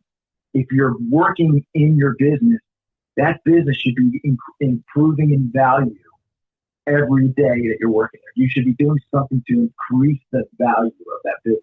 You don't want to piss customers off, right? You don't want to yell at them and scream, because you're going to devalue your business. You want to be good for them.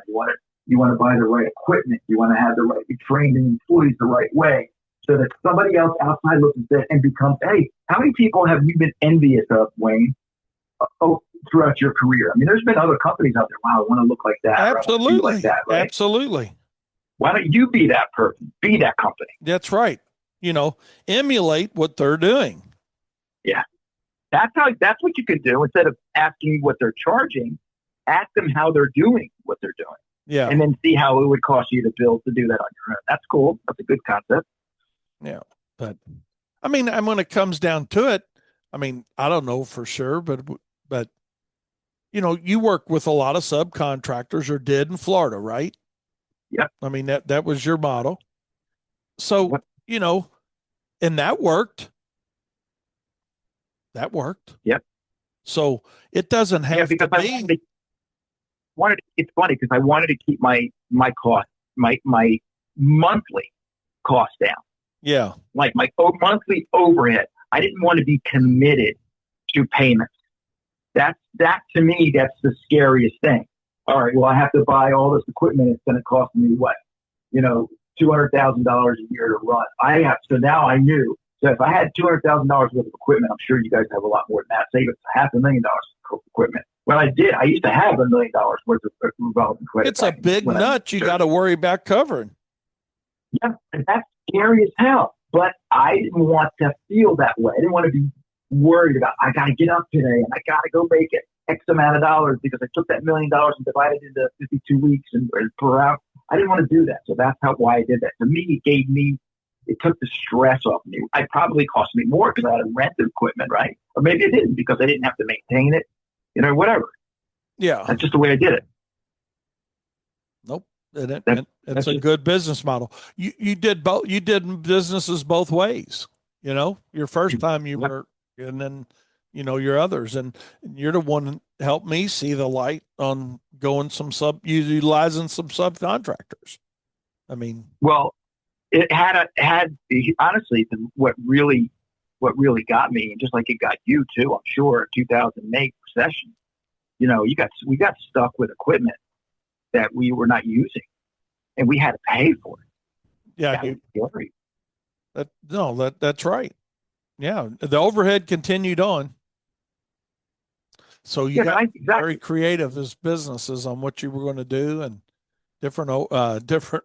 You become more diversified. I know we did. Yeah, of course. Smart. You're a business guy. You don't go out of business. The people that went out of business just didn't have the right aptitude for business. Period. Yeah, they didn't. Right. That's exactly right. Businessman, you're gonna adjust. You're gonna pivot. Pivoting is a big part of our culture. Pivoting. We're pivoting all the time, right? You're pivoting every day. Every day. Industry. Oh yeah, I mean, and one of the biggest controlling or uncontrolling is the weather. I mean, think of how many adjustments you make in a schedule because of weather. Yeah. I mean, everything else is perfect, let's say. But, you take a year like this year where you got rain every other day, it's a new ball game for everybody. So, yeah.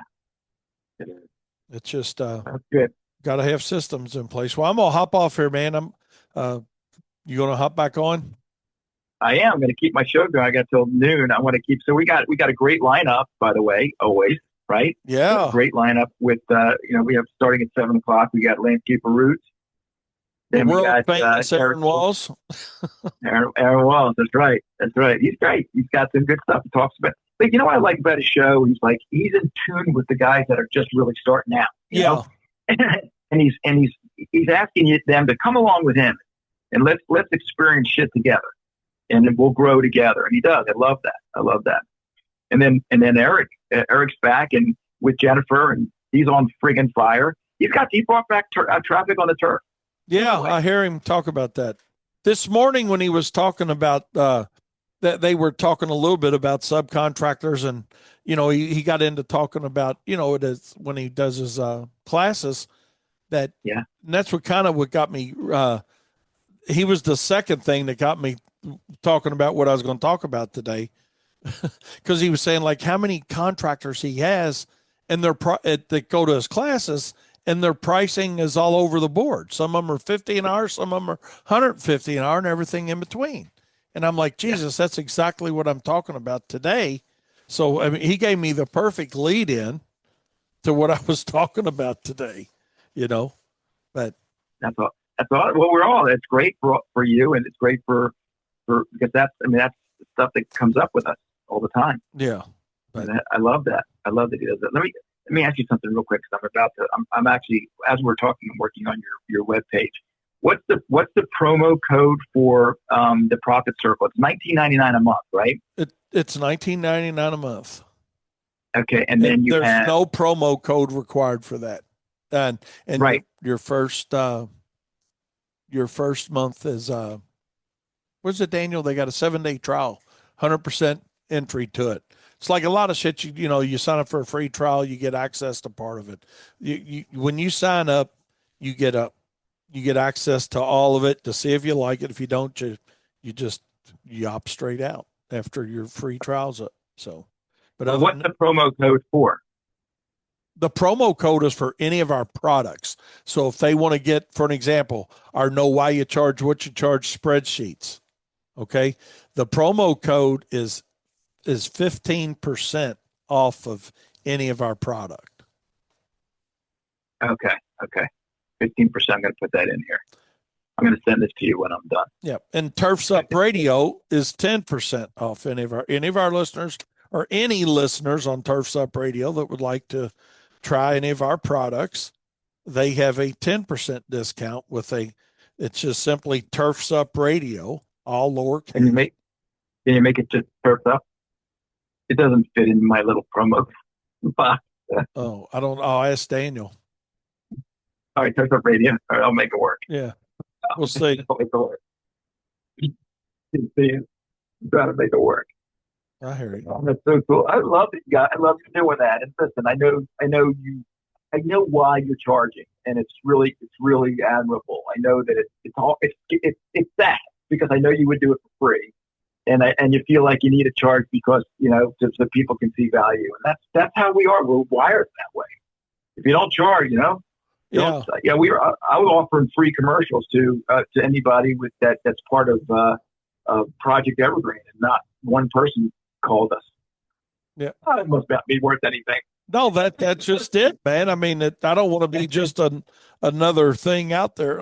Well, the thing is, Darren, and I said it earlier on my show, I've got, I just personally, I mean, we got nothing to prove to anybody. I mean, there were years we were doing 30 and 40 seminars, paid seminars, people, plus, and that was good, man. It was good, but I'm past that now. I'm not running that circuit any longer.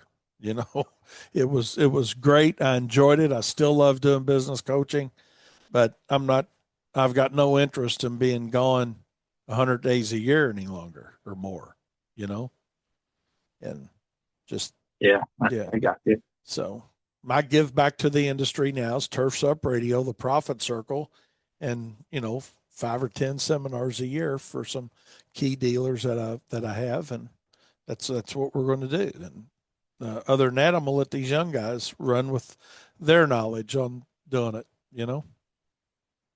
Hey, that's good. It'll be time to pass the what do you call it, the torch? What do you call it? Not the torch, the baton. I don't know if I can say that. It'll be time, but not yet. Not yet. I think we got some more time left. We're both thinking about it. I was thinking about it for a while, but you know what? What are we going to do? We're not out. We're not out in the field, and you don't go out in the field anymore, do you? No, God, no, I hadn't done that. And not other than snow, I still do take a snow truck out when it snows. I love that. That's my absolute favorite thing to do. Yeah. Yeah. You actually do? You go out there and you plow? Yeah, I've got an F-250 with a EXT Boss snow plow and a Snow X box on it, and 2-yard by or yard and a half. I don't even know what size it is. Fuck, they fill it up. And I go out and I run a route on snow. I love it. Yeah. I don't want I don't want a big truck. Oh yeah. I ain't driving nothing big on it. That takes the fun out of it. So yeah. What year is your F-250? God, I don't know. God, what year is that truck? Guys wanting to buy my damn truck. What is that? The one I drive? No. 20, 21, 19. Yeah. No, I love that. Jeff Hester, I was at Jeff Hester's house the other day, and I told him, I said, he knows there's a truck, there's a guy that does all kinds of modifications on trucks. He knows the guy he grew up with. And I said, I want to go over there and put new wheels and tires on my truck. He said, Darren, don't do it. I said, why? He says, keep that thing stock. I'm like, it's fucking ugly. Like those ugly wheels and the skinny tires on those F-250s. I said, I want some badass tires and wheels. And he said, don't do it because it ruins the ride. They're great. Those trucks they're just great trucks, aren't they? Yeah. I mean, I like it. I only get in it 3 months a year, but or whenever it snows. But yeah. And the guy, so it runs though. It's not sitting there waiting for you. Oh no, we use it every day. We use it every day in our business. I just use it in the snow. Cool. Yeah. It's my little snow gig. Yeah. Okay. Pick out your website now. Pick out your webpage now if you like it. Tell me. You tell Daniel if he wants me to make some changes. I can. Hold on, let me Go ahead. slide. Do it. Let me slide over here. Oh my goodness, we got a great show planned today. We're going to talk a little bit about bidding and more bidding from a lot of different perspectives. We're going to talk about maybe get into some, I don't want to call it deceptive math, but it's more of, gosh, I'm trying to think of a good way to say this. It's right, but it's clickbait, but it's accurate, but it can be in obvious, and also it's accurate not being accurate. And I'll explain that here in a little bit. But what I mean by that is earlier today, I had two really, really intelligent people with a whole lot of formal education. I don't have a whole lot of formal education. I'll just come out and say it. Went to school, but not a lot of formal education, but I got pretty good business experience in education and School of Hard Knocks education. But I had a couple people looking at something that I saw online, and technically, yes, it's correct. And when I say these people are fairly well educated, I mean master's degrees at minimum, math degrees. One of those people were Katie, and one was somebody else that I didn't ask her about using her name, so I'm not going to throw her name out there. But people that are very well in tune to numbers and math and that whole side of things. So so I know that the answers that they got are accurate, but also I'm going to say the numbers that we looked and saw online were accurate, but a little. If you didn't know any better, you wouldn't know any better. So we'll leave it at that. So we're going to talk a little bit about that today. But before we get into all that, but we are going to make some comparisons. I did see another video from a gentleman that I wanted to talk a little bit about and address myself in a very professional way, because he was actually saying, "Hey, I don't understand. Explain it to me."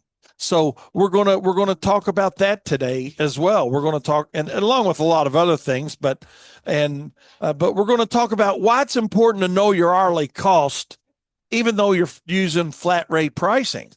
And the flat rate pricing aspect is a great way to price jobs. Very profitable. Very, very profitable. 99.97636% of what we do here at WLS is flat rate. But we're going to talk about that and why it's so important, why it's so important to understand the methodologies of both and understand why you don't start out and take a number, say, well, last year I did, and I'm just going to make a number up. This could be fill in the number for you. Okay. It doesn't matter what the number is, but the reality of it says last year I did $300,000, let's say. Okay. But my expenses were 200,000. So I made 100,000. Let's just go with it being that simplified and over simple. Okay. Well, that's one way of saying, well, hey, I'm doing okay, man. What's the difference in how much what my hourly cost? Why I don't understand my hourly cost. So that's what we're going to talk about is why it's important to understand hourly cost, even though you're flat rate pricing, so that you don't go from the top of that house to the foundation to see what the profit margin is.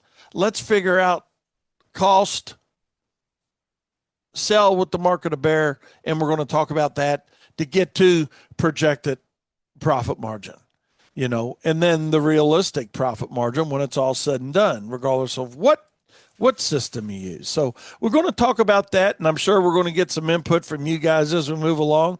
But before we get into all that, I've got to big old shout out going to Jeopardy here at Wayne's Lawn Service, one of our applicators. It's her birthday today. Happy birthday, Jeopardy. And just by chance, if you're listening or listening to the podcast version of this, wanted to give you a big old happy birthday. And she also has her second child coming in about 16 weeks or 15 weeks. So she's got a lot of excitement going on in her life right now, as you can imagine. So, but I did want to give her a big shout out. Also, I wanted to talk about more rain in our forecast here in Louisville today and a lot of areas in this part of the country. There's something new for you, right? So I've reached out to my buddies at BAM, and I'm going to see if I can get Brett or Matt on with me Friday to talk about this scenario. So, and all this rain and when it's going to stop, because I know it's like for you guys too. I mean, it's just all over. It's everywhere. And probably when it stops, it's going to stop and the shit's going to get bad. And that's the way it's going to be. But, man, I know one thing. I'm ready to try a different look at life on weather, quite honestly. It's just something else. I did, we're supposed to have some severe weather potentially later this afternoon, late afternoon, early evening time frame, or maybe over. So we'll see what that looks like. BAM's telling us low end tornado risk, but high end wind and potential hail. So we'll see how that goes. One thing, and I'm knock on wood, I'm not happy about it, but I am getting a new roof out of the weather we've had this spring. So I'm just hoping that we get done with most of this weather before they get my new roof on. So, so yeah, I'm kind of looking forward to my new roof, but because it'll be, it's weird when you get to my age, man. You're saying, man, this is the last roof I'll put on that house unless something really weird happens. When you start buying shit for the last time in your life, and I don't mean that in a bad way. I mean, 25 years from now, I'm not going to be in that house. I mean, I'll be 87 if I'm alive, and which I got a potential maybe of being alive. I don't know, but there's my buddy. Oh, Aaron Walls. God, let's answer it for him. We'll answer it for him. Let's see what we got here. Aaron Walls, you're live on Turfs Up Radio, my friend. Waiter, I have a big announcement. You're pregnant. Close, but I heard you're getting a new roof. I have one request. Don't get metal and don't get gutter guards. That's all I've got. Don't get metal and don't get gutter guards. All right. Yes. That's fair enough. Why not? No, why not gutter guards? Christmas lights. Oh, are they a pain? Yeah. Oh, okay. Well, okay. Well, good. There you go. See, if nothing else, I say I learned something from you guys all the time. Just, I try to put out some good information to help guys, and that's something to help me. So what makes Christmas lights and metal roofs hard to deal with? Man, they're just a challenge. Nothing wants to slide under them. The metal, the magnets don't want to stick to them. You got to stick the bulbs real far back, and they don't hang out over the edge. It's clean. Well, I got an idea, just, man. Why don't you reach out to what? somebody on YouTube that's done about 6-7 lighting jobs and find out how you ought to do those? They're experts. Yeah, they're all over YouTube. These guys that got 12 days of experience. they are out there. Of course, I've done it, but I haven't. You could get a lot of good advice, I'm sure. Come on. Oh, yeah. You know? You just filter through it. Oh my, you're the YouTube guru. I can tell you. You're and I don't mean this in a bad way, but you're a YouTube prostitute, man. Look, you guys do something that I said to do on YouTube, it's your fault, not mine. But no, that makes really good sense, man, about the metal. So yeah, thanks for telling us about that a year ago, So yeah. Well, that's all I had. I know you got some good stuff planned ahead, and this is where the entertainment meets education. So I don't want to take up your time later. Oh no, man! Hey, you're very educational. I tell you all the time, you don't give yourself enough credit for that. But yeah, we got a good show. We're going to talk about a couple things. I got my buddy, and I know we got a lot of listeners that that have bought into some of these franchises that you can buy into around the country, and Yeah. yeah, so that's cool. We're going to talk a little bit about that today, and something else that we got from them, and another franchise. I think it was called Heroes, if I'm not mistaken, a landscape, and there's no pun on words with that. I can't remember exactly what it was. I thought I took a picture of it last night, but There's one in Evansville. is there? Is that right? Heroes? Yeah. Yeah, and Yeah. I think Mike Marlowe has one does he? out there in Nebraska. I clicked on it, and they looked like a really good franchise to get involved with. By the way, and I clicked on it just to see what the process was, and it was pretty cool. You had to have I think it was $60,000 or $70,000 in liquid assets, a credit score over 800, or no, it wasn't 800. It was 680. Credit score over 680, 60,000 in liquid assets. And I don't know, it had several things. And then once you answered yes to those, then, it got into some other things. So, uh, yeah, I was just checking it out. So, but yeah, there's nothing wrong with getting involved in franchises. Not at all. But, Hmm. but anyways, Yeah. hey, stay Make tuned. sure it's the Man. right one. Yeah. I will. Make Thanks for sure. letting me have. Come on. Oh, no problem, man. We're always going to answer the phone for the Purple Walrus, you know? Well, I appreciate it. That's all right, man. You're my hero. Heroes Lawn Care. Zero, man. See you, man. All Bye. right, see you later. Bye. Bye. All right. That is the world famous Aaron. Seth, appreciate you listening. Seth says, sharpened his blades last night so the dew would cut good this morning. Absolutely. I got that. Oh, Katie's got an example of what we were talking about. Oh, Jesus. Sorry. We hadn't got that far yet. Katie's been working on another thing back here for us. So yeah, to talk about today, when I was talking about my math gurus, it was Katie and another lady that I've got a ton of confidence in that Katie worked with, and they're both really good at numbers. But yeah, Seth, I hope your blades are working well on that dew that you're cutting today. And Daniel's on here with me today. Daniel, thanks, man. Yeah. And Be on. looking forward to that. Mike said definitely a year to remember. True that, Mike. Yeah. For many reasons, yeah. For many reasons, to say the least. Mike, I would just want to let you know Tabitha's coming your way today for some in-service training. She's going to Glasgow, so headed that way. So we may need you. Law school.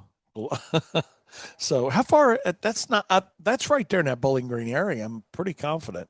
Mike, let me know for sure. But I think it is. I mean, I'm not a geographic expert. I think Katie probably has a good. But yeah, Katie could help us out with that.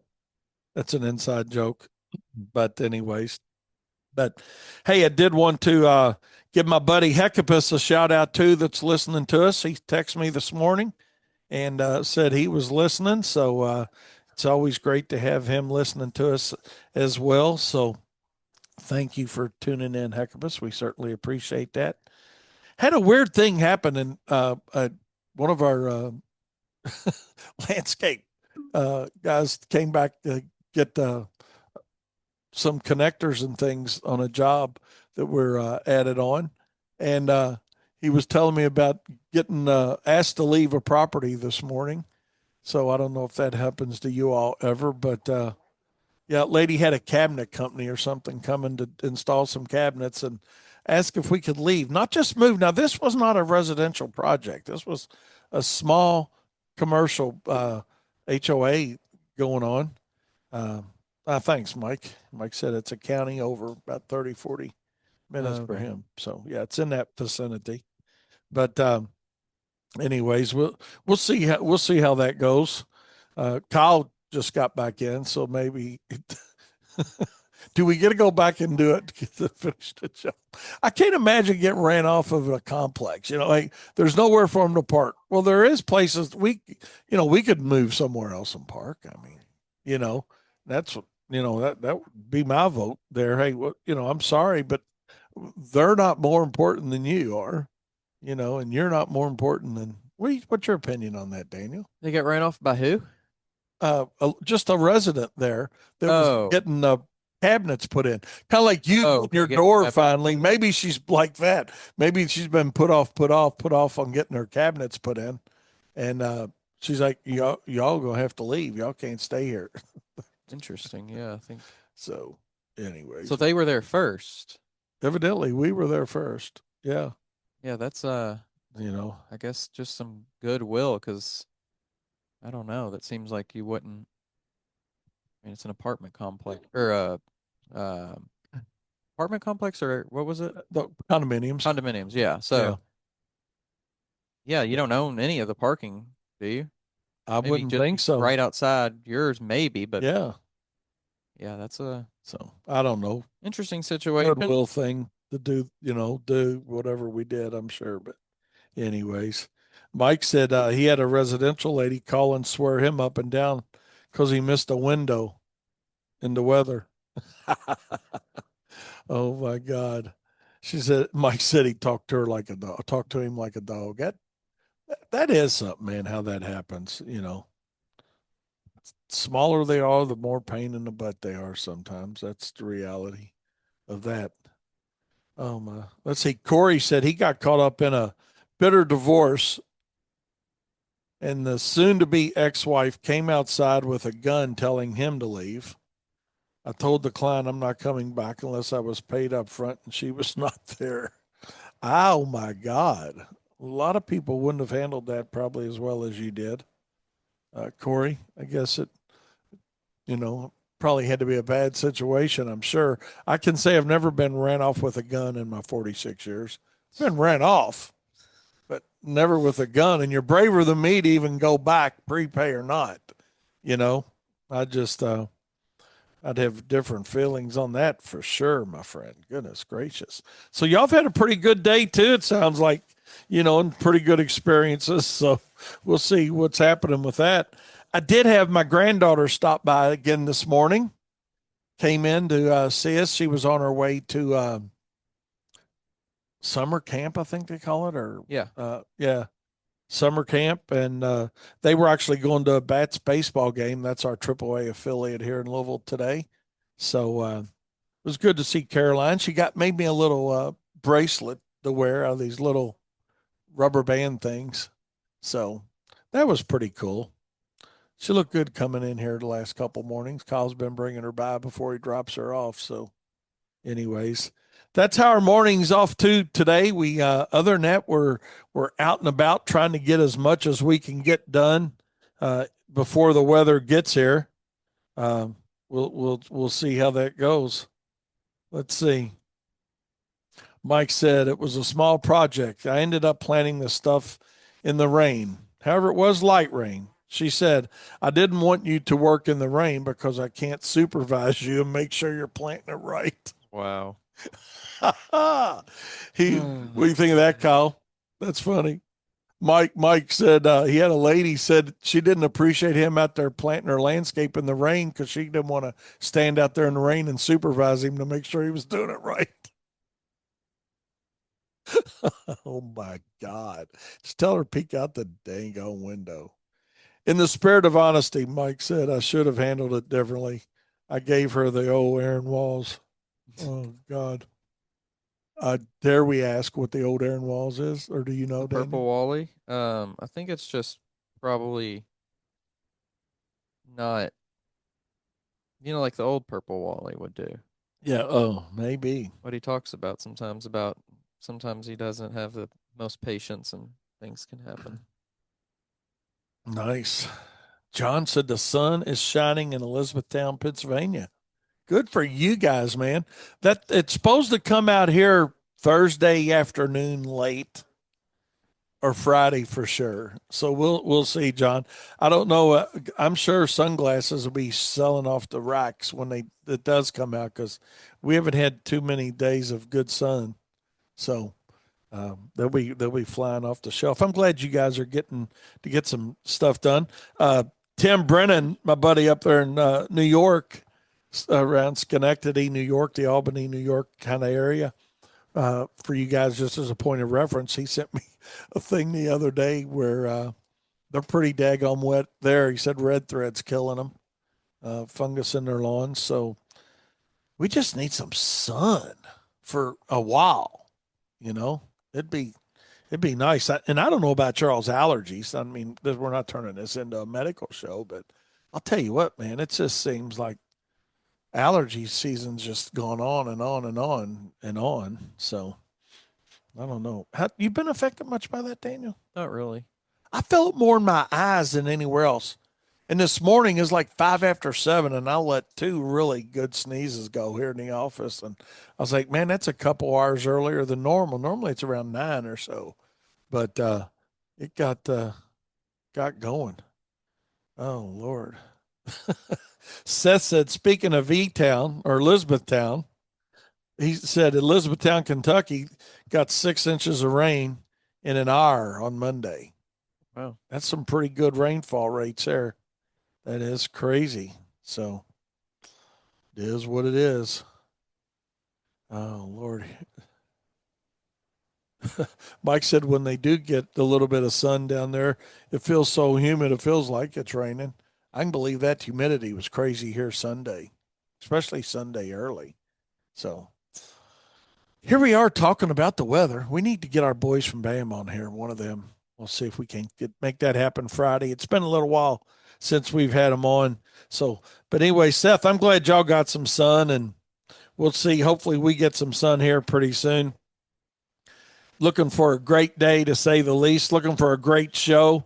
And Aaron's already educated me a little bit on the challenges involved with metal roofing and Christmas lights. But yeah, we're gonna have a great show, great day. We're gonna take a short break, and we'll be right back. And speaking of the Profit Circle, next Wednesday, we've got our webinar coming up. It's Wednesday, June 25th, 7 p.m., and we're going to have a open webinar this month. We've been doing a whole lot of talking and about bidding and whatnot, so we're going to we're going to open that up. If you would like to check it out, Daniel, how they go about checking that webinar out with us? Yeah, so it's in the link is in the Profit Circle. Is also now on our Facebook page. It's our most recent post as of now, but it will be, still on our feed. So you can go to our Facebook page to find the link, or to the Profit Circle. You can get to the Profit Circle by going either directly to the Profit Circle in a few different ways, which I'll talk about. You can, if you're listening to this as a replay, it will be in the episode description, so you can find the link there. You can also go to our website, profitsareus.com. Click on the home, you'll land on the homepage, and it's right there for the link to the Profit Circle. Click the button that says the Profit Circle. It's pretty basic. You can also, one final way, if you want to go directly to it, patreon.com/the Profit Circle. That's patreon.com/the Profit Circle. Thanks, Daniel. So there you go. We're looking forward to that next Wednesday night at 7 p.m. For everybody that's already in the Profit Circle. It's going to be a fun evening. We're going to talk about how to bid a job and actually calculating, going through cost sheets, if you will, and how important that is to your company. Because that's what I want to talk about today, is how important it is to understand your cost per hour of operation. And I think I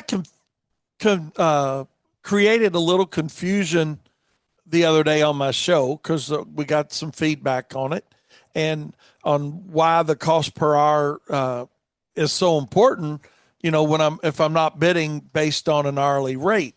And I think here's what I want everybody to understand is pricing. Even though you offer flat rate pricing, and we do a whole lot of it here at Wayne's Lawn Service, because generally flat rate pricing is going to be more profitable just because you're getting what the market will bear and not just what it costs to do the job. But the reason that cost knowing and understanding what your cost per hour are is simply very basically broken down into any estimate that you do is going to be time and material for something, right? Whether you're doing, I mean, let's just go outside the lawn and landscape industry. Let's say you're painting a house or, putting on a roof. I mean, we work with roofing contractors, tree companies.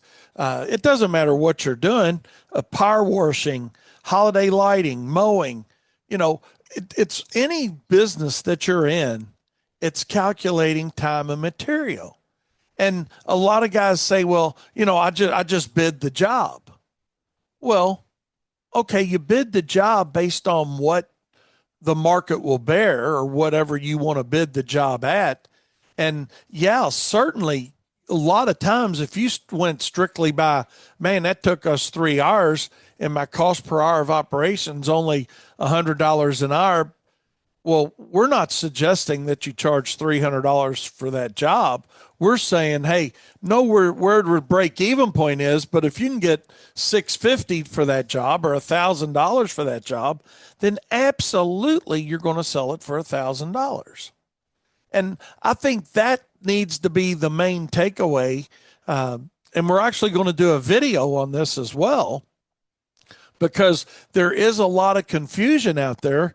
And, even for guys that are just mowing lawns, when you look at it oversimplified, you're flat rate on your pricing anyway.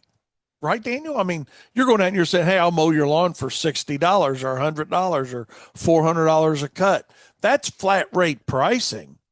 But what we need to know is what's our cost per hour to provide that service? Because one of the videos that I was watching the other day about it, there was some confusion on, well, why would I want to leave all that money on the table?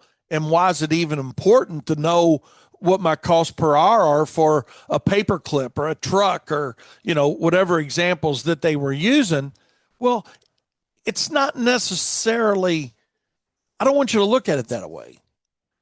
The reason you need to look at it from a cost per hour basis, regardless of what methodology you're using, is just because you can go out and sell a painting job, let's say for $1,000 to paint a room for somebody. Yeah.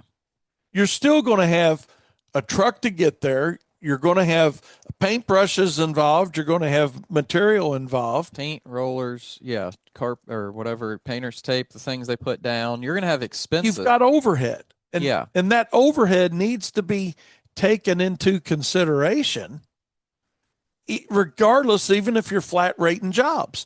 And again, like I said, we flat rate a whole lot of the work we do here, realistically. Well, it's great whenever you can talk about, okay, I can look back at 2024 and know I made X percent of profit because the numbers line up that way. Kind of like you're talking about working, from the top down. But you can't, as we were talking about, and we'll get in further in the video, you can't this year, in this moment, say, I just made X percent profit on that job, because you don't know your current year's numbers yet. Like, you're living in this year. So you don't know if you just made 10%, 20%, 30%. You may be like, oh, I made around 30% or whatever, but you don't know that you made 32.5%. And right? You could say, well, why is that important? Well, it's important because ultimately you're running a business, regardless of what service industry you're in. It's like my buddy John Stuber, who's got dog kennels, for God's sakes.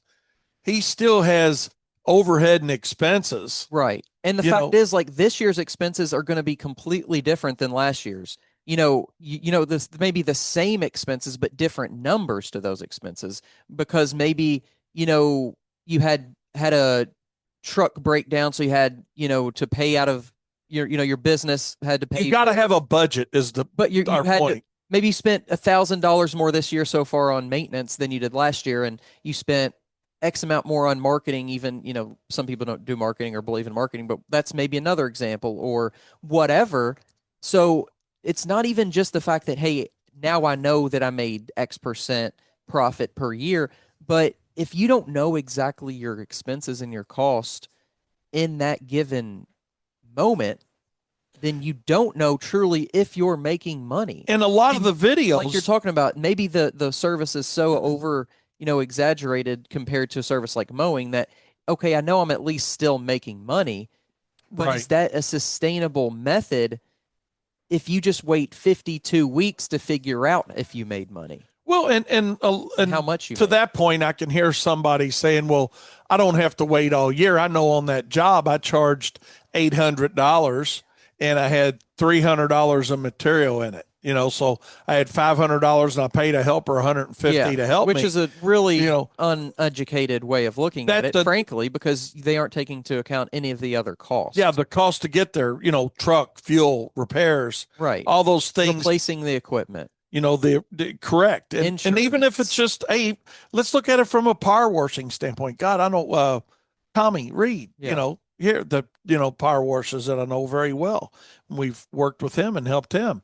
I mean, his concern is, hey, what's that power washer cost me? What's it cost me per hour to run? I know, hey, I've got to sell this many jobs during the year Yeah. to cover my cost. What are the maintenance You know, costs on that? so How do you recover that regardless of for what every job? the selling price is, and yeah, you can look at every job and say, hey, I had $300 in labor and I had $57 in, material, and I had, I don't know what's the rest of it. Let's say, labor, material, and it took me 3 hours to do it, and I charged But $1,250. yeah, well, in this particular case, somebody thinking about it from a flat rate probably isn't looking at it took me 3 hours to do No, it. So no. that isn't even isn't even taken into consideration.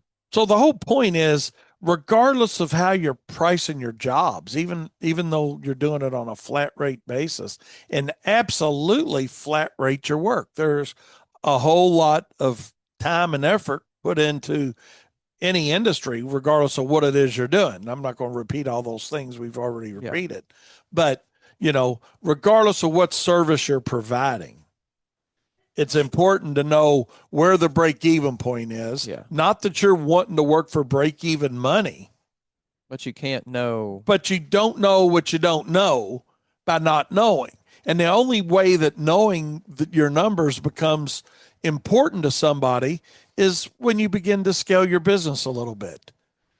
There were times when I was doing literally 12 yards that didn't bother me. I didn't even think about it because Right. But that still doesn't, but even you saying that, you should still know. you should still know. Like you can say, oh, I only have X amount of yards, but you should still know because, okay, that means you have less opportunity to make a profit. So you need to maximize the profit on the small amount of jobs you do have. Yeah, I absolutely. mean, we had someone buy our cost calculation spreadsheet that had what, 20 yards or Guy had 50 or something like that? 20 yards, and his son and daughter mowed most of it. Yeah. And it was summer money for them, Yeah. but he wanted to make sure they were profitable on the jobs, Right. you know? Yeah, and yeah, like you said, So it doesn't matter how many you're doing, and it's not going to determine, or it's not going to fully determine your selling price, yeah, because you're going to get what the market will bear through your pricing model. right. So whether you want to price it, it's like us with holiday lights.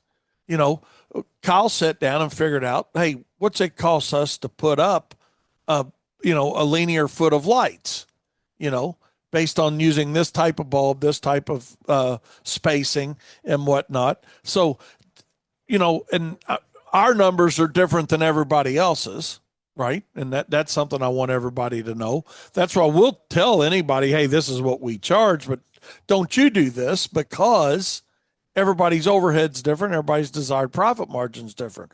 We're all buying at different levels. Yeah. But it was like, I think, and I didn't look this up, but I could have and should have, but I think like on lighting, our material cost was somewhere around $1 something a foot, not counting our labor, not counting our additional overhead, but our actual cost, Right. For the cord and the bulb and the ends, So I think we were somewhere just in our world, best I remember, all in about $4 or three something a foot. So I'm not saying that's the number for you guys to use. What I'm saying is sit down and break your costs down so you know where that number's at for you. And if you can go out and you sell a lighting job at $9 a foot or $12 a foot or whatever it is you're selling a linear foot of lights for, then you're going to get, my point is, you flat rate the job, you get what the market will bear. Now, efficiency factors go into any job we're talking about as well. And I've seen a lot of videos that talk about, well, I don't worry about the hills, or I don't worry, guy was talking about mowing and he says, well, I don't really worry about the hills or curbs or, the landscape beds. Well, you got to worry about that because that is affecting the time to do the job. Right. That'd be like us on a lighting job, or you, if you're doing holiday lighting, saying, well, the pitch of the roof doesn't matter. Yeah. And I don't know if this is a true statement, so I'm just thinking about it as you said it. But does it matter even more in mowing? Because you have to be so much more efficient. Like because the market won't bear such a high price, there's not as much cushion. And because you may do 2 landscape lighting jobs in a day, let's just say. So that means it doesn't really matter as much if it takes you 3 hours and 15 minutes to do it or 3 hours and 25 minutes to do it, right? Like there's not a big difference there. But in mowing it, there's a big difference if it takes you 6 minutes or if it takes you 9 minutes or 12 minutes. Because the reoccurrence of the service. And you're doing in this job based 35 times a year, 40 times a year. And the fact that you have to go do it. If you say if it takes me 6 minutes, but it takes me 12 minutes, so that's how I schedule the rest of my route. Now all of a sudden I can only do half the work in that day. Right. And now everything's off. Right.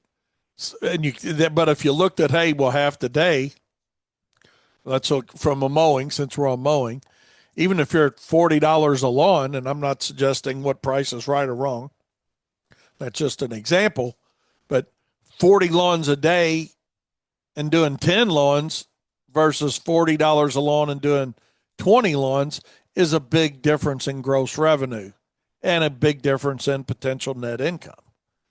So that's why we wanted to address it and talk about it a little bit, that even though you're flat rating the jobs, and to a certain extent, yes, it is very specific to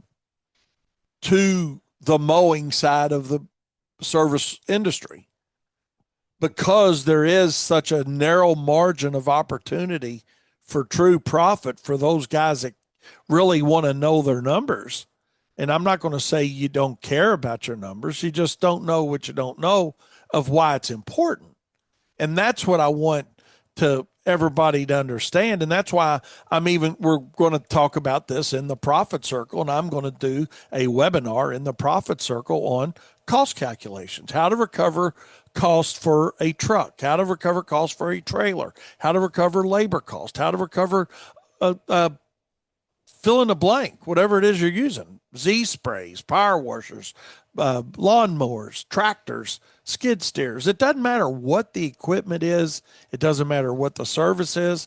I mean, hell, you for guys that are doing a whole lot of Christmas lights, let's say, a lot of them may own a lift or lease or rent a lift. Now, if you rent a lift to go out and do the lights, that's an easy cost recovery. You know why that's so easy, Daniel? Just put it into that job. You just put it into the job. Yeah. It's a specific expense to the job. I wasn't setting you up for failure. I just knew you'd know the answer.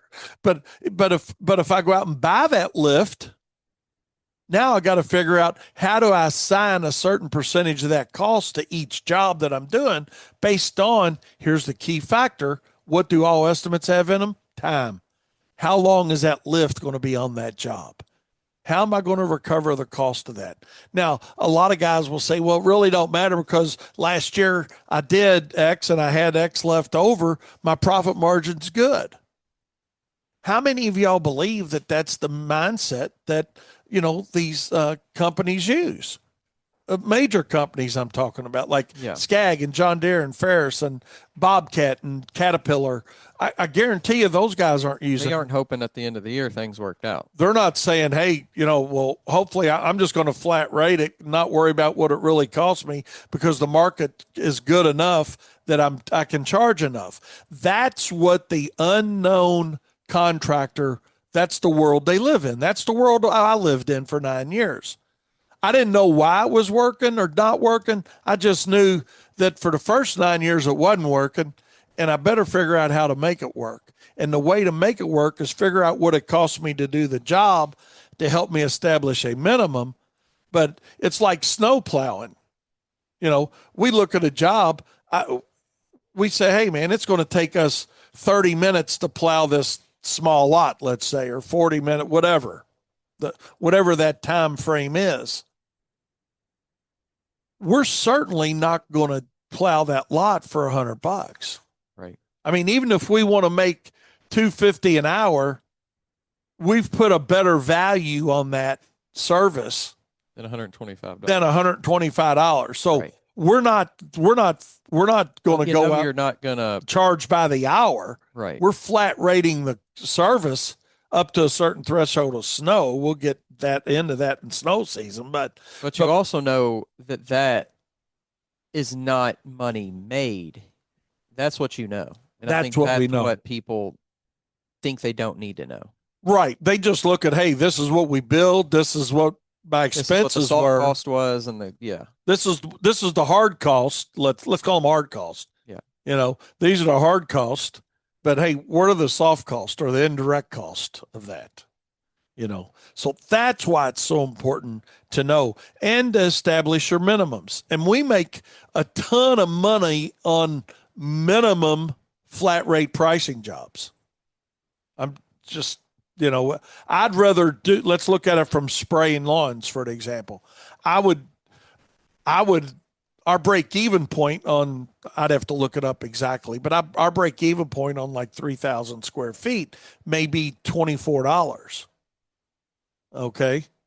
But we're certainly not going to go out and spray a lawn for $24. We're just not going to do it. I mean, that's where you establish a minimum based on what your break even point is at a certain margin. Maybe that for us, that break even point with a 30% margin may be $20, $24, $25. I'd have to look and see for sure.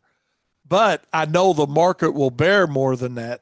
So our minimum on a cost sheet, let's say, when you break it into square footage, is where we have 40. Katie, what's our minimum for spray? It doesn't really matter. 45, 40, like 48. So my whole point is use it to establish a minimum for any service you provide. That's why it's important to know your cost. And you can't understand that side of it until you develop and implement a budget of, hey, we anticipate spending this much money on fill in the blank on what it is. True that. John says True Green would spray it for $24.95, but we can't afford to. We're too small to do that. But that is an absolute correct point. Fred, my buddy up there in the Indianapolis area, says the minimum price should be based on time to perform and your desired labor rate return. Your sales skills, market, and relationship with client then allows you to get more. Well said. That's just it. Get what the market will bear. And what it will help you also with, what it also helps you by knowing those numbers is maybe the clientele that you're currently going after doesn't fit for the margin you want to make. If that margin's 100%, 200%, 80%, 20%, fill in the blank on what you want that desired margin to be. But again, it doesn't matter what service it is you're providing. You should know what your costs are to set your baseline minimums up and not just say, well, that's what the going rate is in our area. Well, that's great. Sell it at whatever you can sell it for. I don't think you're going to get any pushback from anybody that would tell you not to sell it for what you could get. But also, the next question is that I want to touch base on a little bit, Daniel, is have you actually tried to push it? Have you tried to push even what you perceive as the high end price some? Because I think sometimes, and I see this a lot with contractors in snow, for an example, because snow, the market has allowed for a higher price, if you will. Okay. The supply and demand, and I think the supply and demand for snow is going to get more profitable due to the insurance side of that problem that brings along for a lot of companies. But but like Tommy, for an example, that does a whole lot of power washing. I mean, Tommy does a ton of power washing. DJ Brock, a ton of power washing, probably one of the largest here in the city. Those guys understand, hey, the market will pay this, but this is what it cost us. It was like when I was going to get my roof power washed back in the spring before I realized I was probably going to need a new roof. I was going to get, Tommy's like, well, man, I'll do it for you, probably a couple $100, man. He says, this is a $800 job any other day, but I'll do it for you for a couple $100. We can get it done and still make a little. My whole point to that is he knew his cost. He knew how low he could go if he wanted to go low, but he's selling it what the market will bear. And that is the whole point. Sell at what the market will bear. If you really want to do yourself a favor, though, know what your costs per hour are. So you've got a good parameter to look at any time you're moving along during the season, and not just look at a pile of cash that's left over at the end of the year and say, well, damn, we made 38.7% or 216% last year or up or year to date. Don't look at it from the top down. Look at it from the bottom up. And look at it from, hey, what's it cost us to do the job? What can we potentially do to be more efficient? And by all means, have some methodology of looking at jobs and estimating the time to complete the jobs. Because there's a lot of videos. I just watched one yesterday. Watched two, actually. Two different YouTube guys had out there. Saw two of them on talking about they really don't worry about the inefficiencies of the job. They just, it's this amount. Well, how do you not worry, Daniel, about the inefficiencies of the job? I know we touched on it a minute ago. Yeah, but just lack of knowledge. It's just lack of understanding. It's the same thing that we didn't. I mean, that you knew about overlap, but didn't truly understand as far as the big picture goes until we did that research and we had that information about what we learned. Yes, it's just a lack of knowledge and a lack of understanding, and how even sometimes small percentages add up over time, even in a single job. With in this instance, making turns can have a huge. And for our new listeners that don't know that, we're not patting ourselves on the back on that, but we had one of the larger Cub Cadet. It's out there now. Yeah, it's fine to say. It's out there now. We were doing a seminar on bidding and contracts up in Ohio, and one of their regional vice presidents were there, and I was talking about the cost of overlap, and he's like, he came up to me after the seminar and he was talking to me about it. He says, man, that's crazy. Does it really cost that much? He said, explain that to me. And because the example I used in our seminar was the difference between a 2-inch overlap and a 4-inch overlap. At that point in time, this goes back several years. I don't know. It was like $80 a day or $90 a day per mower, which doesn't sound like a big deal, but a guy running 3 mowers, that's $270 a day in a season that's 150 days long. All of a sudden, this is a big number on overlap. So they had us do some research on that a lot of you guys listening to us participated in, actually, where we just had you mow. and then measure the overlap side of that. So without getting into that whole thing, if you want to see it, you can go to their website. All of our findings are on there. But the point is efficiency on jobs, whether it's overlap of the equipment in a mowing situation or any piece of equipment that you're doesn't have to be just mowing lawns. I mean, it can be aeration, it can be anything. It can be Z sprays. It doesn't matter what the overlap's involved with, what the cost of that overlap is. That's one inefficiency, as well as contour of the ground, slope of the hills. So those things are very important. But it's also very easy as an owner. I have a Go ahead, Daniel. question. When it comes to overlap, let's say you figure out, okay, I know I have an overlap of an average of Yeah, 4 inches per turn or whatever you just said. What if you figured out that and then somehow, I don't know what the equation would be, it's probably pretty simple, figure out, okay, if I'm overlapping 4% each turn, this yard's, making it easy, 1,000 square feet. That means what I'm really mowing isn't 1,000 square feet, it's 1,400 square feet. Could you then make that like a base your cost off of 1,400 square feet because you know that's what you're mowing versus the 1,000? That's where within our estimating guide that we have available for Yeah. people, we talk about the efficiency factor of the job. Right. I know you have the particular So- percentages, but I didn't know if that was like another alternative way to So- kind of do it. What you would do would be by the undulation of the yard. Yeah. Okay. Instead of being at an 80% efficiency, you may be at a 65% efficiency, which increases changing that efficiency factor when you're using a system allows everything to be increased proportionally to that lower efficiency. Labor, oil changes, maintenance, because that lawnmower, to your point, is mowing longer, which means it's running hours up and it's cutting grass that's already been cut in an overlap situation. Yeah. Okay.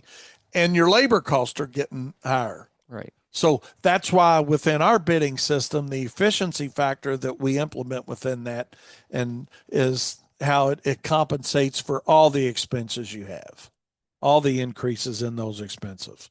So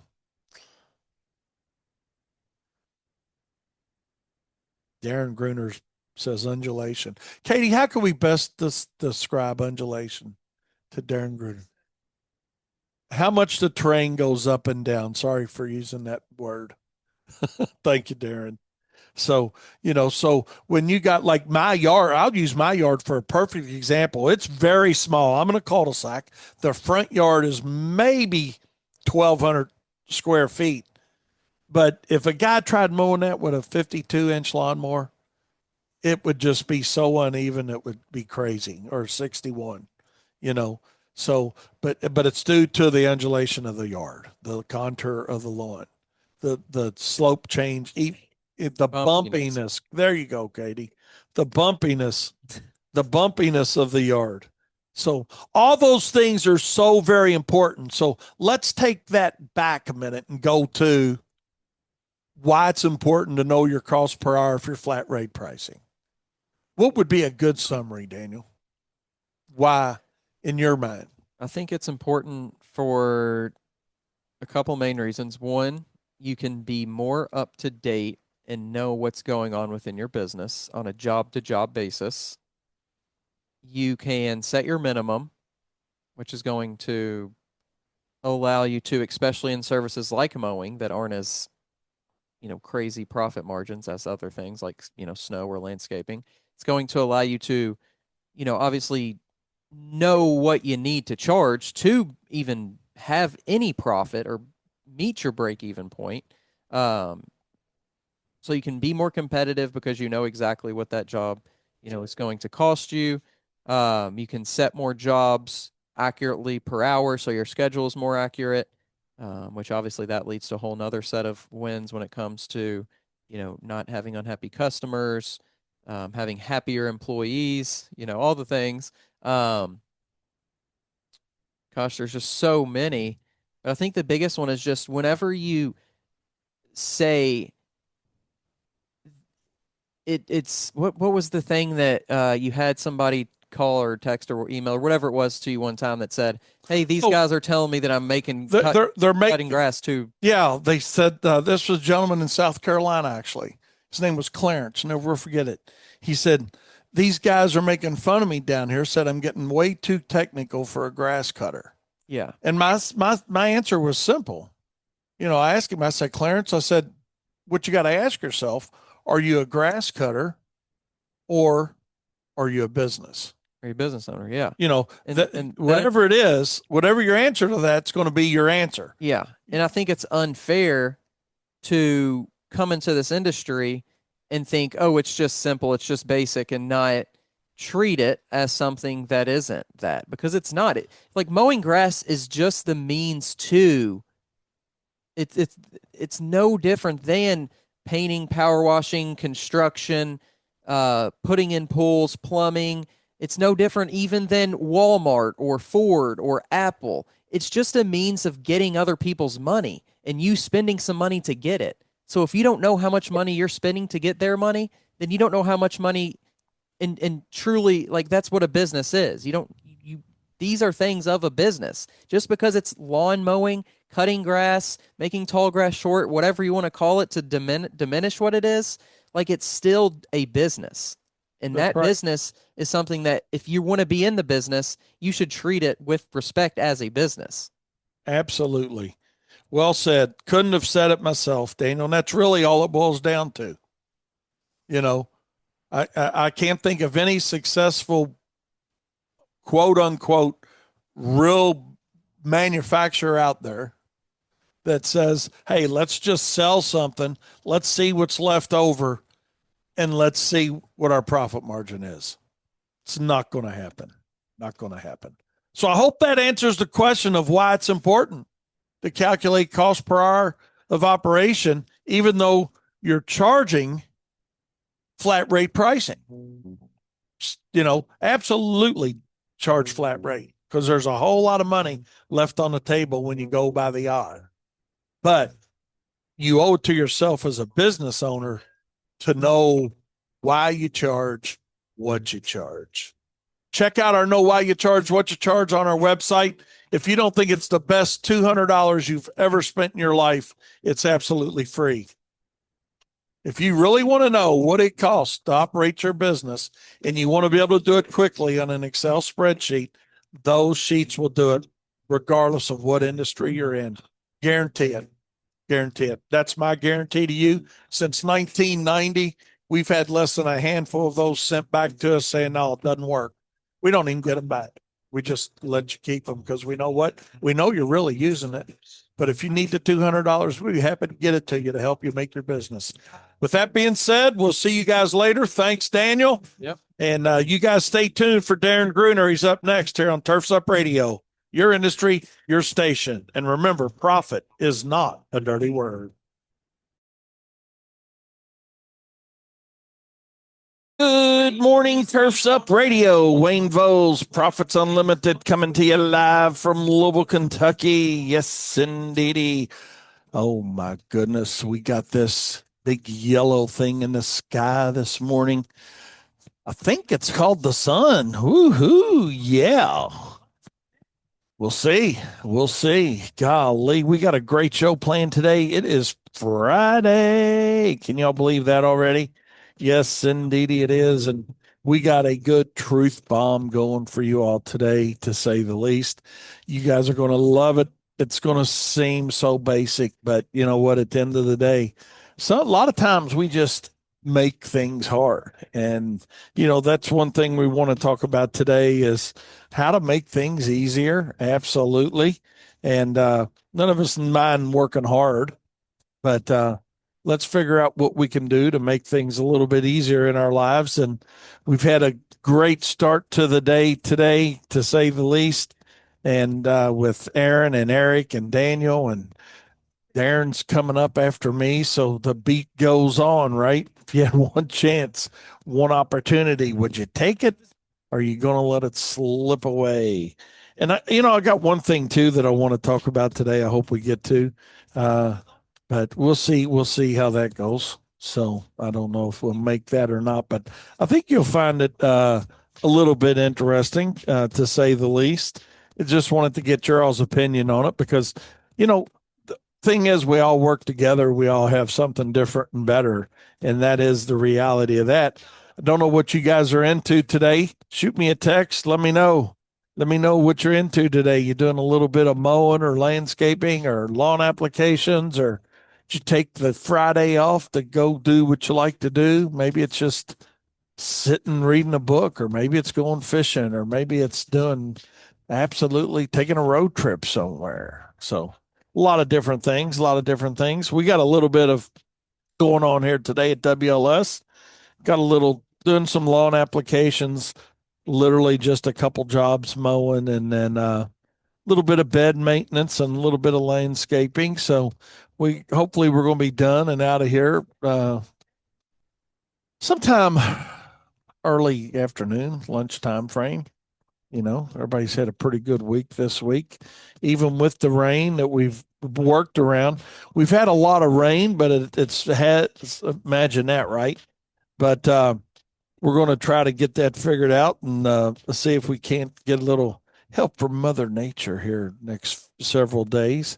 Uh, Hopefully, Brett's going to hop on with me today with Bam.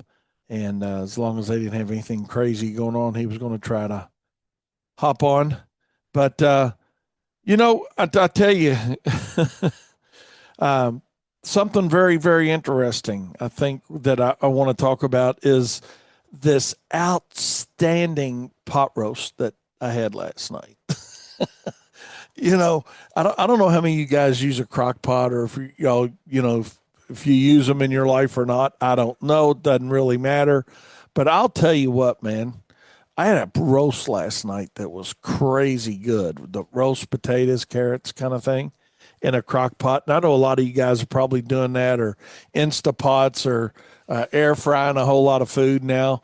It's a whole lot of different ways to make food, but man, it was just really, really good. It was really, really good. Walked in last night after work and opened the door and was like, oh my God, that smells good. So I don't know. What y'all's go to when it comes to stuff like that? I want to hear a little bit about that. And yeah, we're going to talk business here in just a second. And then I was talking about it at work this morning, and then Chris, one of our guys here, was talking about some version of pot roast. Yes. How did you know? You weren't even here. It was it was Mississippi pot roast. Katie came in through the clutch, but I'm like, man, what's in that? And he got into talking about banana peppers and some ranch seasoning packets, or I don't know. I'm taking that suggestion to the house. So we're going to give that a whirl and see what that's like. So I don't know if you guys have had it or not, but Katie, Katie knew right off the bat what it was. So yeah, I'm looking forward to that. But I do want to give a big shout out to Tabitha on an A for the day on the potluck pot roast, if you will, and it was really good. It was really, really good. So I know I can hear some of you guys saying, "Well, damn, you just put it in the pot, in the crock pot, and let it roll." But that's what makes them so good. I mean, you literally did not need a fork with this roast. I mean, it just oh man, it was like pull apart. It was good. So going to give Tab a 10 on that. And she told me not to say anything about it, but I just had to because it was just really, really good. And then, oh my God, I made some noodles, and because I wanted some noodles versus potatoes on going carb route. And oh my God, those noodles were so good with a little bit of that au jus on there, or gravy. Oh my. So, anyways, but did not overdo it. I will say that. I almost took a picture of my plate and put it out there for in our family thing, so they didn't think I was just dogging too much of it up. But I'm here to tell you, man, it was good. It was flat out good. So I think what I've decided, if any of you guys come to my house, I'm going to do a crock pot roast for y'all, because man, that was outstanding. So we'll leave that alone for now. We'll leave that alone for now. But hey, what do you guys got going tonight? this weekend? Anybody do anything fun? Uh, Come on, let me know what you're going to do fun. Um, hopefully you guys are getting into something fun to entertain yourself a little bit, not just work, work, work. Working's great. It took me a long time to understand that, working 20 hours a week or 20 hours a week, 20 hours a day. Because my dad used to joke about it too. When he retired from his regular job in gosh, I can't even remember what year it was now, 1990, I think. 1989, somewhere in there. And he came to work for us. He used to joke about it and say that, yeah, he said, I'm only working 40 hours a week now instead of 80 or 90 hours a week like he used to work. And the message that he brought to me was, working a lot is a hell of a good thing to do if that's what you like to do. He says, but Wayne, he said, I've just got one suggestion. You figure it out to where you don't have to, because you miss a whole lot of your kids growing up. And he said, I missed that. He said, I missed that. He said, we did well. We worked hard. Your mother and I had a great marriage. He said, but I missed you guys growing up. So I just want you guys to know that, if you're working long and hard because that's what you want to do, then do that. But if you're working daylight to dark because that's what you got to do, make some changes. Make some changes. That's all I'm saying. You know, John said 90 degrees Sunday for them, pool, barbecue, and Miller Lite. That sounds like a daggone good plan, man. Absolutely sounds like a good plan. Actually, we're going to have a little deck party tonight. Well, since lake season's not going to be lake season this year, doesn't sound like very much of it anyway. We're still flooded and way above summer pools, so yeah, we're just going to do a deck party. So might do a little bit of that, John, and myself on my deck tonight. So we'll see how that all goes. But that sounds like a good plan. Good plan. Work hard, play harder. That's going to be the message of the day. That's the truth bomb for today. Work hard, play harder. And when I, honest to God, when I did change my life around and started doing things like that based on my dad telling me that, our business has been better for it. It really is. And really has been for many years now. And you got to make a decision on what you want to do. And like I said, if that's what you like to do is just work, work, work, then that's okay if you're working because you want to. But when you're out there hammering at daylight to dark because that's what you got to do to make ends meet, put a different plan together. Put a different business plan together. And because there is a different way to do it. And again, I don't want you guys to hear me saying it's not necessary to work hard or long hours. We all do it. We all do it. But if it's something that it's a constant in your life, then it may be reevaluation of, hey, maybe I need to find somebody within my business or bring somebody into my business that can take some of these roles over that will not only help the business grow and be better, but get back some of that mental health of getting some personal time. Because I used to really, and I'll be the first one to tell you guys, I was the first one that thought, man, getting at work at the crack of dawn and leaving at 9 at night was a great idea, or whatever time, fill in the blank, whatever time it was, But what I've finally realized after a few discussions with my dad and some reorganization on how I was going to do things within my business, that we could do things different and better, work hard, still commit to a number of hours that made it work, but also freed up some time for family time, free time, your time. Because when when you're in 100% work mode all the time, and trust me, I'm not saying don't work. I am not saying that.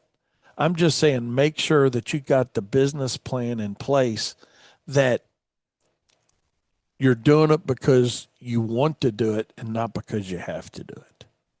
And those are two distinctly different things. And again, I'm going to say it, then I'm going to move on. But don't make the mistakes Wayne made by doing that. You know, you don't accomplish any more. You don't feel any better about yourself, but you just, that's your out. That's your out to feeling good. Find something that's going to be mental health better for you, and just get a better plan together. That's what I want to say. Get a better plan together. And that is my truth bomb for today. Or that's going to be one of the truth bombs for today. We've got a lot of them as we're going to move along for sure. But, the reality of it is there's a whole lot more things in life that can be more important than work. Because I'm going to tell you, if ever you've been sick, and I don't mean a cold or COVID or some bullshit where you're going to be better in a couple days, but I'm talking about where you're laying in a hospital bed wondering if you're going to survive or not. The last thing you're going to be thinking about is, damn, I wish I was at work. That is the absolute last thing you're going to be thinking about. Take my word on that. I've seen it from different perspectives. So take the time, get you a little free time in. To Mike's point, take a walk. It helps your mental health a lot, So mental health is a real thing, and do what's good and keep the good going. But um, Mike said it made him more aware of his physical health or lack of physical health. So, yeah, a lot of things can go there, and I'm sure Daniel could give us some input on that, but we're going to give y'all a little bit of a break on that. We're going to talk a little bit more about the business side of things today. And one thing I wanted to talk about too on the business side of things is Katie's been spending several minutes this morning working with our company, Unified Technology, that has our phone systems here at work, and trying to get her phone of all the phones that we're having a little issue out of. But that makes sense because she's on it quite a bit. So getting that figured out. So let's see what Seth has to say. He said, absolutely, Wayne. He said, after losing my dad at a young age, it gave me a different perspective on life. Take those personal days. It'll be okay. Absolutely, man. Absolutely, Seth. I'm sorry that happened to you 100%. But we're gonna do a we're gonna talk a little more about that on another date. So, because there is a whole lot more things more important than one more call, one more bid, one more job in your life. And y'all know me. I mean, I love talking about profit. I love talking about business. And but I also don't want you all to be slow learners like I was, and understanding the fact that there's more to life than 24/7 business. There really is. There really is. So. Um, Good deal. Good deal. Hey, Mike, I appreciate you doing that, my friend. Appreciate you doing that. We're going to talk a little bit about that as well here in a minute, but we're hoping they get Katie's phone rolling. Supposedly, they've got it up and rocking this morning and back to normal, but y'all, you know how that goes sometimes a reset works, but sometimes it takes a little more than a reset. But other than that, I do want to give everybody a big shout out that was on Turfs Up before me this morning. That's Aaron and Eric and Jennifer. Eric and Jennifer had a great show talking about calibration and, bidding jobs. And speaking of bidding jobs, when they were talking about that, I thought, boom, baby.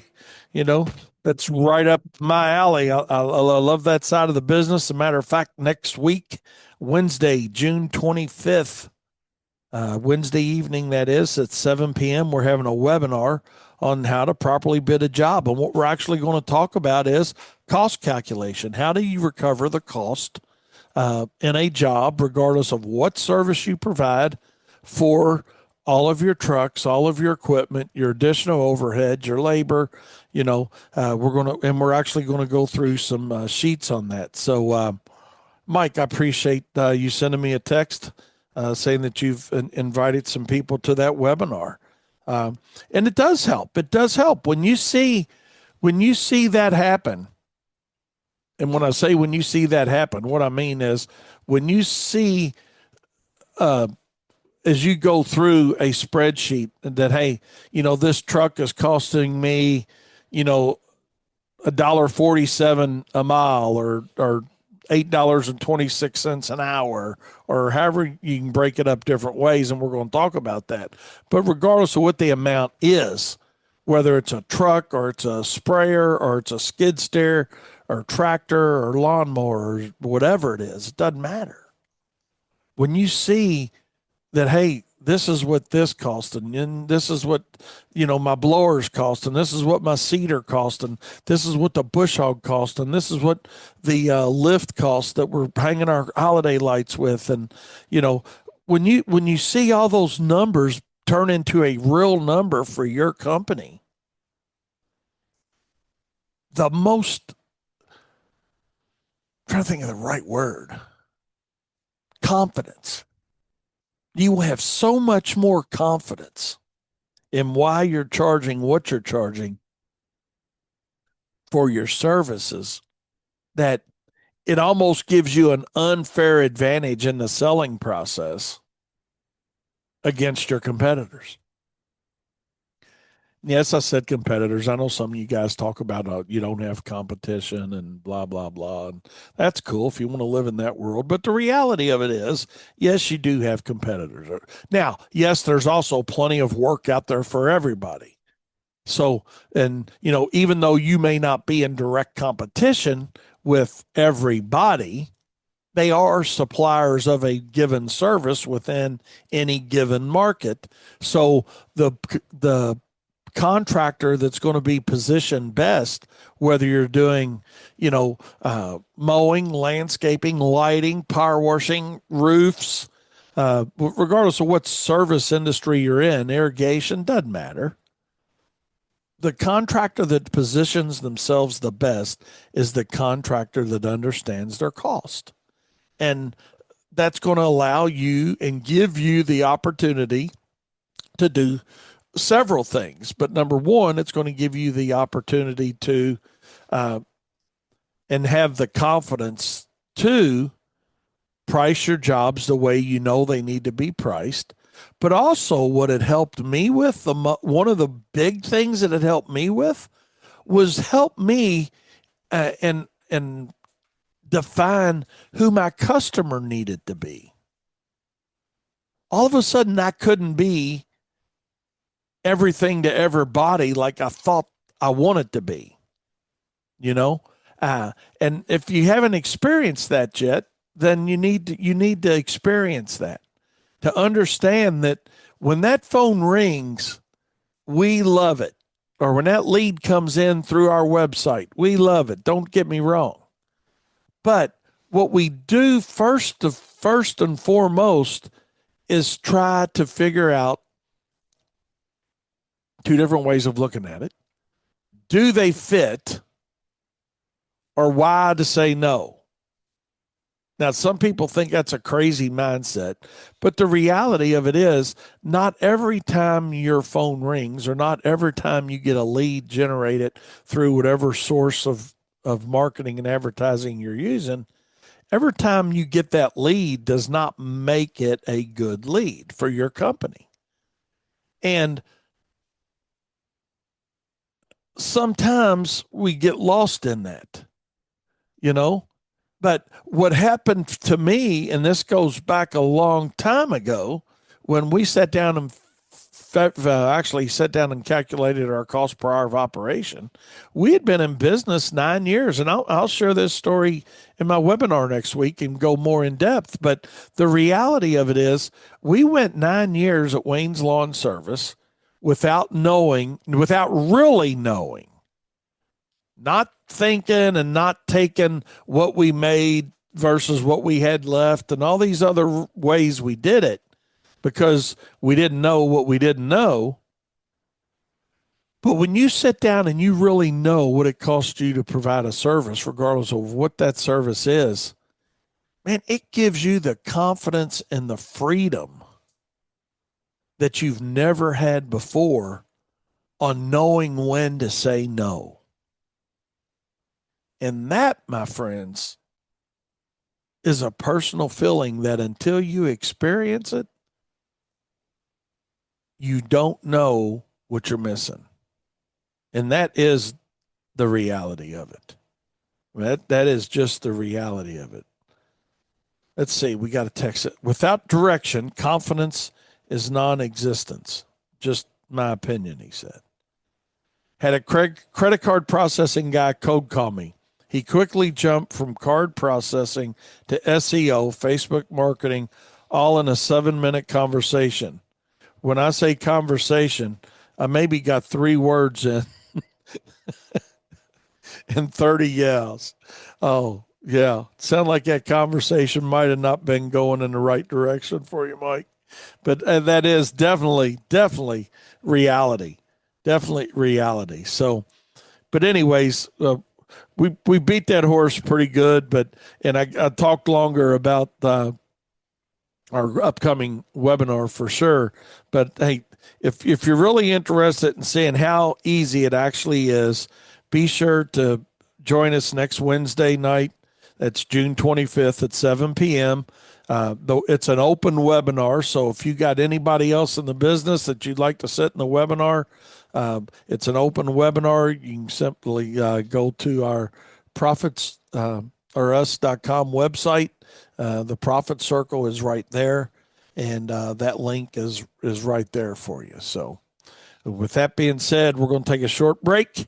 We had a little training yesterday here in our office from Stephen West, and Stephen, if you're listening, we certainly appreciated it, and some training and CEUs that he's putting together for our local market and classes that he's going to do. But I'll tell you what, man, I was brain tired when he left. I am not going to lie. Daniel and Katie kept up really well with it, and I tried to keep up, but you know, I was kind of dozing off and on. No, not really. But Stephen has got a wealth of knowledge and is very good at what he does. He understands what he does. He's got his degree in what he does, and it's just the he's just something else. So when Eric and Jennifer were talking about calibration today, it was just crazy, man, hearing them talk about that and thinking, man, I just went brain tired yesterday, because Stephen was talking about when he was, it's so crazy, man, because they connect it, Eric and Jennifer and Stephen on the same topic, just hours apart, basically. And but Stephen came in yesterday. He says, he said, I want guys to be able to understand, first of all, the calibration side and how important that can be. And absolutely important, no doubt about it. But also, he said, I want somebody to understand when they look at a product like prodiamine, for an example, your pre-emergent that may be on a fertilizer. He said, I've got guys that say, well, I'm not as much worried about my pre-emergent amount as I am. I want a half a pound of nitrogen down. How do I figure that out? And I mean, these are licensed applicators. And, so Stephen got into breaking down and showing us what he was going to talk about, hey, here's how if you want the nitrogen side of that and the target is not the pre-emergent, here's how you do it. But what you got to be careful for and looking at that label is it, is it listed as a percentage or an example would be like Merit insecticide where it's 0.2% and not 2%, and how to turn that 0.2 into a decimal so you can do your math on it. So it's and I'm sure Eric gets into the same thing when he talks about how to calculate use rates, with his CEU classes. So the point is just anytime you've got a chance to get the education, and I know a lot of guys get CEUs just because they got to have CEUs. I'm not going to lie. I go to some of those classes just because, hey, I've got to have so many CEUs, you know, and ours, they've actually changed ours in the state of Kentucky on how they work. You used to have 3 years to get your CEUs, but now it's on a rotating year kind of thing. So makes it a little bit more challenging on how you're going to do it. So, but it's good for the industry on the challenge that it put in there because now it's more consistent education. And what it boils down to, in my opinion, is training and education should be the separator between you and your competitor, not cost. But you've got to be properly trained and educated, in order to let that be the separator and not just the cost of the service. And so, we can help you with both here on Turfs Up. That's the reality. Steven with Sigma Organics, he's going to be helping people with it. So, no problem, Mike. That's what we're here for, man. Check it out. Check it out. You're a Kentucky guy too, so yeah, check that out, and you'll see. And that started a few years ago. I'm not sure exactly when, but it really is a good opportunity to get education and be smarter and work smarter, not harder kind of concept. And that's as old as Methuselah. So that's that whole concept in working order. But it was, and today when Eric was talking about calibration, it's like, and he made a very good point. It's not something you do, once and forget. I mean, it's an all the time thing. I mean, our applicators, we really tell them to watch their tank per job, and no, because you're going to have a different pace of walk, especially, in the afternoon than you are in the morning. I mean, as you do things during the day, your walk's going to get a little bit different. So you can't just say, well, hey, okay, well, I'm calibrated for a gallon a minute or 2 gallons a minute, or if you're on a Z spray or whatever type of sprayer you're riding, you can't just get the calibration and forget it. You've got to know that overlap comes into play on those things. There's the variables, and we're not going to get all into that today. But Eric is, I'm sure, at his training classes, and Stephen will when he has his.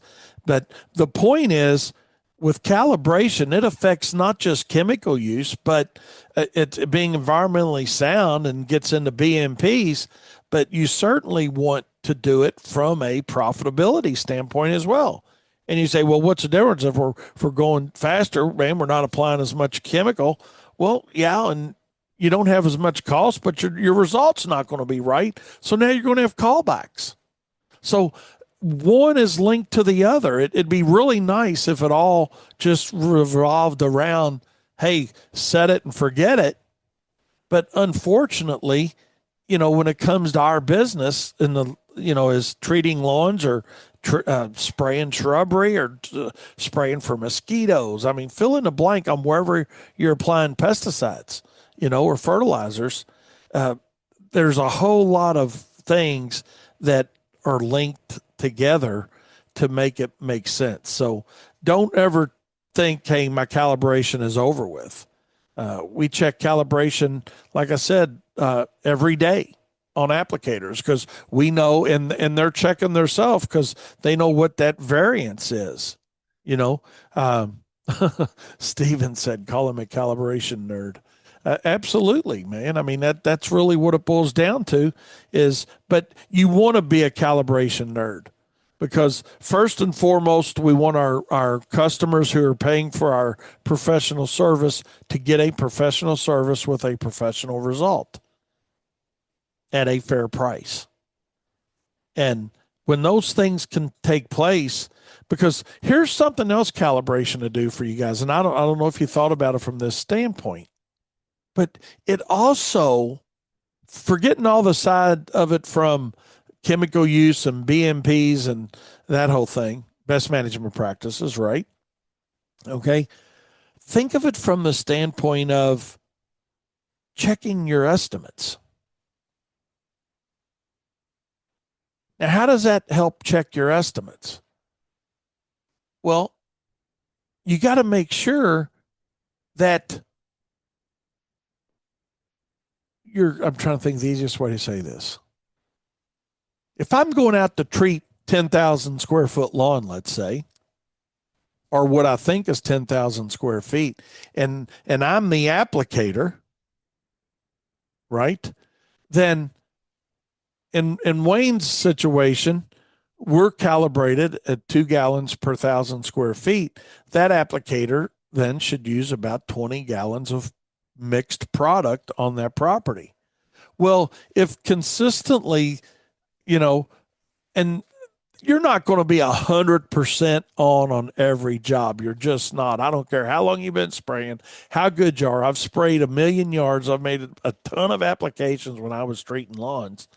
You're not always going to be right on. Oh my God, I did that exact amount. But know that sometimes you may mismeasure a yard.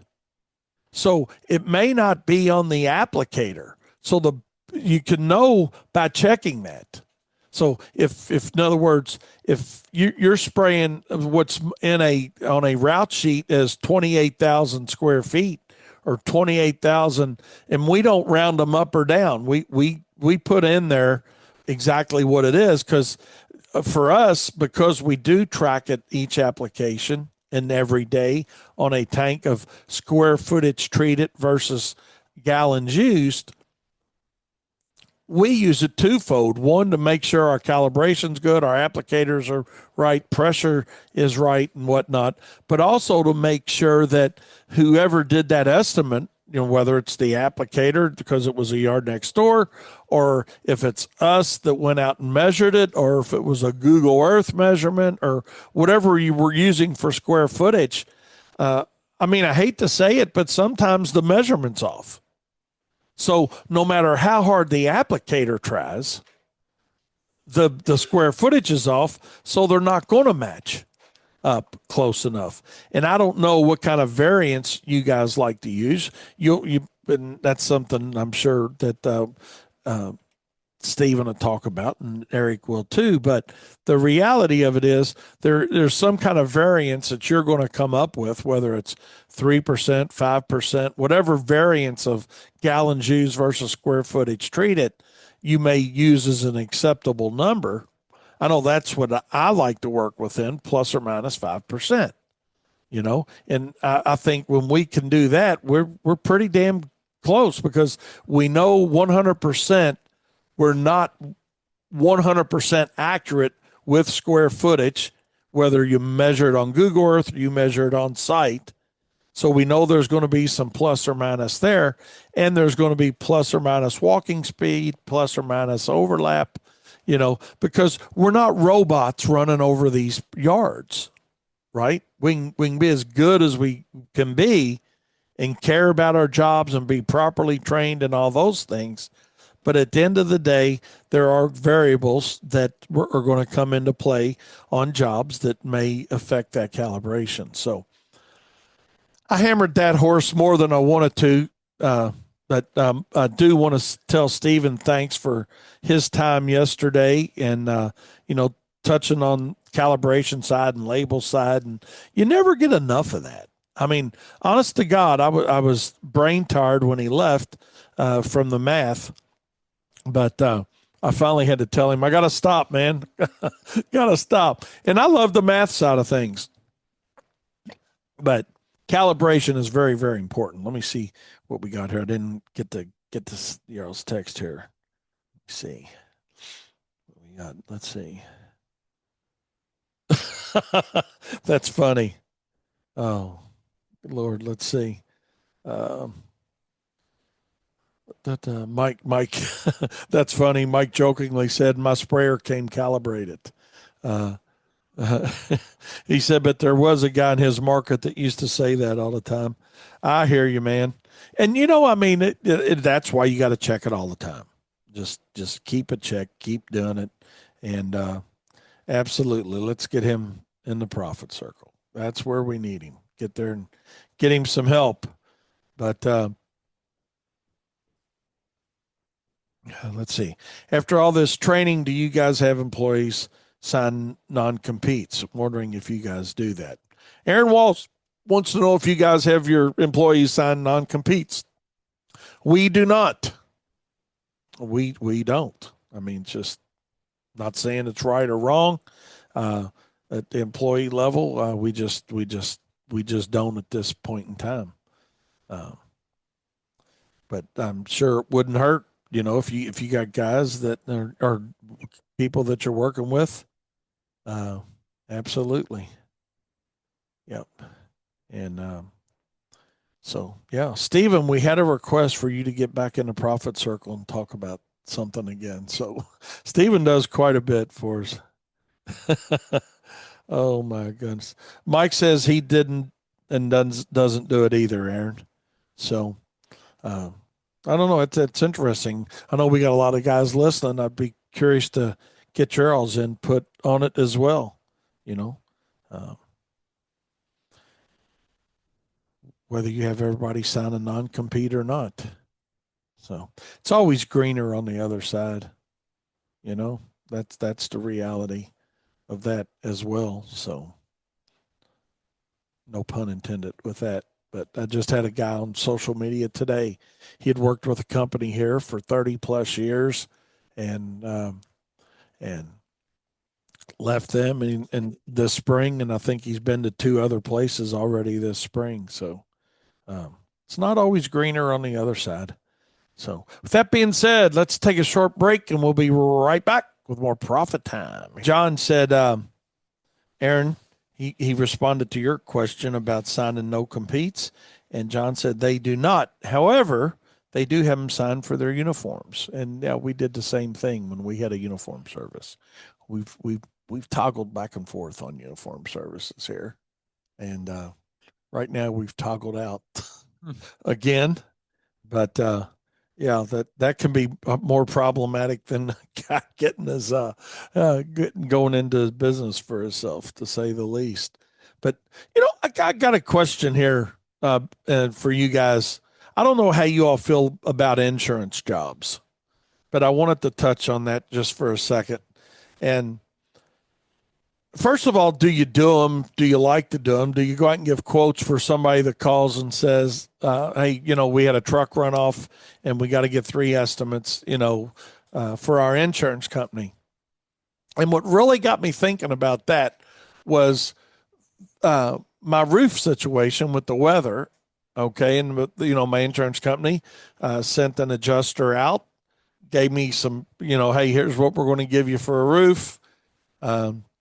Here's your depreciation on the roof since it was 9 years old, but we'll give you that depreciation back since you've got replacement cost coverage if you get the work completed. Okay. The only important part of that whole message right there was that the insurance company sent an adjuster out who met my roofing contractor that we like to use within our family. Well, we know them. They're just down the street from us here. But I was curious why, and I know why, but I just want y'all's opinion on this. Tim Brennan, he says they really don't like insurance jobs, but they do charge $100 for the estimate. We do too. We do too, because I can tell you over the years, we've gotten zero that I can remember. And part of the reason we gotten zero of those recently is because we just don't do them anymore. I mean, nobody wants to pay an estimate for it, Daniel. I mean, that's just the reality of it. Yeah. Because they're not planning on, getting that rut in their yard really fixed, because most time it's not that bad. They'll do it. They just want the check. from the insurance company. But here's my question to you guys as well as not only just do you do insurance jobs.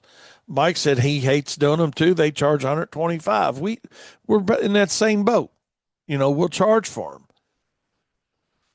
But why does an insurance company, and this would be a good question for Brad Stewart, who's in the profit circle with us, and our insurance guy, and he's been here on Turfs Up Radio as well as our industry expert. He's been doing insurance 30 plus years. Why do they send an adjuster out to look at your roof and then you get a price and then you give that pricing to your roofing company, for an example? But when it's the landscape that's messed up, we got to go do the estimate and be in that competition market. To me, it seems like it's a double standard on their side. Now, I know they want their adjuster to look at the roof because it's a more significant loss. I get that side of it. But, sometimes these jobs that they want you to look at where, a car ran off the road into their yard and through their landscape, those are several $1,000 estimates potentially. I think, and again, I'm not whining about it. I just want y'all's opinion on it. If I'm a roofing company, and I am not slamming the guys that we use because I like them, I've known their family a long time from working with them, and they, just they're down the street from us, literally 2 blocks. So, and they've been in business a long time, and their family run business too. They're in a better position as a roofing contractor because then what I was able to do was say, "Hey, Ryan, here you go, man. Here's what the insurance company says. Can you all get there, without my deductible?" That makes it a whole lot easier on them. They're not having to. Now, he still had the time because he did meet the adjuster for me, because I wanted somebody. This is going to sound wrong, but I wanted somebody representing me there too. I don't know anything about roofs. And so he did that, and he said they do that a lot, so it's not a problem, But I don't know. It just seems like if a client called us up and said, "Hey, instead of I need an estimate, hey, I had a truck run in my yard and ran over three bushes and an ornamental tree or whatever," they wouldn't even have to tell me that. And our landscape got messed up. We got a price. We got an adjuster that said, "Hey, this is going to be a $5,000 job. Would y'all like to look at it?" I would be more apt to go look at those than I am a job that's going to be $1,000 or $2,000 fix some ruts kind of job and know that I'm in the pool with 3 other people on that kind of work. I mean, what do you think, Daniel? Not sure why they do it. Different ways, but maybe it's just because the relationship, more natural relationship between roofers and insurance. So they've kind of created a better path. Whereas most, I don't know what the percentage would be. It seems like there's going to be definitely more roofing work done with insurance than a lot, compared to landscaping. Compared to landscaping. Maybe landscaping just hasn't created that natural. And that may be it, but I'm gonna ask Brad about that because it does seem like it's a 2 standard thing. Same thing with a car accidents, and it may be because of the ticket item. It's a bigger ticket, so they want their adjuster looking at it, and instead of the market saying, "Hey, this is what it's going to take. Here's what we're going to allow," kind of thing, and then that's always up for negotiation. But I don't know. We'll see. We'll see how it goes. But yeah, that's true, Aaron. Maybe they can run over some landscape lighting instead of the grass. Uh, oh, Mike said it's probably very similar to burying cable and internet wires not deep enough. Then that's probably true too. It's less expensive to not do it right but it's cheaper to go back, than to bury it deeper. So that's it too. So I don't know. I appreciate y'all's input on that. And, but anyway, I'm looking forward to getting a new roof and, had no idea I had that much damage up there, quite honestly. I just had a few shingles that were blown off um, and come to find out that there was more damage there than I thought. And it was actually from a previous storm where we had hail earlier on. So we have had quite a bit of crazy weather. I don't know what happened to Brett today. He was going to hop on with me, so find out. So it's not like him not to show up when he said he's going to. So we'll see how that goes, back. But I don't know. The insurance jobs are just not my favorite thing to do, just because the time and effort you get involved in them. So I would certainly, for you younger guys that are in the industry, don't get hung up in that loop. Charge for the estimate. If they want you to come look at something, charge for the estimate. And I know for us, if somebody does want to pay the estimate fee, we tell them that, hey, that's giving us credit if you have us do the work, which I think is fair for everybody involved. Because to Daniel's point all the time, all we have is time, right? Everybody's got the same amount of time during the day. How we use that time is strictly up to us, and that's one of those things I don't want to be working on late at night if I don't have to, you know. Not that you mind doing estimates late at night, we all do it, but anyways, that's that. I got something funny I want to wrap my show up on today. Funny, but not funny. You guys know my feeling on bi-weekly mowing. I think it's the worst thing you can get yourself into. And I always get a lot of comments when we talk about this, here on Turfs Up Radio from our listeners that don't text us but until then, but, I'm not a fan of biweekly mowings. Tri-weekly mowings have seem to be the thing that people are requesting now. That's new. Hey, can you do it every 3 weeks?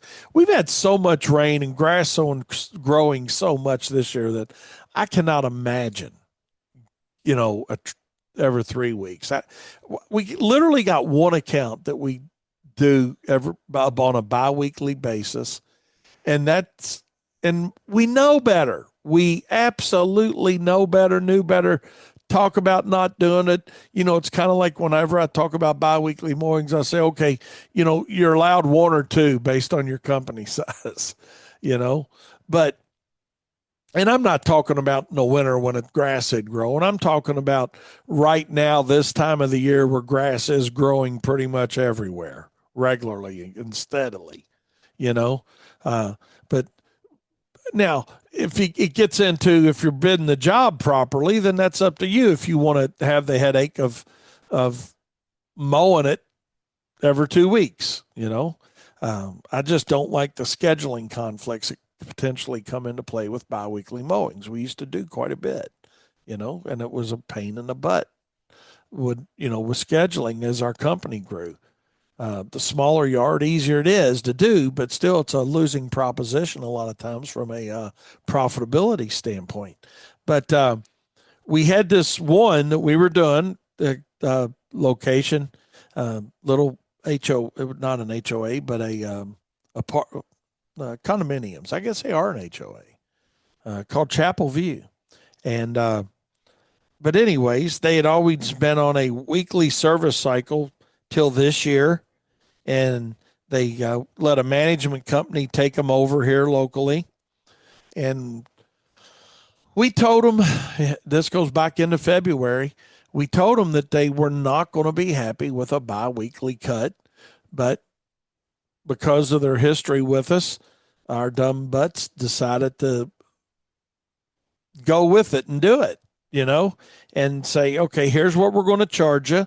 They agreed to the price, which was more than what they should have been paying.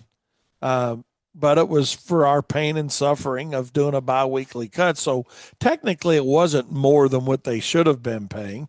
It was us getting compensated fairly for the problematic issues of the account. Is that a fair way of saying that? Yeah. You know, um, So anyway, we get our Dear John call from the management company the other day. That's, the quality this year has really went downhill. Well, of course, we've got 40 freaking inches of rain literally already, and you're doing it every 2 weeks. And I will say, in our defense, it never went past 14 days. Never. So this year. I mean, we would do it on the 12th day rather than the 14th day just because we knew what it was going to be. And thank God, well, we'd have never done it if it was a big property. It was like, it's a one building location, you know, I think it's like 5,800 square feet or something like that. And they were paying a fair price to get it done. But the quality is not the same on a biweekly cut. I don't, I mean, that's just the way it is. It's not the quality of the cut when you're finished. It's what it looks like to the residents in between cuts. Absolutely, John. I hear you, buddy. I hear you loud and clear. That is true. The PETA account, that's exactly it. The PETA fee. But so we just don't want y'all to come back. And Katie's like, well, that's fine, but we told you all in advance this was going to be the problem. And well, our other contractors, blah, blah, blah, blah, blah. Well, good. I'm glad your other contractors are like that and they enjoy doing that and they're willing to come back and make you happy for free. Because we're not going to do it. We're not going to do it. We're just not doing it. So fine, you want to cancel? We cancel. And Katie says, "Well, we'll go ahead and set up. We'll send you a final billing for the next 30 days." And they're like, "Well, what do you mean?" Well, your contract specifically states that we require a 30-day cancellation. And well, we don't remember that. Well, guess what? Katie sent them a copy of their contract. That's why we're not talking about contracts today. We're actually out of time, but let me say this, and then we're going to let Darren hop on here because he's going to hop on, I believe, after my show. That's exactly why we utilize a service agreement. There's not a quality issue with that job. The issue is we've had a ton of more of rain above average than normal. Grass is growing like crazy. And it's getting too high in between cycles, and their residents are saying, why it didn't look like that the last several years. That's because you guys decided to go with a management company that wanted to keep a little more of the retained earnings rather than having your personal property look good. I guarantee you the management company owner and or their managers, they're not cutting their shit twice a month now. But hey, they wanted to do it their way because they could save you all a little bit of money. But now you're not happy and it's your home and you see it all the time. But anyways, hey, I had to share that with you because y'all know how I feel about bi-weeklies. So now I can officially say that WLS, Wayne's Lawn Service in Louisville, Kentucky, is down to 0 bi-weekly mowing accounts, and it feels really good. So with that being said, you guys have a great weekend. Stay tuned to Turfs Up Radio. Don't forget about our webinar next Wednesday, June 25th at 7 p.m. We're going to go through some call sheets and show you how easy it is to take the guesswork out of your bidding forever. Appreciate you, Seth. Thanks for your comments. Thanks for everybody's comments. You guys have a great weekend. And remember, profit is not a dirty word. Good morning, Turfs Up Radio. Wayne Voles, Profits Unlimited, coming to you live from Louisville, Kentucky. Yes, indeedy. Oh, my goodness. We got a great day going on. Sun's out. Going to be kind of toasty out there this week. And who knows after that. We're going to have Brett Waltz on with us today from BAM Weather. Looking forward to getting Brett on here with us. It's always exciting to have those guys on, but Brett's going to hop on here about, I don't know, a few minutes with us this morning and talk to us about what's going on in the weather world. So looking forward to that. Can y'all believe it? Here we are. We've rode around again to another Monday. Here we are. Hope your Monday, hope your week's starting off good. Got a call from a buddy of mine, John Stuber. John, hope you're listening to us. And John's got a dog kennel business that he's into. But yeah, he got him a new lawnmower, got him a 61-inch Ferris rider for that lawn. And I told him, I said, man, I know one thing for sure, your butt's gonna be in better shape. So he's got a much more comfortable ride than he's been used to. But yeah, he's looking forward to using that, and actually he already has a little bit and loving it. Seth, appreciate you hopping on with us, my friend. Good to have you. Good to have you in with us. We got a great day going on. We're out and about doing our lawn and landscaping thing today. Hopefully, you are too. Got a little mowing going on. But before we get into all that, hope you guys had a great weekend. Absolutely. We had a great weekend. When I say we, Wayne did, and Tabitha and I, and Katie and a bunch of us got together, and Daniel, and we had a group. Went and did some pickleball Saturday. And if you guys have not played that, it is pretty daggone fun. I'm just going to say that. If you know, I know you probably got a zillion things that you're into doing and that you do, but I'm just here to tell you, man, it was an outstanding. It was better than I anticipated it was going to be. Number one, and it was. I walked away without any injury. We did have a one injury, 1 foot injury. Alyssa, Katie's friend. Yeah, she walked away with a little bit of a foot injury slash pain in the foot or whatever, but she'll be okay. She'll be okay. We'll get her recovered and get her back out there on the court. But I'll tell you, man, it's really a fun game. If you haven't had a chance to do it, owe it to yourself to try it. We went to this thing that they call Pickleball 101. It was a free introductory class inside pickleball, so it was cool. You still got a good sweat on, but it was air conditioned in there, you know. So I don't know. We went for about 2 hours, I think. I don't know for sure. It was at least an hour and a half, hour and 45 minutes, but the class itself was about an hour.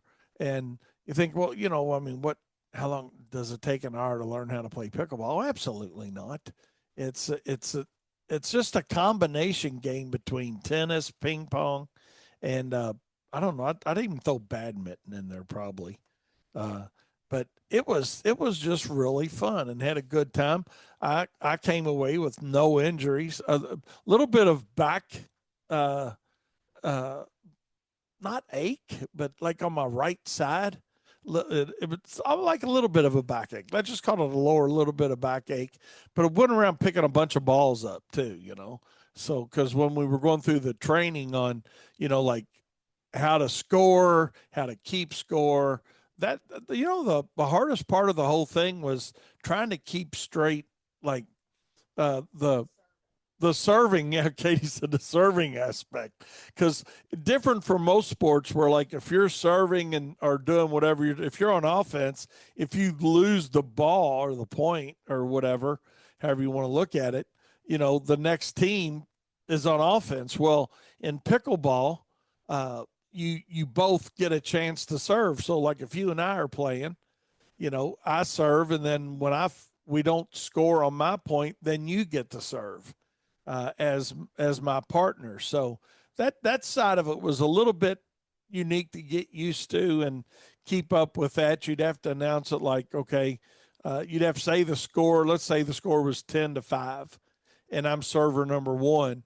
I'd say 10-5-1, meaning that server number one. I don't know. Maybe it just keeps the game honest on who's serving and what the score is, but you got to do that on every point. I don't know if there was a penalty. They didn't say about a penalty if you don't announce the score in server.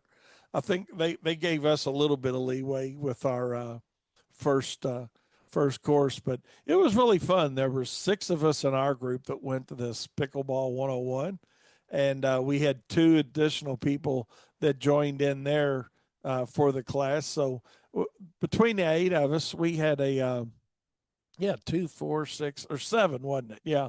And Sherry, my sister, went as an observer, which was pretty cool. But yeah, we had I know, Mike, I hear you. It's not as hard as it sounds, man. Basically, it's ping pong is what it amounts to.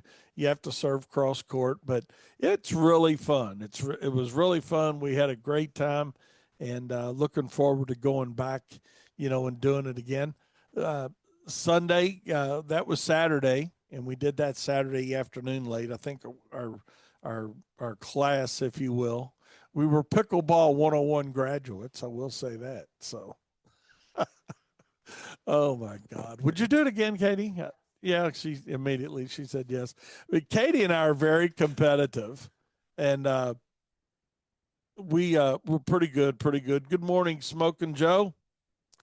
Appreciate you listening to us, man. Glad to let me know that you're here with us. But uh, you know what? It's funny. Mike asked, where do pickles come into play? They really don't. But it was funny. Last night, Tabitha was looking up the origin of the name, and Jesus, she told me, and I can't remember what it was. The people that invented the game, it's basically the game was invented as a game of misfits, if you will. Um, I do remember that part of it. And the people that invented the game or, put the rules to the game together, whatever you want to call it, they did have a dog named Pickles, but that does not where the origin came from. So, but Mike says, yeah, but he drinks a lot of pickle juice after hockey games. Yeah, for cramping. I've heard that's good for cramping. I got a buddy of mine, Charlie Hardesty, and he talks about drinking pickle juice, Mike. So, yeah. Otherwise, I would think you were joking about that. But we had a great time with it, and yesterday was just a chill out day. Went up and watched a little softball. One of the guys that works here with us, they were in a softball tournament, so I went up there to be playing in Frankfurt. So in Tabitha, we went up there to see her grandkids yesterday. So went by and watched a little softball, and she did the grandkid thing, and that was pretty cool watching softball. Those guys play softball. I don't know why they call it softball. It's nothing soft about it. I mean, it's very competitive. The ball's hard as hell, and at least as hard as baseball. But that was really, really, really cool too. Watching that again, and then had something really. Oh, there's my buddy. Let's get him on. Brett. Let's see. Hello. Let's see, Brett. How you doing, my friend?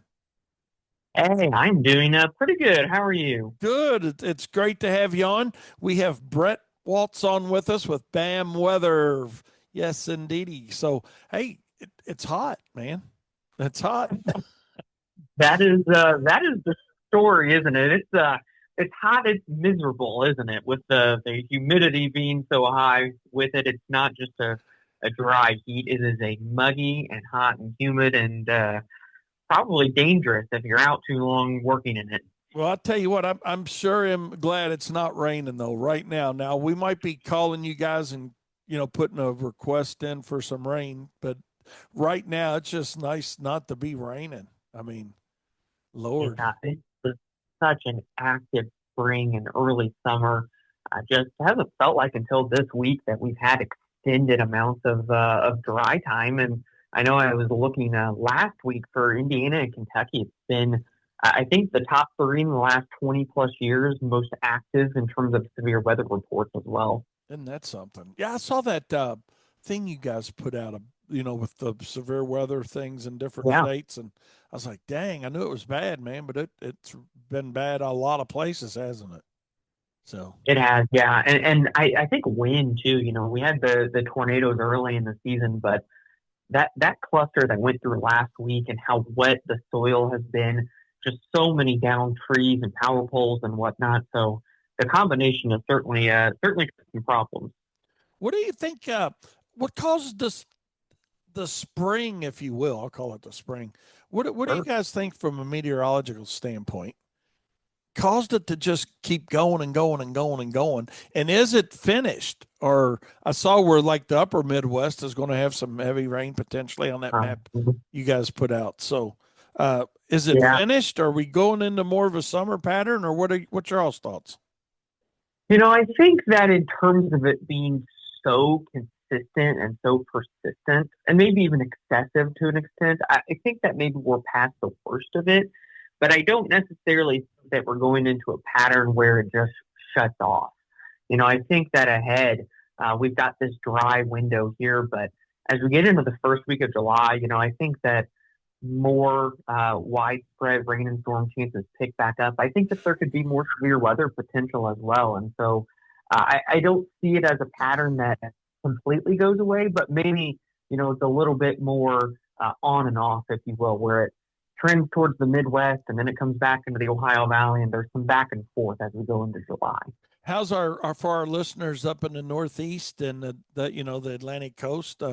What are they looking like? From the Carolinas on up the coast, up into New York and Maine and like that. Yeah. Same thing, or Yeah, I think that, gosh, in the short term, that's the area that's seeing all kinds of record breaking heat highs in the mid to upper 90s out there. So notable heat in the short term there. As we get this warmth to relax a little bit as we start out July, I do think that those are some of the areas that can see more frequent severe weather. To me, for most of the eastern half of the country, it doesn't really look like a pattern to me that sees consistent quiet time. And I think that we also have bouts of heat heading into July. So I think it's a kind of a similar pattern out there to what we'll be experiencing around here. good deal, good deal. Hey, like I said, right now I'm happy just to have the sun out more than Sure. 4 hours at a time. And, how about your other agricultural interests? Your all's customers, are they glad to see some sun, or are they going to say, "Man, we need some rain too"? I mean, what do you got? What kind of feedback you getting across the industries with this weather? Yeah, I think in the eastern belt, kind of Illinois, Indiana, Ohio, I think that some of this dry time is probably helpful. It might be a little too late, to be Okay. honest, because I know there was late planting, right? Where there was late planting because of how active that it was. But I do think that for some of the areas that have been waterlogged and maybe had standing water in fields and whatnot, this pattern is probably beneficial. I think that further to the west, Nebraska, Iowa, those are some areas that at times throughout spring had drier stretches, had lower soil moisture, and so that's where the rain is in the short term. And so I would say that that's a benefit for them. And so all things considered, I don't see major red flags right now. I think that it's good news for a lot of areas. I think that down the road it could maybe turn drier in the western plains, so that'll be maybe a concern area that could get drier in the extended range. But for now, all things considered, it's not all that bad. I gotcha. Doug, one of our listeners, just chimed in, sent me a text. He said, "Yeah, they're behind." He's in Pennsylvania, and he said they're behind on planning in Pennsylvania. Sure. Yeah. Hey, well, I got a question for you. My son's going to Montana Wednesday for vacation for about 4 or 5 days, and I saw where and they're going to Glacier National Park. Oh yeah. I see where those guys are going to have snow, man. I just saw that this morning. They were talking like a potential Yeah. snowstorm in Montana. What have you had a chance to take a look at that? What's that look like, really? I think that it's one of those deals where in those higher elevation areas that you really can't rule out it any time of the year. It's colder than normal out there this week. That's part of the reason it's so wet in the Midwest. The Midwest this week is because it's pretty cold out there compared to normal, certainly for June standards. But it's warm east, right? And so you combine the gradient in temperatures with the moisture potential, and that's what you get up there in those higher elevation areas. Sometimes you can get snow all year round out there. I don't necessarily think that pattern sticks around. I do think into July that's an area that starts to get hotter. So I don't know how long he's going to be there, but Yeah, just about 4 days. Yeah, not long. okay, yeah. So he's hitting it right at the right time to see snow if he wants to in the glaciers. uh, Who'd have but thunk it, right? But in the yeah, June, first part of July, and you're going to see snow up there. it's a Oh different my man. world out there. Goodness gracious. But what do you guys see the summer shaping up to be for just regionally and across the country? Are we going to be wet? You got think we're going to be wetter than normal, or what do you think? The kind of the original idea I think we talked about back in, gosh, maybe March or April even, was that the middle of the country could be hotter and drier. And I think Right. the heat there, I think that we're starting to see the heat pick up now. The first week of June wasn't all that warm, but we're starting to see the heat. And so I still think that that's there. I think it's a hotter than normal summer as a whole. Is it the hottest summer ever? I don't necessarily think so, but I do think it's a hot summer compared to normal. So that's still on track to get hot, and I Yeah. got you. I think the heat is still there. I don't see as many concerns in terms of precipitation as we had initially thought. Part of the reason for that is because the waters in the Gulf and off the east coast of the U.S. have gotten so warm that we're getting more high pressure to situate there, which means we're getting Gulf moisture to come further to the north. So it's supplying us with moisture. And so, again, I don't really see a major concern right now for drought, especially if you're in the Ohio Valley and in the southeastern part of the country up the East Coast. I think that maybe late summer, again, parts of the plains could start to get a little bit drier, but it doesn't look to be as dire as maybe what initially some of the data and the analogs had indicated. And that's just because of that trend in ocean temperatures. I got you. All right. Well, it's let me tell you from our perspective as a lawn service here in our Sure. part of the country, we like it to get a little bit dry, Mm-hmm. especially as we hit that August time frame. Get people thinking about aeration, overseeding. When we Sure. when we have an ample amount of rain and yards are green and everything's looking good, it tends to be a little bit of an off year for us from a seeding standpoint. So you never can make Sure. your customers happy, right? I mean, just It is too it much is rain, hard not to enough rain. Yeah, it's hard to please everyone, but I will tell you from that perspective, the heat, when you get these dry stretches, even if they're relatively brief, 4 or 5 days or so, from a lawn perspective, I've got new sod in my yard. It can still cause some problems, even if we're not technically in a drought, when you Right. combine the heat with a little bit of the dry stretches. So I don't think that you will be without business this summer. Good deal. Well, that is when you mentioned that, Brett, that is so true. The good thing about this rain is for all the landscaping that we've done, we haven't had Mhm. to worry about our customers watering.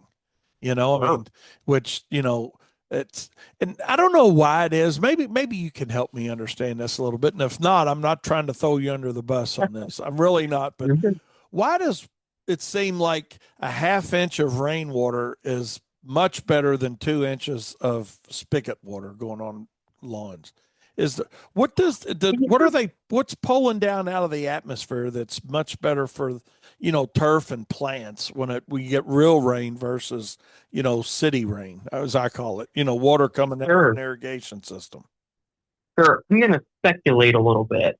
My speculation would be that it's just the steady nature of the rain. If you think about like a thunderstorm, you think about a thunderstorm where you get an inch of rain in about 10 minutes, not normally as effective long term as if you get a steady, longer duration rain that rains the same amount. And so I think there's a little bit to be said about the duration and the frequency of rains. I think that it's one of those things.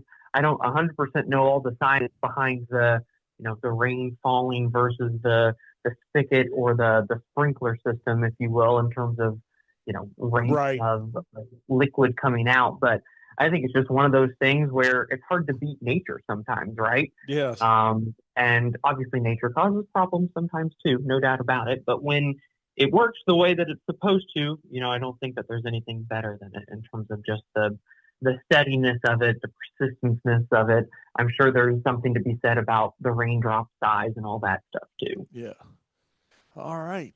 Well, hey, anything else? You got any words of wisdom on any storms coming up that we need to be aware of? I don't see any major storms right now. We'll start to pick up kind of your summertime pop up thunderstorm risk this week, but that won't be all that widespread. I think that maybe the time frame to watch will be late this week and early next week across the Ohio Valley as kind of this heat starts to slowly break down. Might need to watch for some stronger to severe storm risk, but that's a way out. Something to at least keep an eye on down the road. All right. Well, certainly we will. And I know you guys at BAM Weather will keep us updated, right? You always do.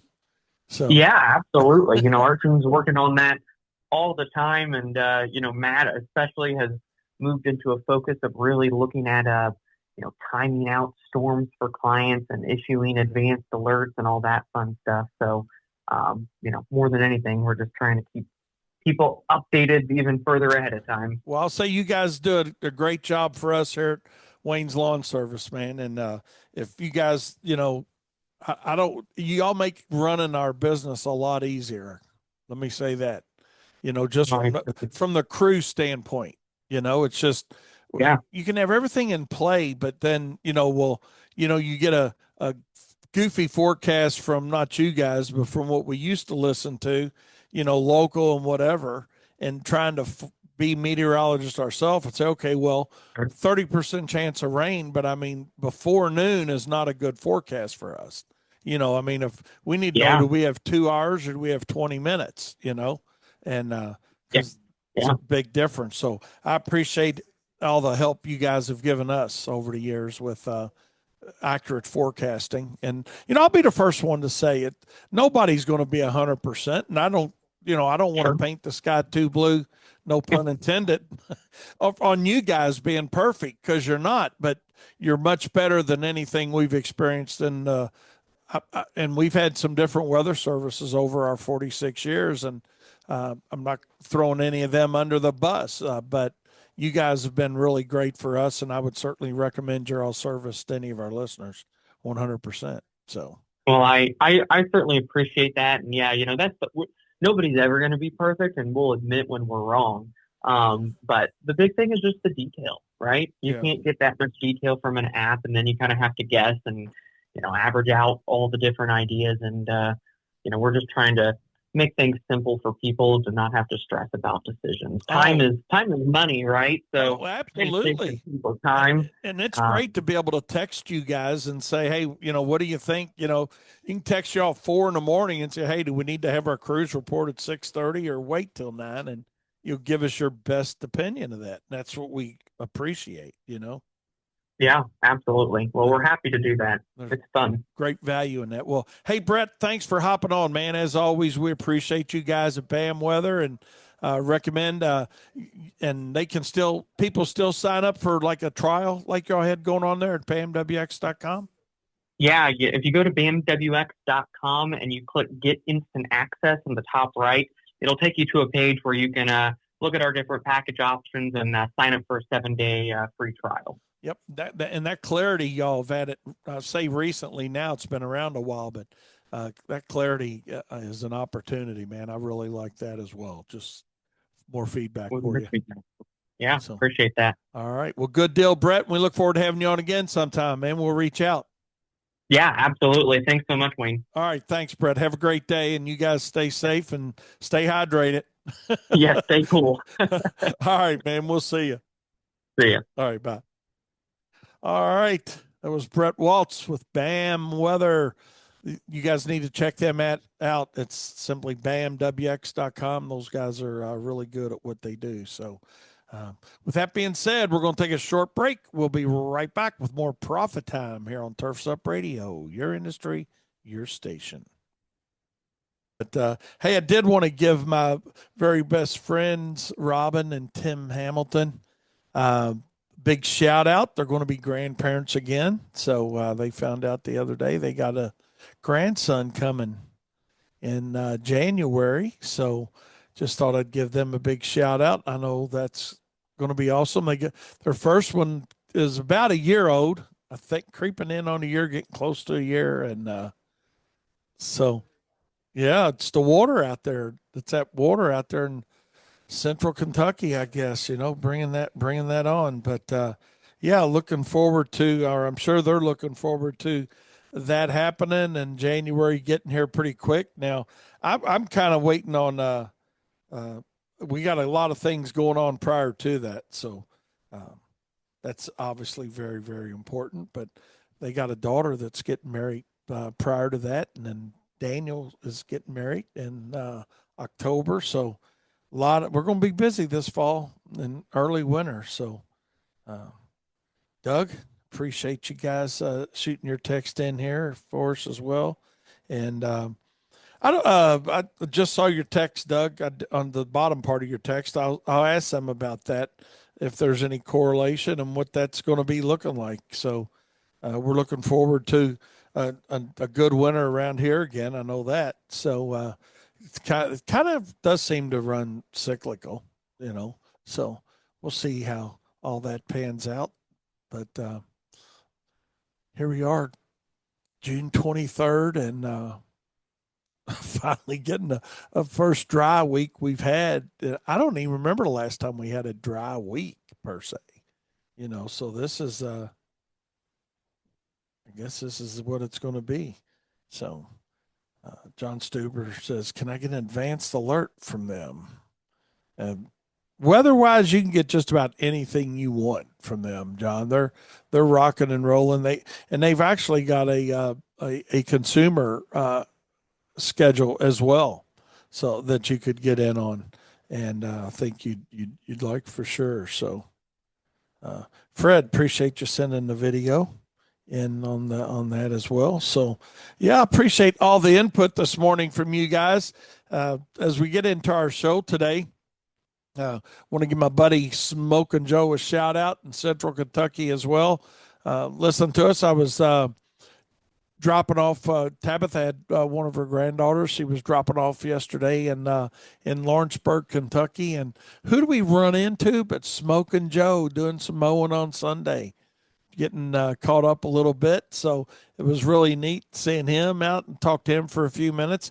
I didn't stay too long with him because I know what it's like when you're out there, man. You're humping it out on a Sunday, trying to get caught up a little bit, and last thing you want to do is sit there and talk. So, but it was really cool pulling in, seeing him mowing, and I did have to talk to him for just a couple minutes. So, yeah, it was nice getting to see you yesterday, Joe. So, with that being said, I'm sure you got your day taken care of yesterday, and moving along. Here we are into Monday, and our shows have been going rocking and rolling all day today. So, Aaron, great show. Eric and Jennifer had a great show this morning. I want to give a shout out to Eric Jones and prayers for his mother. So, our listeners out there, if you guys uh, are inclined to send prayers, his mom could use some right now. So we'll leave it at that, and hopefully she'll be taken care of. So did want to give him a big shout out and her a big shout out, and um, nothing worse than somebody that you love and care for, and in a situation, So um, we'll leave it at that. Eric can share what he wants to share on that situation, but I know they would appreciate any of your all's prayers. Go a long way. So they also had a good segment on their show where they were talking about um, the relationships and how they met. They're getting married Saturday, and I think, well, Wayne, what in the world's that got to do with anything? Well, they were talking about what makes a good relationship and about commitment and whatnot. And I think we look at our businesses in a very similar way. What makes a good business, and it's relationships and commitment. So I don't know. That was my takeaway in listening to that. I always, me, I always try to convert things that I hear and listen, and like, hey, how does that apply to my business? And so yeah, that was my takeaway with that. And Jennifer brought up a really good point that a good spouse in any business, not just a relationship, but um, men, women, whatever. But you got to. It takes a good, understanding spouse or partner uh, to make that successful. And if you missed that episode, certainly go back and check it out and listen to it. So, um, But what I wanted to talk a little bit about today was, and Brett touched on a little bit. We're not going to belabor the point too much, but I do feel obligated since this is our first real heat wave for a lot of us across the country. I know my buddy Sean and them down in Florida, they've been hot for a while, and humid for a while down there. But, it's, first and foremost, stay hydrated. Keep yourself hydrated, well hydrated.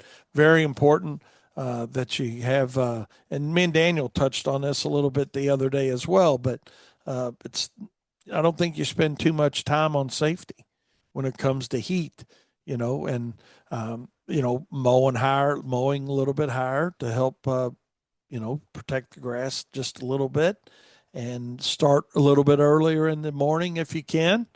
I know a lot of you guys like to, sleep in a little bit, but hey, maybe, when it's like this, go ahead and get started. I know when I got up and left to come to work this morning, it's about 10 after 6, quarter after 6. And when I pulled out my driveway, my neighbor was out mowing. I mean, had about it, and he was push mowing, but he had about half of his yard done already. And it was not even 6:30 in the morning. So, but in our situation, when I say ours, yours and mine as a commercial landscape company, there's certain properties we can do, certain properties we can. If you're all residential, you probably don't want to be on those properties at that time of the morning. But if you've got properties that you can get involved in early on, when it's hot like this, we do. We try to start earlier and finish earlier. And I think that's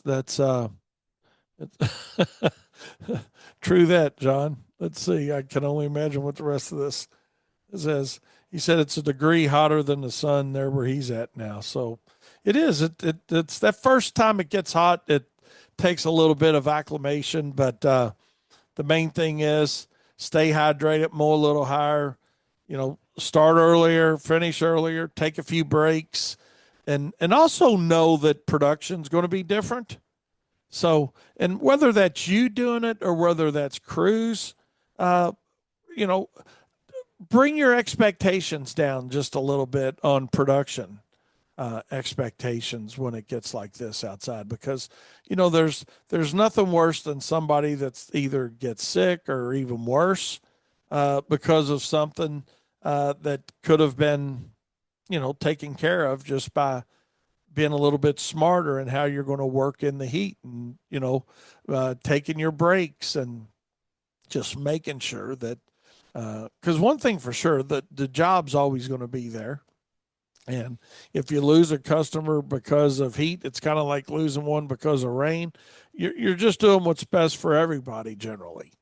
And I think that's the thing that sometimes, as business owners, especially new businesses, we're a little bit slow on the uptake on. Realizing that, okay, let's live the fight another day with it, because the temperature extremes a lot of times are short lived.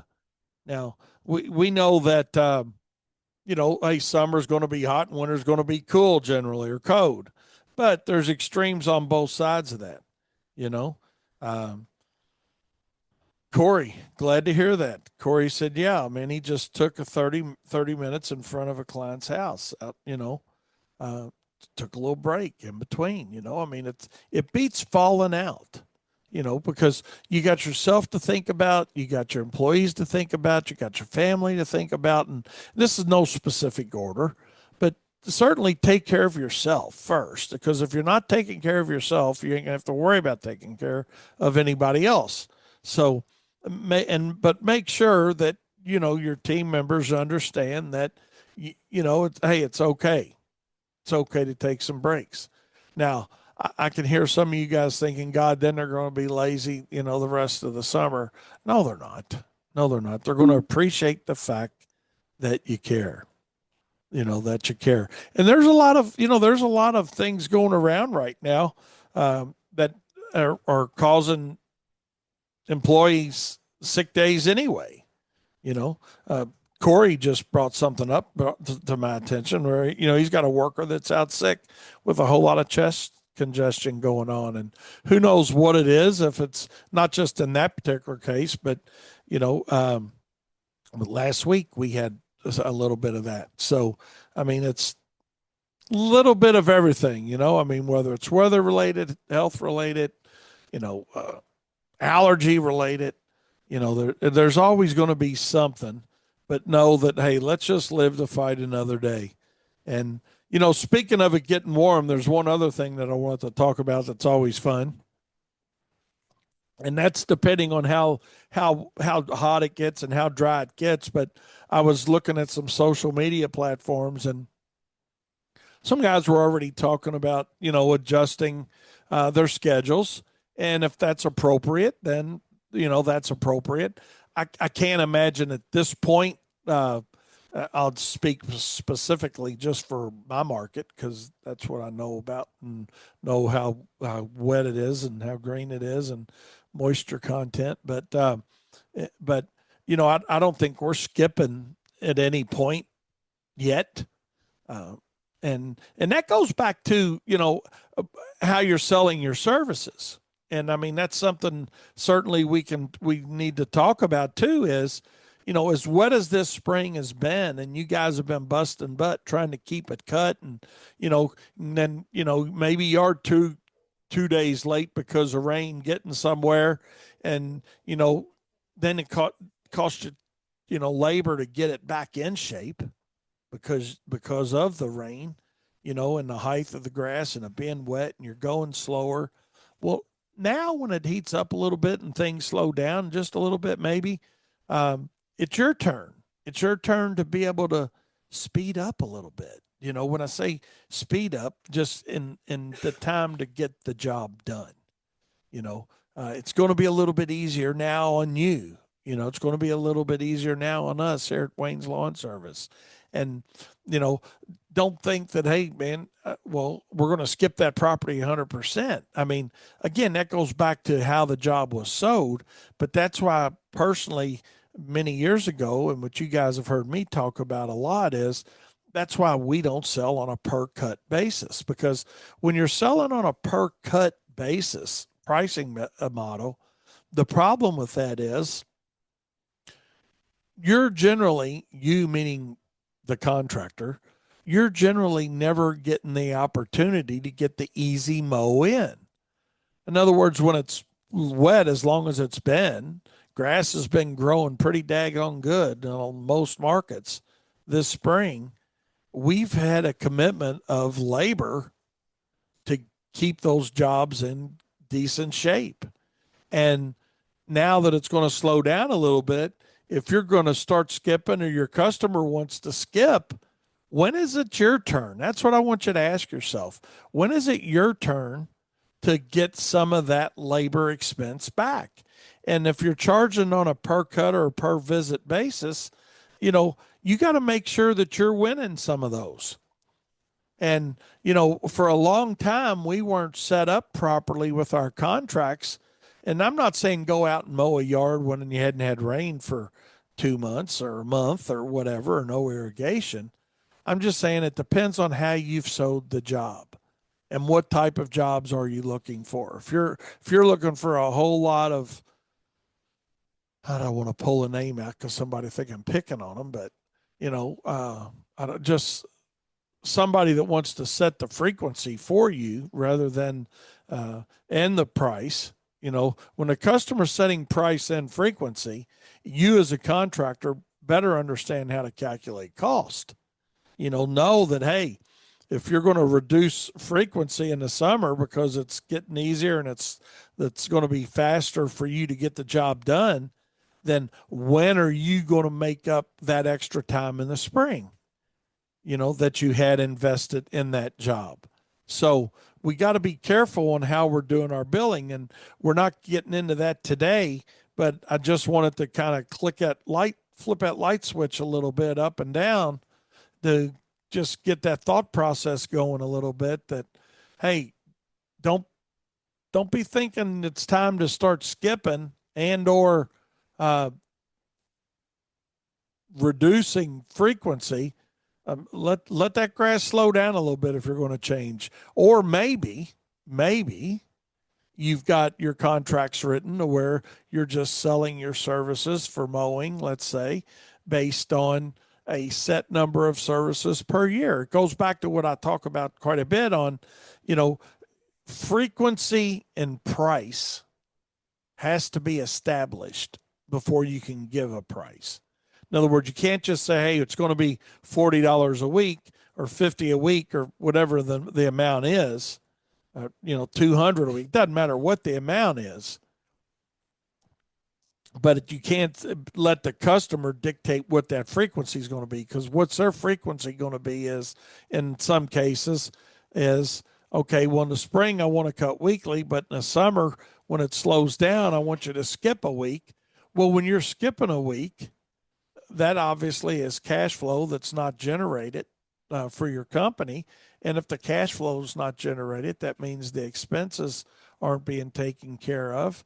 And if the expenses aren't being taken care of, that means the profit's being adjusted down. So we just got to think about how we're pricing those jobs. And speaking of pricing jobs, if you want to get a little help on that, this Wednesday night in the profit circle, we're actually going to be talking about how to calculate cost per hour of operation for your company. We're going to go over some cost sheets, not just for mowing, but for some other services. So you're comfortable and have the confidence in bidding your jobs and knowing that, hey, if I'm going to do a weekly cut for Miss Smith during the spring, but in the summer go to an every 10-day cycle or whatever that frequency may change to, how to come up with an average cost over the course of the season that's going to take into account the additional labor that you have in the spring, so how to average those costs out. So, and that's where, quite honestly, we made a big mistake for a lot of years at Wayne's Lawn Service. So very important, very, very important. So I always like to just talk about it for a little bit when we hit that first heat wave. But, hey, make sure your pricing's good. Make sure your contract's set up right. And not that you're going to go out and change everything now because of it. But what you can do is look at it now and say, hey, what do I need to change? Know that any successful business, any profitable business, any business that's been in business any length of time, and I'm talking about 10 plus years, you've had enough time and you've been through enough cyclical events, weather related cyclical events, as well as other things, to understand the trials and tribulations of running a small business. And when you're doing things like that, you get a little smarter in how you do billing on things, and not just from a mowing standpoint. It can be fertilization and weed control. We get a lot of pressure in the spring, fertilization and weed control, but we've also had a lot of rain, right? That's what we've been talking about. So we've had a lot of additional weed pressure. Um, and last year was a good year for even us, like WLS. We reevaluated how we were going to do bed maintenance, and we've changed bed maintenance this year, and we've had better control on our bed maintenance. Yeah, we had to change some pricing and how we were doing some things, and different product choices that we went with to try to see different results. And so far, it's panned out for us better this year than it had in the past, because last year was fairly wet early on as well. So it's that whole thing of, we got to be willing to make some changes. And are you willing to make changes? Or do you sit back and you think, oh God, I can't do that. If I do that, I'm going to lose a lot of my customers.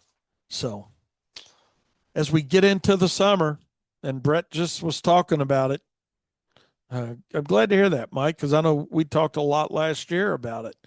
Bed maintenance. Mike said he's made quite a bit of adjustment on his bed maintenance too. I mean, it can be one of the most challenging things we do within our businesses, is the bed maintenance and how we provide that service, how we charge for that service, and what the frequency of that service is going to be. And how on your proposals, like, let's talk about that for a second. It doesn't just say, we'll do bed maintenance. Hey, specify, hey, bi-weekly, once a month, or whatever that frequency is that you and the customer agree on, make sure that that's clearly defined in your proposal, and your pricing has done that. So yes, indeedy. Let's see. Darren says, yes, I certainly will. Certainly will. We got Darren's been working, asked me to mention this, and I actually, great idea. Great idea, Darren. Thanks, man. I'm not going to say Darren has been really putting a lot of time and effort into changes on our Turfs Up Radio website. Uh, so check it out. Check it out. We've got a lot of new segments posted on the front page. We've got traffic on the turf is back up there. We've got all the shows that are listed there, easy access to get to your favorite shows. The Equip Expo's coming up. There's Equip Expo stuff up there. So be sure to check our website out, Turfs Up. Excuse me, give me just a short second to get a little water on that, if you would. But that went down the wrong way. But turfsupradio.com, very simple. Check it out if you haven't seen it for a while. Darren has put a whole lot of time and effort into it. And when you click on it, you're going to think, oh, man, it looks a whole lot the same. But look at it and see, all the changes that have been made on it. And if you've got any input as far as what you would like, you can certainly use that contact link there on the website. Let us know that, hey, man, I really like the changes you made, or be cool if this was on there. So we're always open to your ideas and your input on, what you want and what you like. So certainly check that out for us and give us your feedback. Craig said it's a happy, hot, humid, miserable Monday in the Carolina. He's down around the Charlotte area, for you guys that don't know Craig. But it is. It's going to be, I think our heat indices are supposed to be around 105 area. So take care of yourself for sure. And then make sure that your people are taken care of. And know, again, like I said, we brought it up that production's not the same in this kind of heat. And I forgot how many states they said we're going to have excessive heat warnings, and that's different for different states. It's kind of like winter storm warnings. It's different criteria, but the reality of it is, it's hot, it's humid. Stay safe and keep yourself safe, and drink plenty of liquids. I think Daniel mentioned the other day that be sure to keep the electrolytes up as well. So. Um, not water's great, and Daniel's always talking about drinking water. But when you're doing a whole lot of sweating, you need to replace more than just the liquid, and those electrolytes are very, very important. So, welcome back to Profit Time here on Turfs Up Radio, and I want to give a big shout out to all of our listeners that we have. Certainly, all of everybody in general. But I appreciate the diverse group of business owners that I know listen to my show here, Profit Time. And I certainly do appreciate each and every one of you all. And stay in with us. We love it. We love the diversification of all these small businesses being involved here on my show and on Turfs Up Radio, and listening to Turfs Up Radio, because there's just a whole lot of knowledge that we like to share and help you with your company for sure. Hi, we're Big and Rich. And I'm Cowboy Troy. And you're listening to Turfs Up Radio, your industry, your station. Break it up. Big and Rich. Oh my goodness.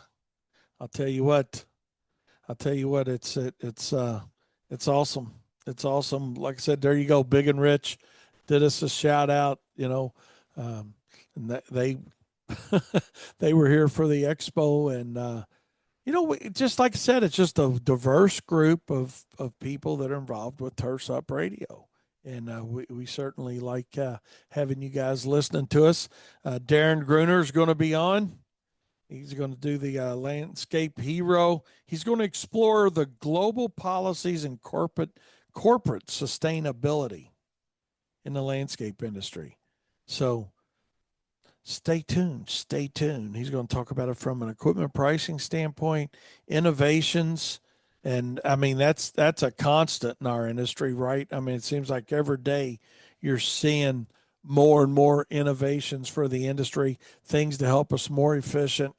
Uh, because like Daniel talks about all the time, we each get 24 hours a day. I mean, God put that into play. We have 24 hours each and every day. And the reality of it is, what are you doing to make the best use of those 24 hours? And don't look at equipment and say, "Oh my God, that costs too much."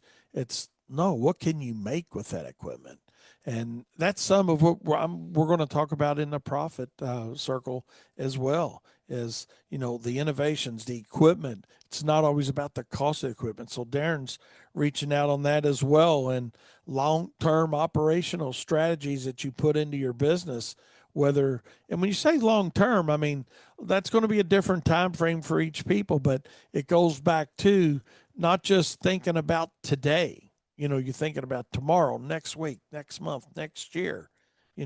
So it's going to be, or it's got to be. Let's put it that way. It's not going to be. It's got to be.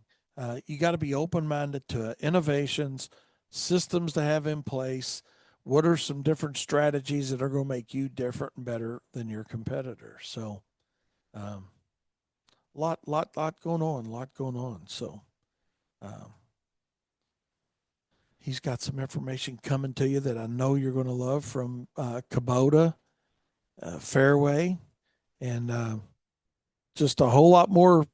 The thing about tips that you get from Darren Gruner and guys with the experience is they're tips that you can implement within your business because they've got the experience to say, hey, this will work. And you don't have to buy software to make it work, for an example. It's things that they've learned over the years, that simple changes and that you can put and implement within your business to get your operational efficiencies in order and keeping things going in the right direction. So, Landscape Hero, stay tuned. Going to be up and at it and hard at it. And you guys, I appreciate you listening to my show as always.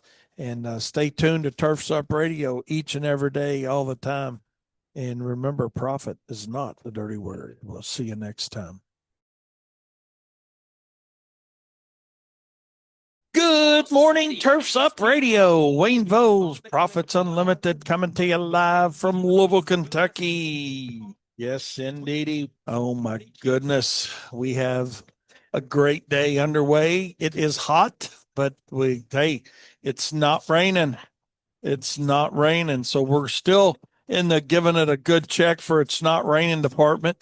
But I will say that you can certainly tell we haven't had any precipitation for a few days now, as far as the lawn's responses are going.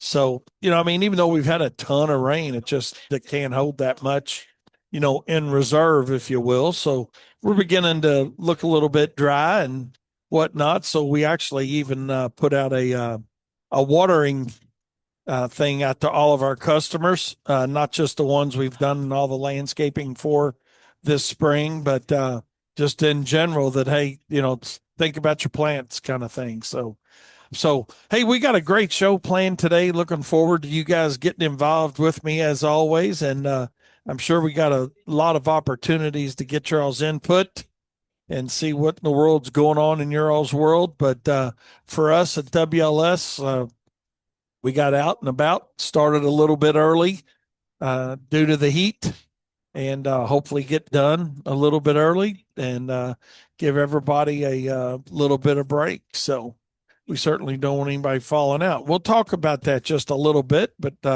we're not going to make it a whole show about heat moving forward. It's summer. It's going to be hot. That's the reality of it. So a little bit hot way to start the summer, if you will.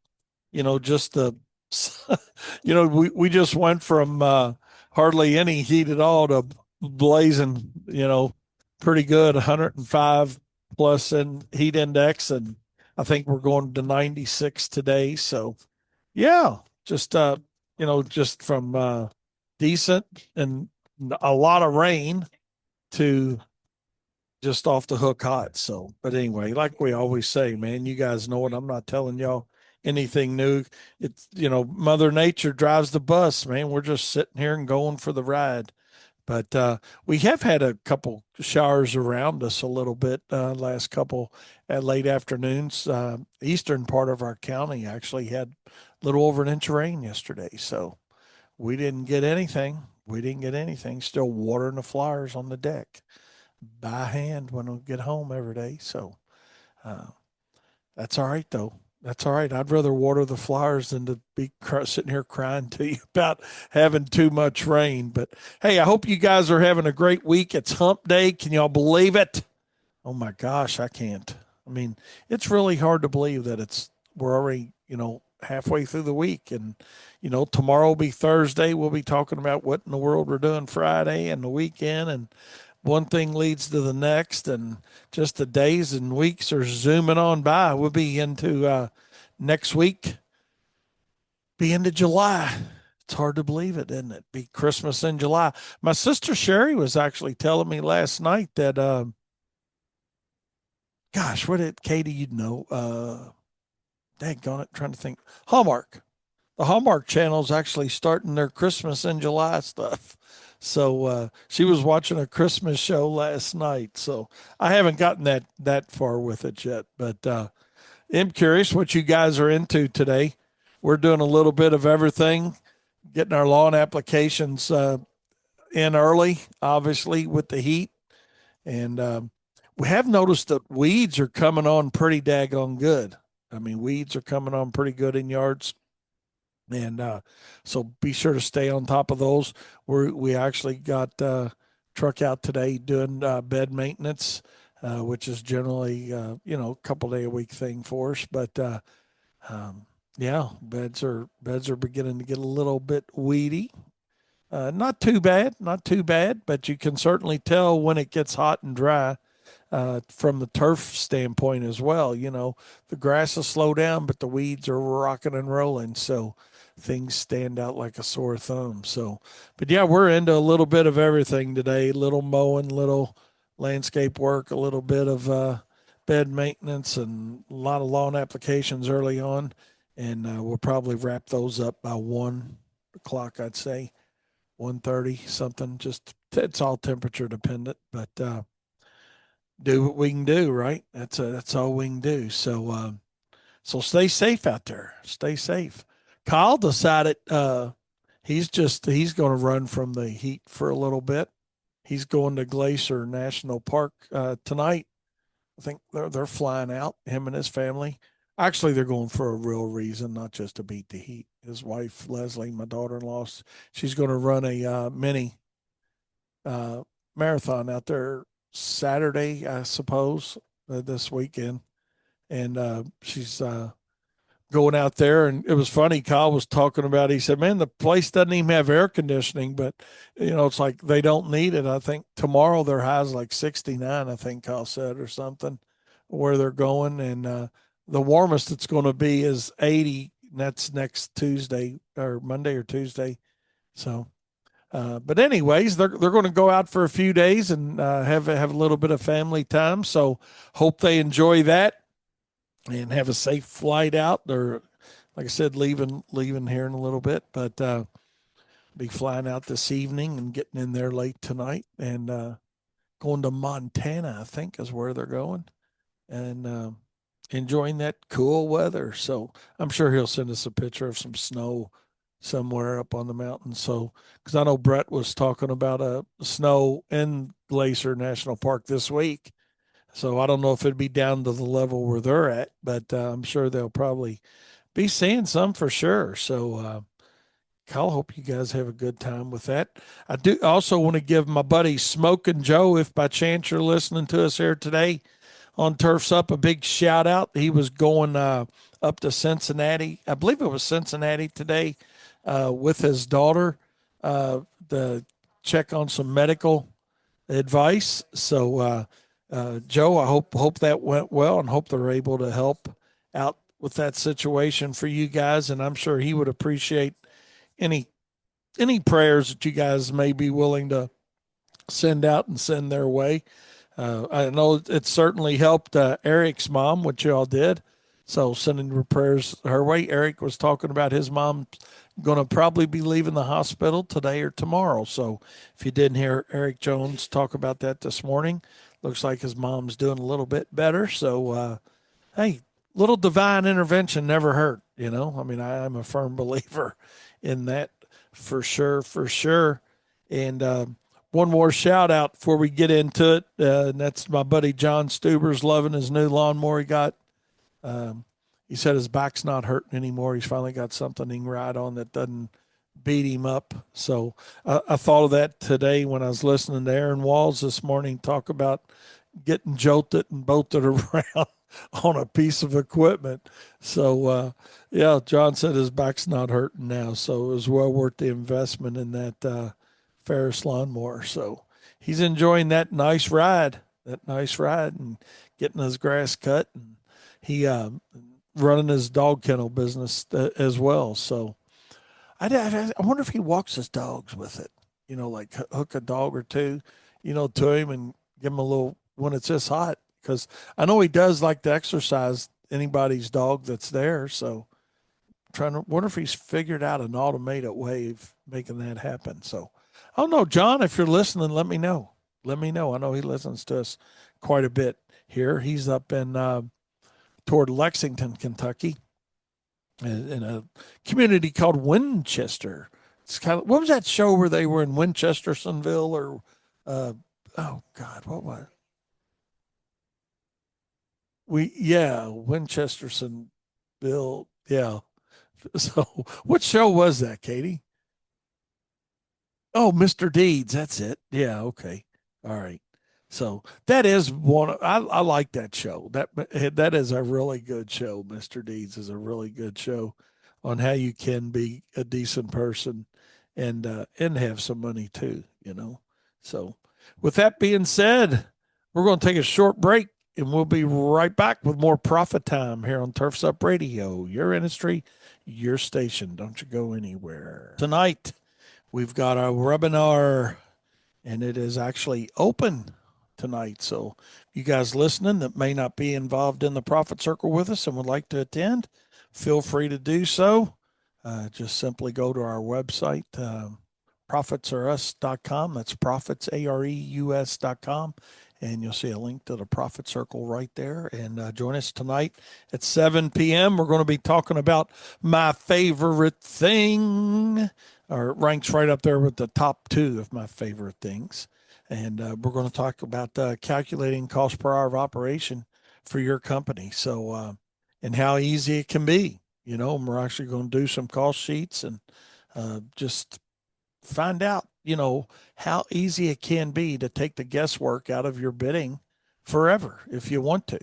And it's something a lot of people aren't 100% sure about. And in my opinion, you need to be 100% confident in why you charge what you charge. And there's a lot of reasons we give ourselves and a lot of half-ass reasons we give ourselves of why we're doing things a certain way. But there's better ways of doing things a lot of times, and that's what we're going to talk about today.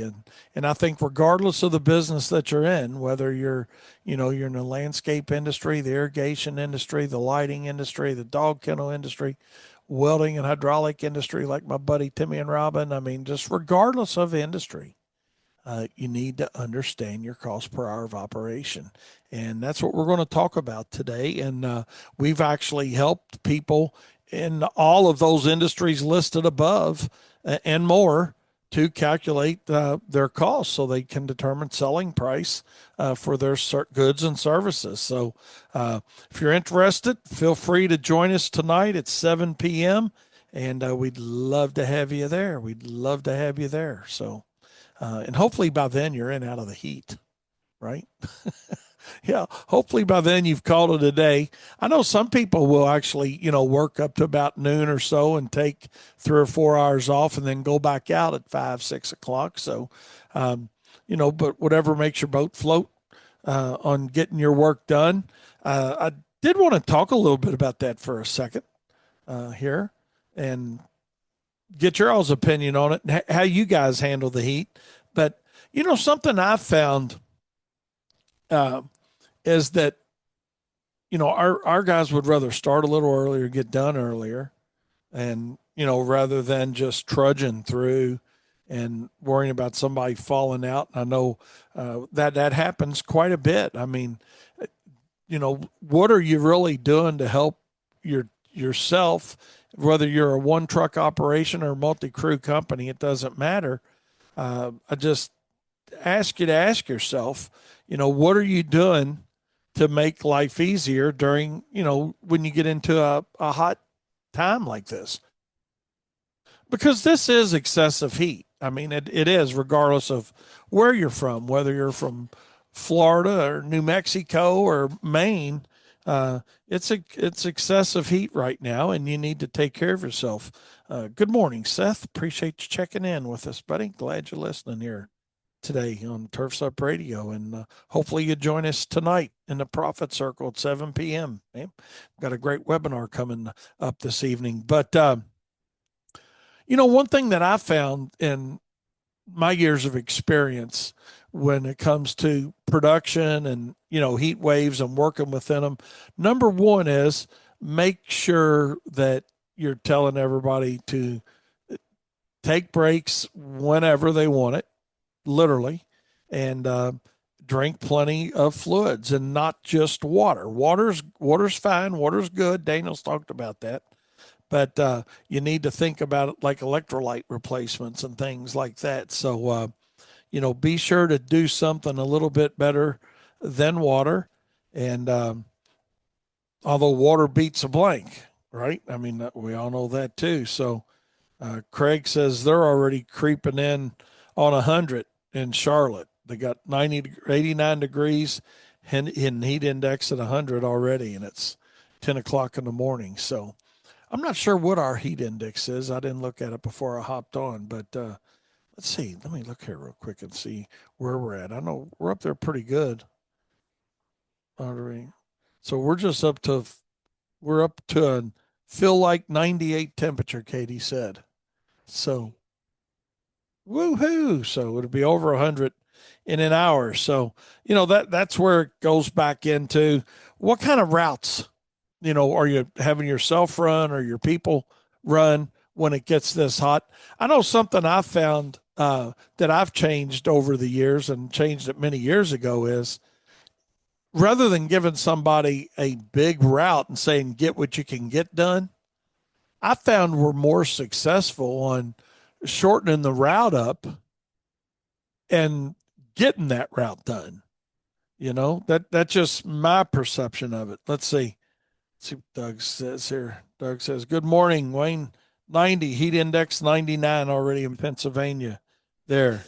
So Mike said he would like to argue that it feels like 1,000 degrees outside.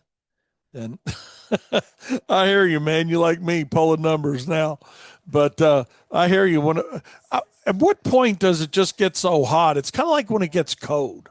It's hot and you just like, okay, it's just hot, man. You give up on the fact and you just say, yeah, it's hot. But getting back to the routing side of it again, I found that your crews will appreciate it and you will appreciate it psychologically when you hand somebody a list of X number of properties, or maybe it's one property, but what the expectations of the day are going to be. And I think that's important for all of us to realize. And for some of you guys, it's been a long time since I've been in the field, but I still remember what it was like being in the field, working like this. That, when you're looking at a list that's 9 hours or 10 hours of work and you're thinking, oh my God, was it ever going to end? you know that it's okay to lose a little bit of production, but because, the first day, second day, whatever, you may work through it. But when it's going to be an extended period of time, like this one appears to be, going on for several more days, you want to be a little careful about it, you know? And, yep, Mike, that brings up a really good point. I'll talk about that in a second too. But, I think it's a psychological thing when you give somebody a list that's 2 miles long, or a job that, I mean, even on a good day, it's a 10-hour day or longer. The expectations of that when you leave in the morning at 7 o'clock or 6:30, whatever time your crews are getting out when it's hot like this, you're thinking, oh God, man, I don't know if we're going to get done.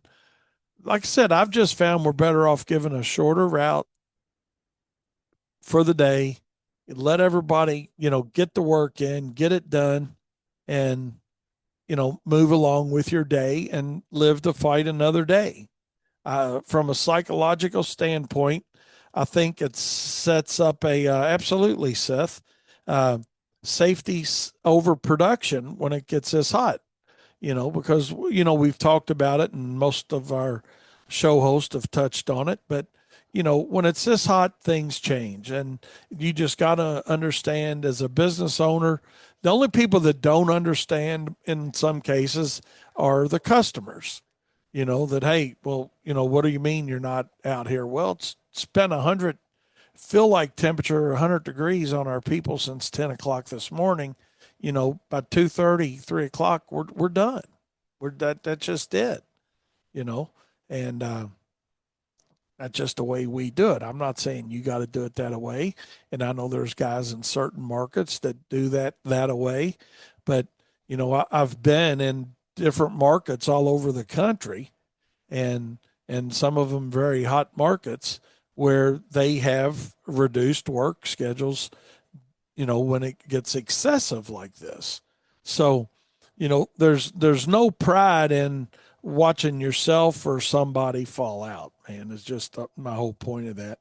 I mean, that's just a reality of it. You get take care of yourself, take care of your crews, and then you can take care of yourself, and your crews can take care of their customers.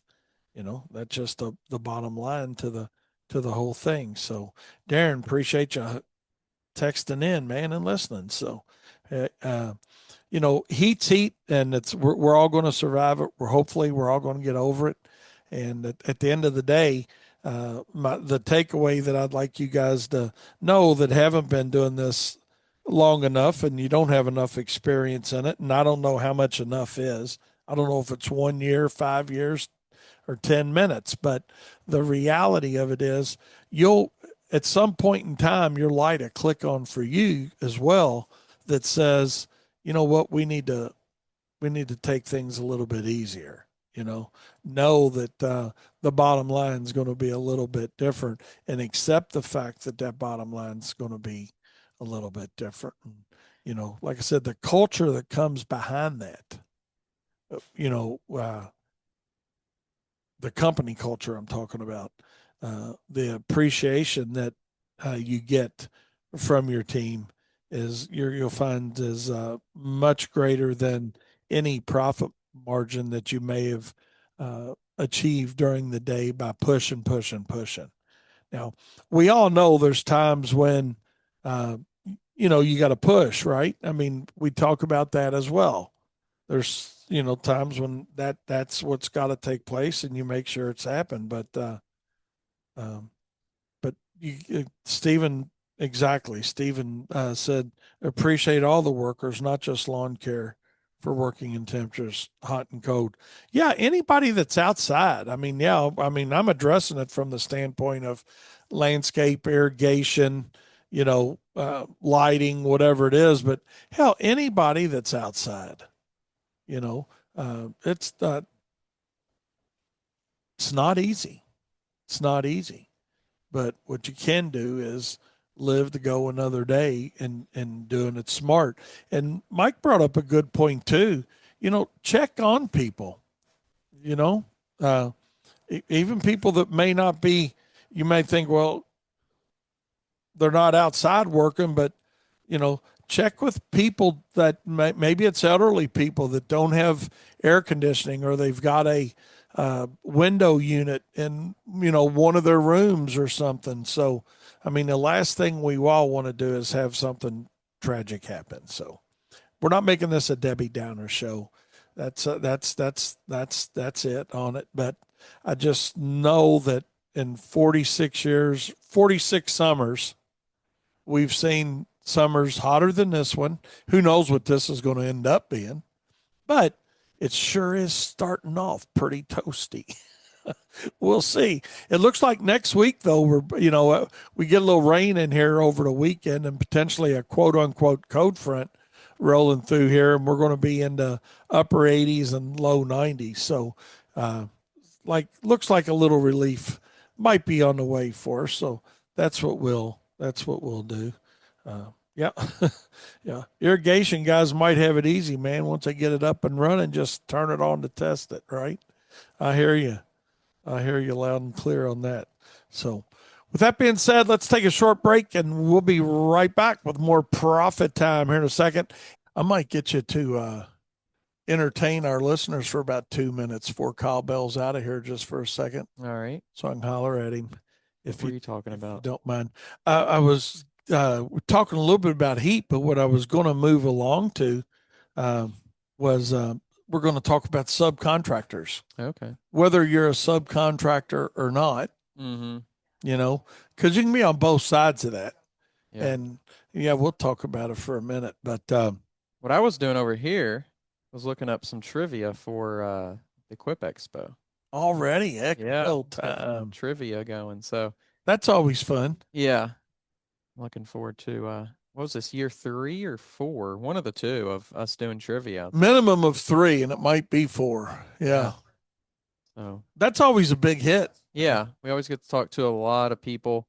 Um, it's not all directly related to the green industry. So you kind of get people out of that element a little bit. So you can kind of reach a little bit more into like the personality side and like that kind of stuff. Because when you Yeah. just talk about the business, that's great. That's what people are there for. But when we can pull them out of that a little, you kind of get to have some fun and see that Yes. angle of the whole thing. So it's cool. We do throw in some industry related trivia, whether it's stats or years and dates or you know stuff about equipment, whatever. So that's fun too. But we like to throw in some general random stuff. Yeah. That you all get outstanding participation with that. Yeah, People, a lot of people like to do they it. really do like it. I mean, we get turned down not that much. I mean, Yeah. every once in a while, but most of the time it's more often it's a yes, and even some people want to do it again. When we say, "Oh, do you want to do it?" and they're like, "Oh, we've already done it, but we'll do it again." Yeah. It's so hard to remember all the people in Yeah, Texas. yeah, and they're walking around and Yeah. yeah, it's and it's funny. I mean, the feedback we get on it about how positive it is too. Hmm. People appreciating the fact of doing that. But yeah, hammer on that for a second, and I'll be right back with you. All right, cool. So yeah, just in general, I think talk a few minutes maybe about I'll talk about the Equip Expo, but yeah, it's coming up before you know it, October, I think the 20th in that range. So if you're not planning on coming out, I recommend it. It's a great event. We're lucky to be right here in Louisville, Kentucky. So that's, like I said, we're just really lucky that it's right here and it's 10 minutes away from our shop. You know, just great. It's awesome to have Turfs Up join us too.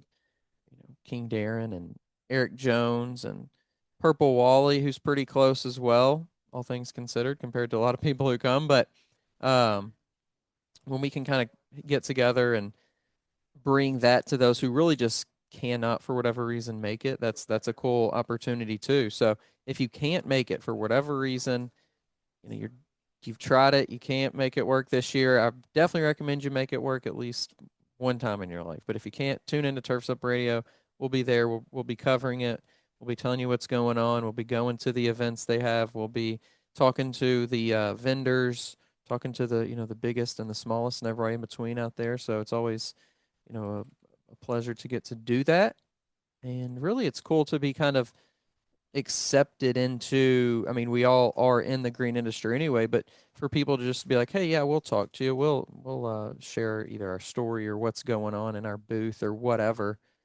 It's pretty cool because we're just, our truly only intention is to share what's going on and educate and elevate. And when people, I think King Darren said it yesterday, we need help helping people. We can't do it alone. And even if we get 10 more show hosts or 50 more or 1,000 more, it's always better to have more help to keep helping. So the bigger we can get, the more people that can get involved in any way, even if it's just one conversation at an expo, that really does go a long way into creating, a bigger web of influence and information and education. So I think just if you are out there and you're listening and you're going to be there, stop by our booth. I'm not sure exactly what our number is going to be. I think we're going to be in the West Wing, I believe is where we're going to be. So stop by. We're, happy to chat with you, get you on the radio if you want, take a picture, whatever. We're there to interact. We're there to be there and spread the word of what's going on. So um, that's kind of what we're doing with Turfs Up. And then, like we were talking about before, as we always do, Katie and I will be roaming the floor. I can't remember how many. I think it was like 18,000 steps one day we got in, walking the floor, going outside, going to the dog thing that I think is a yearly thing, the dog adoption thing that they do, which is really cool too. If you haven't seen that, it's just a bunch of dogs and puppies and stuff. It's a great little relaxation if you're into it. Uh, to just go and hold a puppy or watch them kind of interact with each other. It's really cool, and it's right there of course, in the same building, and you can adopt. And I don't know if you bring it with you. I don't exactly know. I think we talked to the dog adoption people one year, but I can't remember what the exact thing was. But you can adopt from out there. That's the whole mission of it, is to, get the dogs adopted. So if you're looking for a new dog, looking for a little companion, maybe a little mascot for your business, you can go out there and find you one, get you one, and get your new man's best friend or woman's best friend, I guess. So Woohoo! I am back, Daniel. Thank back you, at buddy. it. Appreciate that. Yeah. Just Kyle wanted to go over a little something with me before he took off out of here. Seth said he's not typically jealous of another man, but he's jealous of Kyle going to Montana. He said he's going to Colorado in September for an elk hunt, and Ooh. hit Montana is top of his list. Yeah. So, See and he you. said safe travels, Kyle. Have fun. Watch out And for he the said bears. thanks. Yeah, get some bear spray. Yeah. Selfie. My God. Oh my goodness. But I was watching something last night actually on it was game wardens out in Montana. Yeah, we watch that sometimes. That was pretty cool. Yeah. That was a pretty cool show. So appreciate Seth thinking about Kyle that like that, man. And it'll all be good. It'll all be good. And it's hard to believe we're rolling around to another expo. Yeah, I mean, another year. just A couple months away.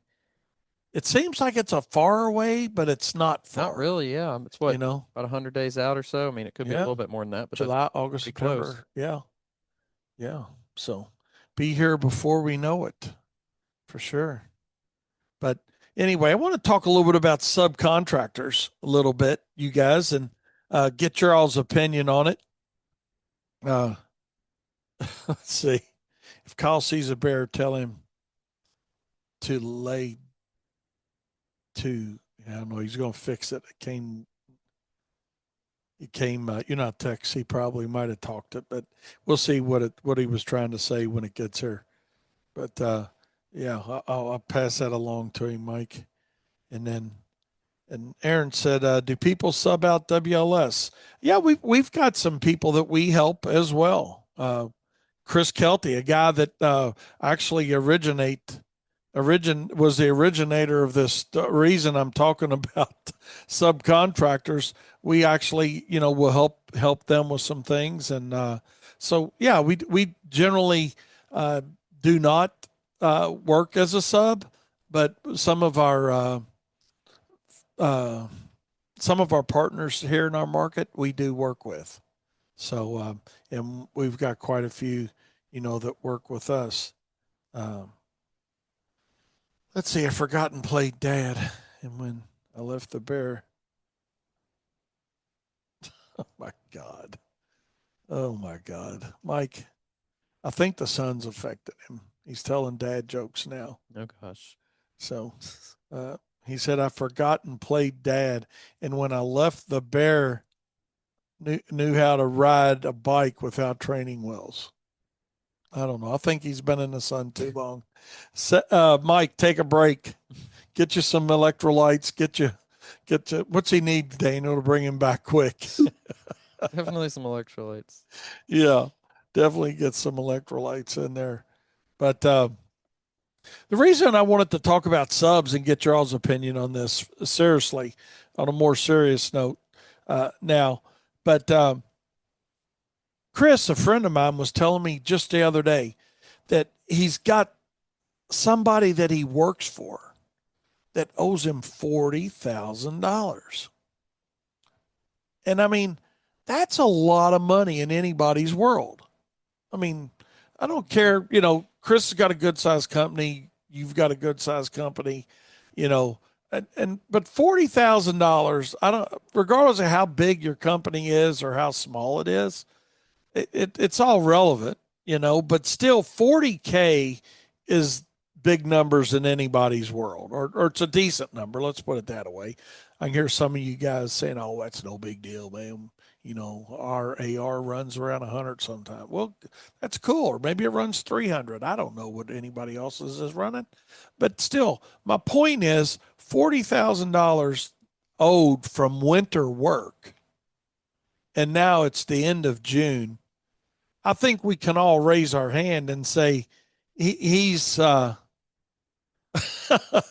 hear you, Corey. He's been fair enough in waiting. Corey says for that amount of money we ride at dawn. So I hear you. I mean, that's even though he knows this guy and he's friends, quote unquote friends with this guy. They've known each other for a long time. I think we got to look at just because somebody's a subcontractor doesn't mean they don't get paid because you don't get paid as the contract holder. I mean that's really the message with this for me. Even talking about this on my show, is you know that's just something that needs to be paid. I mean, or that's just my feelings on it. It's not. I'm not going to approach one of my subcontractors and say, well, hey, I haven't been paid yet. Now maybe if it's a week out or 10 days out, or I don't know, I'm trying to think of a scenario where I could maybe justify it, but I really can't. I mean, can you, Daniel? I mean, if you hired me to do something, you said, hey, do the work and I'll pay you, in 10 days or 20 days, I expect payment in that amount of time. Yeah. And Chris is an easygoing dude. I'm telling you, he really is, because he's never once hounded us for any money at all. I mean, like you said, though, we pay him, but I mean, there's times when, he may go 14 days or something before we get a check out to him. But I think we need to, think about that. Uh, each and every one of us, if you're utilizing subcontractors or if you are a subcontractor, because you see a lot of it on social media about, especially when it comes, snow season's rolling around and a lot of people take on accounts from national people, that get a national account and then sub it out in all these different markets. You got to think about, what are you going to get paid? And what's the turnaround time on pay? And I know there's a lot of good ones out there, and any of our subcontractors will tell you we pay them, and I'm sure you pay yours. But at the end of the day, I don't think it's right to approach somebody and say, "Well, Daniel, I can't pay you because Miss Smith hasn't paid us." Mm-hmm. I mean, that's just not the right thing to do. And I'm curious what your all's thoughts are on that. You know. Friends don't front, Aaron said. I, he said he never fronted anything to any of his guys. So I mean, it's just the way it is. I can imagine it doesn't matter what world you're in. I think that's something, that we got to think about. And unfortunately, as the business owner, I mean, that's something we got to think about too. We are the last person to get paid.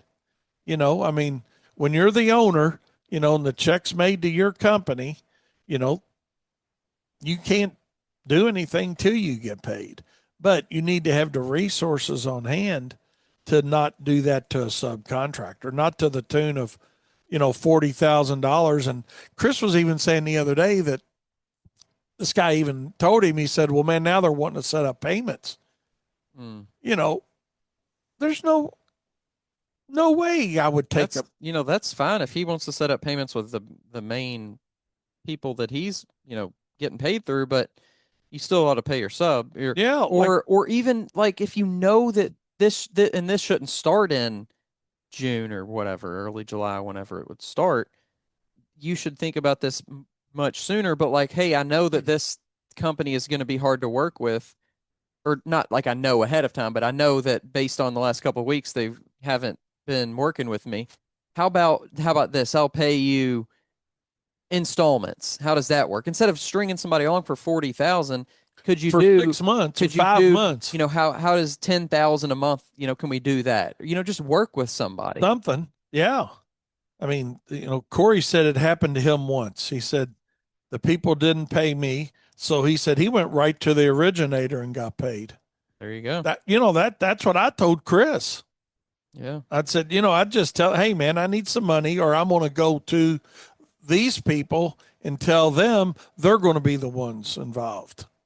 I mean, that's a big thing, and Corey said, never again, never again. So that was his experience with it. And I don't blame you.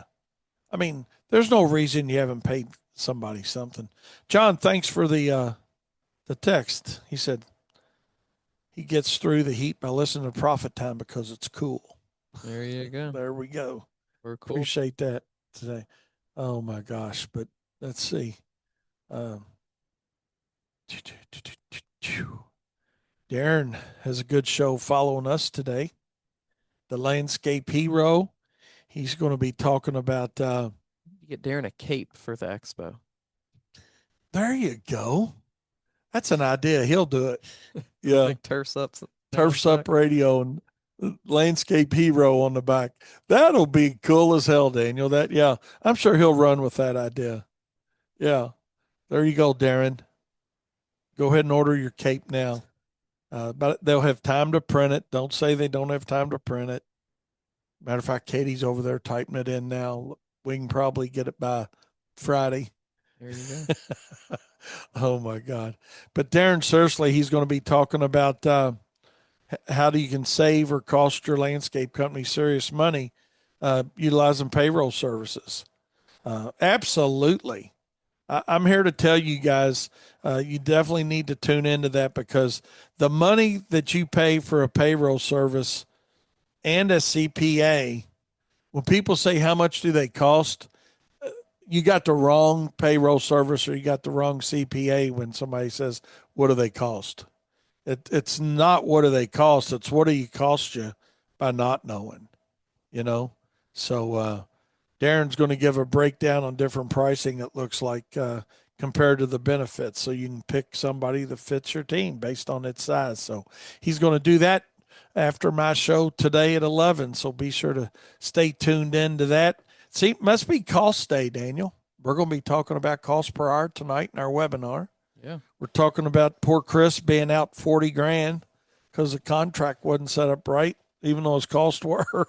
That's where I always say your pricing can be in line, but it doesn't mean you're not going to get beat, And, but I'm kind of like Corey on that. I don't think there's anything other than to say, hey, man, we need some money, I would feel so obligated to my subs that I'd go get money off my credit line if I had to. I would. I'd to get them paid. Because what's going to happen is, what's going to happen in this situation. Here we are, almost July. Well, before long, they're going to be thinking about snow. And then they're going to be saying, well, can you take care of that account? And if I'm Chris, it's a hard no. It's a hard no. Don't come in October and give me 40K for what I did last January and February or March, whenever it was, or December, whenever the snow occurred. And then, I'm not a prostitute. You're not going to pay me, make me happy, and I'll come back for more. I mean, no, man, it's just wrong in my opinion. And I mean, seriously, few of you guys have voiced your opinion, but let me know. I mean, what do you all think of that situation? How would you handle it, Mike? If you hadn't passed out in the heat, uh, if you've got some electrolytes, let me know. Or Darren, you use a lot of subcontractors. I mean, what would your subs do in that situation? Shoot me a text. Let me know, because I know that it's definitely not right to treat somebody that way. And I just I think it's bothering me more than it's bothering Chris, quite honestly. Because he's a good dude, and if you'd say, man, you'd really be worried about trying to jack him over like it. Because Chris is a pretty good sized dude, about 6'2" or 3", I'd say. And definitely if he went to ride, you'd probably listen. But oh my God, Aaron. He said Chris ought to tell him, yeah, they'll do the snow again, and then night before the storm, tell him he's not. Yeah, that'd be a little pain and suffering consequence, you know. And then, then he'd be perceived as the bad guy, the bad guy. That would might be a little less than professional, but it would be something maybe to do. I don't know. I don't know if I would do it, but I know there's people out there that probably would do it. But anyways, with that being said, we'll be right back. We're going to take a short break, and we'll be right back to wrap up Profit Time here on Turfs Up Radio. Crank it up. Yes, indeedy. Daniel, can you believe it's already 11 o'clock almost on hump day? Almost to the hump of hump day. Almost, yeah. True that. True that. Just a quick reminder tonight in the Profit Circle for you guys that are in. You've had your notices Daniel sent out about our webinar on calculating cost per hour of operation and the awesomeness behind that. And we're just going to share the methodology that we've shared in all over the United States and Canada, and thousands of contractors have implemented within their business literally to calculate their break-even points. And that's what guys like about it. We don't tell you what to charge. Like you get so much of that on social media, like, oh man, that's 150 an hour, 130 an hour, 300 an hour, whatever. They tell you what to charge. Man, the important thing is what's it cost you to do the job, and then sell it for what the market will bear. That is the key to success, is selling at what the market will bear. And then you may say, well, what's the importance of knowing what it costs? Why is that so important? Well, we're going to answer that question tonight. I mean, it's an obvious answer. I don't think none of us are out there selling below break even on purpose. I did not. I didn't. I didn't do it intentionally. I did it because I didn't know what I didn't know. So that's what we're going to talk about tonight is what can you implement within your business to understand your cost per hour of operation and how to apply that to your bidding system. And regardless of what service you provide, whether you're working as a sub, whether you're hiring subs, whether you're doing all the work yourself, doesn't matter. The only thing that matters is you understand your numbers. And we've been talking about this since before it was popular, since before there was 9 million people talking about know your numbers or know your cost or, this, that, and the next thing. We've been doing it since 1990. We've been helping contractors throughout North America since 1990 understand the business side of their business better. And that's why we do Turfs Up Radio every Monday, Wednesday, and Friday, is because we want to help the industry. We want to help elevate and educate the industry. So, with that being said, I guess Landscape Heroes going to be hopping on here pretty soon. Just got a text from Darren. He said, "Don't go anywhere yet. I got something for you." Shine the bat signal. Send the bat signal. We got to look into that. That would be, how cool would that be, really? You know, Pretty cool. I think it would be too. I think you hit a homer with that one, Dental. Hit a homer with that one. We're going to have a great topic Friday for you guys. It's going to be an outstanding truth bomb. Guarantee you guys are going to like it. Darren's asking me to stay on, so we'll stay on here for a little bit, and we'll see what he's got up his sleeve. He said, "Stay on." Absolutely, we will do it. So I don't know, Daniel. How'd your steaks turn out last night? Daniel was the grill master last Good. night, Yeah. and I mean, perfectly was it? juicy. How fun was it grilling with it at It wasn't bad 107 really, outside? because it was just flipping them every couple of minutes and didn't stand over it. Yeah, So, but I'd already worked out there, so I mean, after working out in it, just yeah. standing in it was fine. St- Refreshing. Yeah. You still working out in your garage to add a Yeah. little extra heat to the situation? Yep. What's just more sweat on is what you're looking Just a for, little brother? more calorie burnage. So Yeah. you use the stationary bike out there. Got a few weights out there, so it's pretty fun. Nice. Really hit me hard yesterday. The last 3 or 4 minutes were pretty tough. Just to kind of, and How that long was the did you cool go? down of it. I did probably 30 minutes of weights and then about 20 minutes of bike.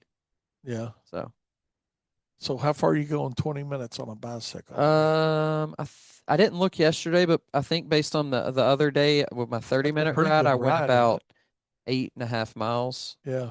So depends kind of how I'm riding. If I'm doing like steady and like at 16 or 17 Yeah. miles an hour, if I'm doing like burst of like 30-second burst of like 20, 22, like 22, 23 miles an hour, and then kind of back down to 17. That depends on the workout I'm doing, but somewhere in like the 7.5 to 9-ish range is pretty typical for I got 30 you. minutes. So I know. I I hadn't been going to therapy for a while now. They released me from that, but then my others. But Seth, yeah, man, I've Seth said any vacation since you're not doing the lake this year, Wayne.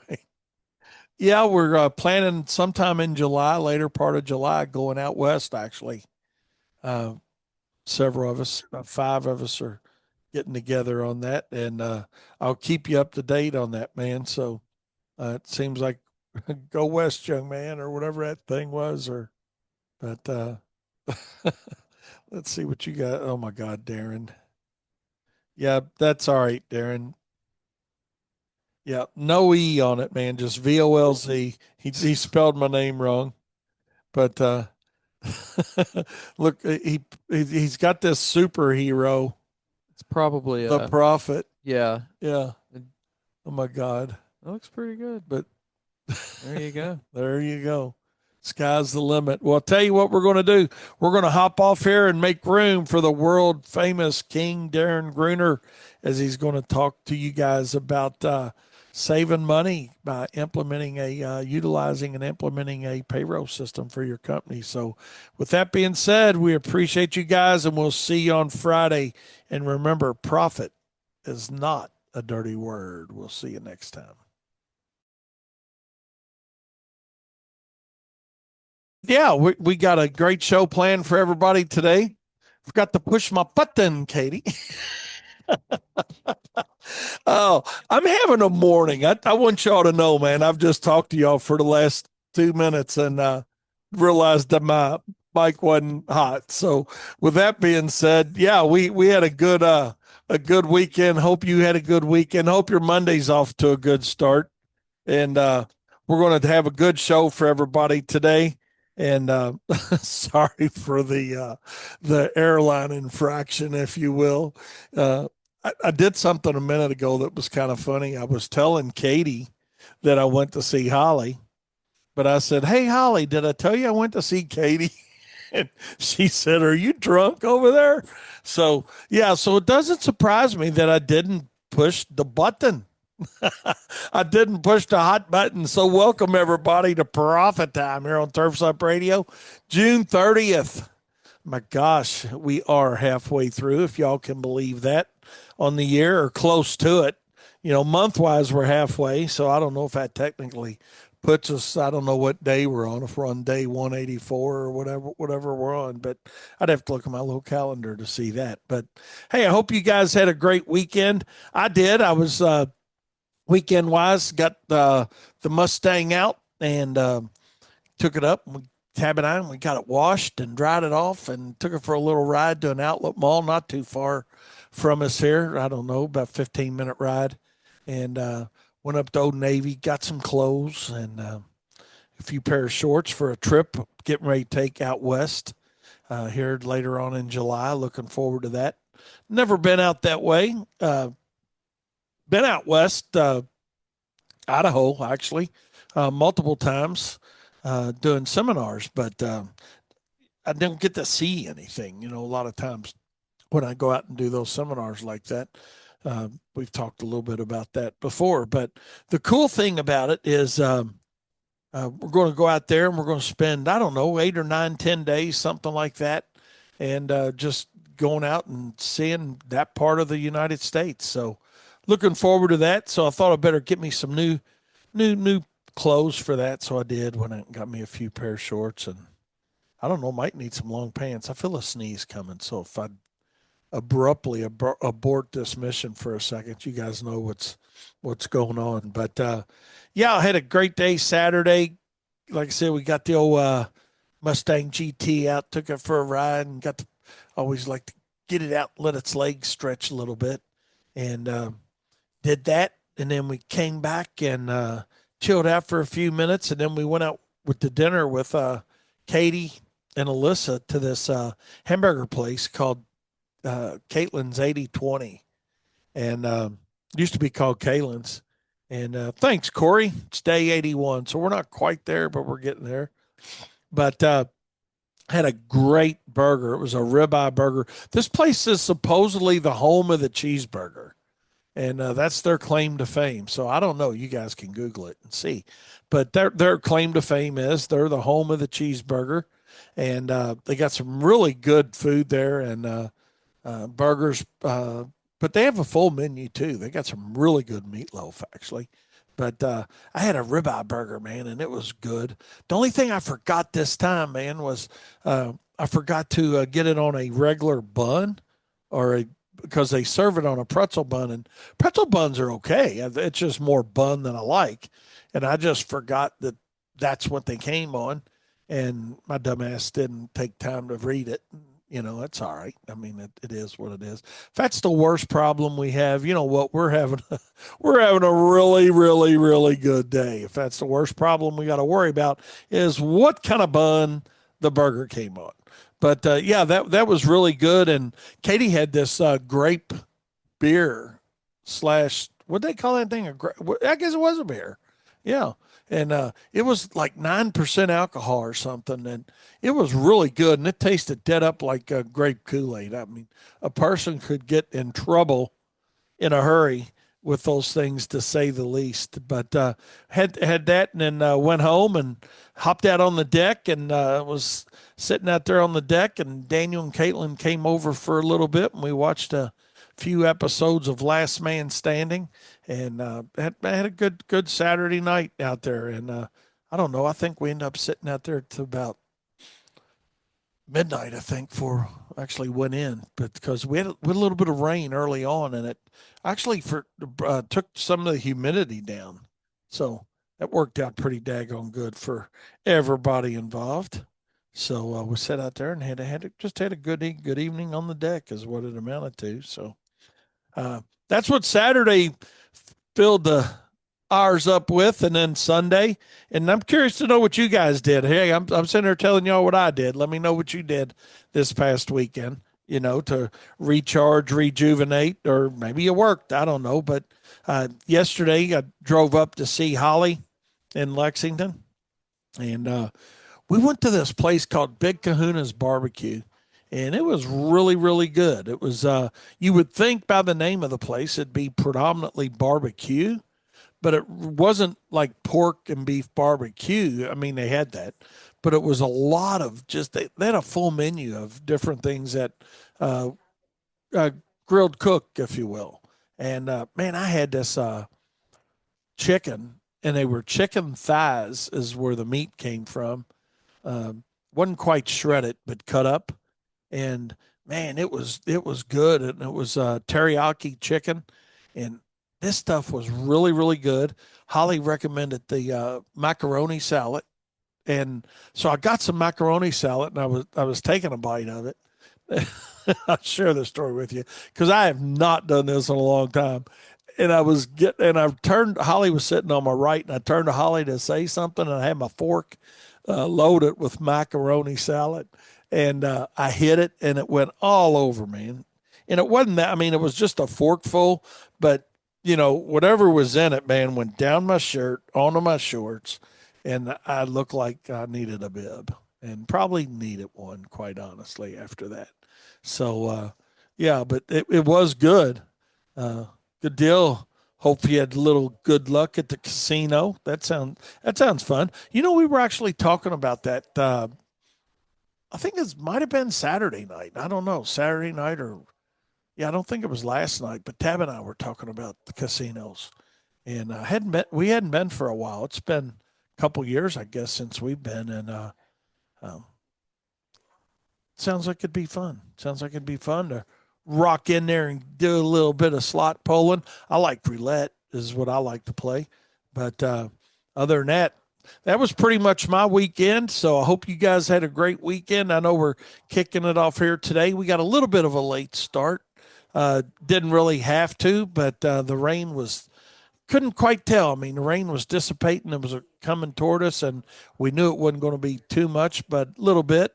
And so I don't know. We had guys come in around 8:15 instead of our normal start time. Heat's not on right now. I mean, it's not nearly like it was last week. I think yesterday our high maxed out at about 89 here. So, and that's where I think we're supposed to be today with some scattered showers. But just north of us got like 2 to 6 inches of rain overnight. Um, Actually, not too far, probably 18, 20 miles north of us. So, um, they had quite a bit of rain and some flash flooding going on. So we fortunately missed out on that. Good morning, Seth. Said cornhole tournament. Yeah, sounds like you had a good weekend. Cornhole tournament, deer season prep. Curious, what's that mean? Does that mean like kind of going out and setting up your uh, food stand, or like, I don't know if you get into feeding them or not, or what's deer season prep look like for somebody? Because I don't deer hunt. Landscape install prep all wrapped up in one. Yay! There you go. So sounds like you had a good weekend. Glad you had a good weekend. But yeah, speaking of deer, is funny. This morning, uh, one of our crews was cutting the grass at my house this morning, and they sent me a video of a deer in this back area, common ground of our subdivision that my backyard backs up to. And I was glad to see that deer. I'm really glad they sent it to me because we've been seeing it off and on. And I mean, we're like in the city. I'm in the city. And I was worried about it. There's a little bit of wooded area behind us and along this creek bank. And I don't know, a couple of weeks ago, we saw Tabitha actually came out to go to work, and there was a deer in the neighbor's front yard. And so she took a picture of it, sent it to me. And then we've seen it a few times, and I hadn't seen it for a little bit. And we saw a couple deers that got hit not too far from us. And I thought, oh man, I hope that wasn't that one we were seeing. And then we hadn't seen it for a while, and then it popped up again today back there. So, yay! Was glad to see it. Glad to see it. So, yeah. So, Seth, I hope you get a big deer this year. Uh, let's see. Seth said that's actually running cameras and mineral sites. Fertilized his corn and soybeans that he's got planted. Hope that's going well. Yeah, hope that is going well for you, Seth. And I know it probably was a heck of a time getting that stuff in the ground, to say the least. But let's see. Oh my goodness, Corey, look at you. Corey just sent me a picture of a deer in a residential neighborhood they saw Friday. So how cool is that? I don't know. We're gonna get a headset here out for Daniel. We're gonna talk about deers. Deers. There is no plural. No, I know. And then our knowledge of deer is people that bring deer salami in here for us. So that's so we can't talk deer. We can talk a lot of different things, that might be of interest to you, but one of them's not deer. So you guys that get into that, y'all gonna have to be our experts on deer for sure. So yeah, yeah, Daniel, right? We're not experts on deer. I wouldn't consider that. I wouldn't even Yeah. consider myself a novice on deer. Uh, I mean, if I'm deer hunting, I'm gonna go Kroger probably and see what they got. So, anyway, probably can't go to Kroger and buy deer anyway. Probably. There's a game place you went somewhere that had game I went to a meat. place Didn't in you? Lexington. Yeah. Yeah. There's a little outside of Lexington, but it had some interesting meats. Can't remember what it was called, but I would recommend it if I ever remembered it. Anything but cows. Yeah. It's called anything but cows. Yeah. I think I had a camel. Is what I had there. Oh my God! Really? Yeah, it was good. I think it was a camel burger. Huh. That's interesting. I've heard of camel toes before that people have to get fixed. Like, I think the best thing that I've had was actually, you were talking about it earlier, in Montana when we had our trip. It was gosh, which one was it? I think it was elk steak. I think. oh my God, it's crazy that you just said that. Seth says he's going elk hunting in September Yeah. out there. And he said if he gets one, he'll send us a That'd be piece. cool. He's going to Colorado, isn't he? I think he said. I don't know. He'll let us know. I thought he said that. I might be Let's confused. see. I can go back in his, he'll text us real quick. I can go back in his text and see. But yeah, he was somewhere out there. I think you're right. It might have been Colorado. Yeah. But that'd be a big thing to go hunting. You talk about Yeah. a business, That and a business model out there. I'm sure there's a lot of that. oh yeah. I mean, there's people that go real deep into yeah, Colorado. into like setting it up, getting going into the wilderness, setting up their stay basically, and then if they get it, they got to come all the way back out with it. It's pretty intense. Yeah. But I think it'd be fun and cool to do for sure. I wouldn't be able to probably do much in regards to the finding of the animal, but I wouldn't mind just going along and Being part of the being hunt. part of it. Yeah. Yeah. I could Yep. hopefully stay quiet. Yeah. Yeah. Daniel would be your man for that, to say the least. But Corey's, oh my God, Katie said, come here, Katie. Corey, some banana nut bread that he nice. made and sold out of at the farmer's market. It looks really, really good. Look at that, Daniel. Is banana nut bread, Corey? That was his weekend. What? So I've had it before. What's the? Is that the stuff that Robin makes sometimes? Is banana? Yeah. Okay. I was thinking there was something else, but if that's it, then yeah. Yeah. Mm-hmm. Corey, I can't wait to try yours if you've really coming to the expo, man. When you're welcome to come to the house, man. We'll buy all the things. We'll wash, clean up. Well, you won't have to do anything but put your expertise together and on it and make us a little something. So, yeah. Daniel's a great dishwasher. Yeah. By the way, I'm a good dishwasher. So yeah, man, we'll talk to you and wash dishes as you make it, whatever it is you want to make if you come this way. So dang on, Seth is going to get an elk maybe. So we'll have elk steak and some kind of dessert. Sounds pretty good. Damn, how could you possibly go wrong? Yeah. That's the real question. But no, it's great. Hopefully, you guys are into something good today, something fun today. I know we're out there trying to get some mowing done today in between the showers. Looks like hopefully we're going to cross our fingers. We got a pretty good little gap going on right now in the weather.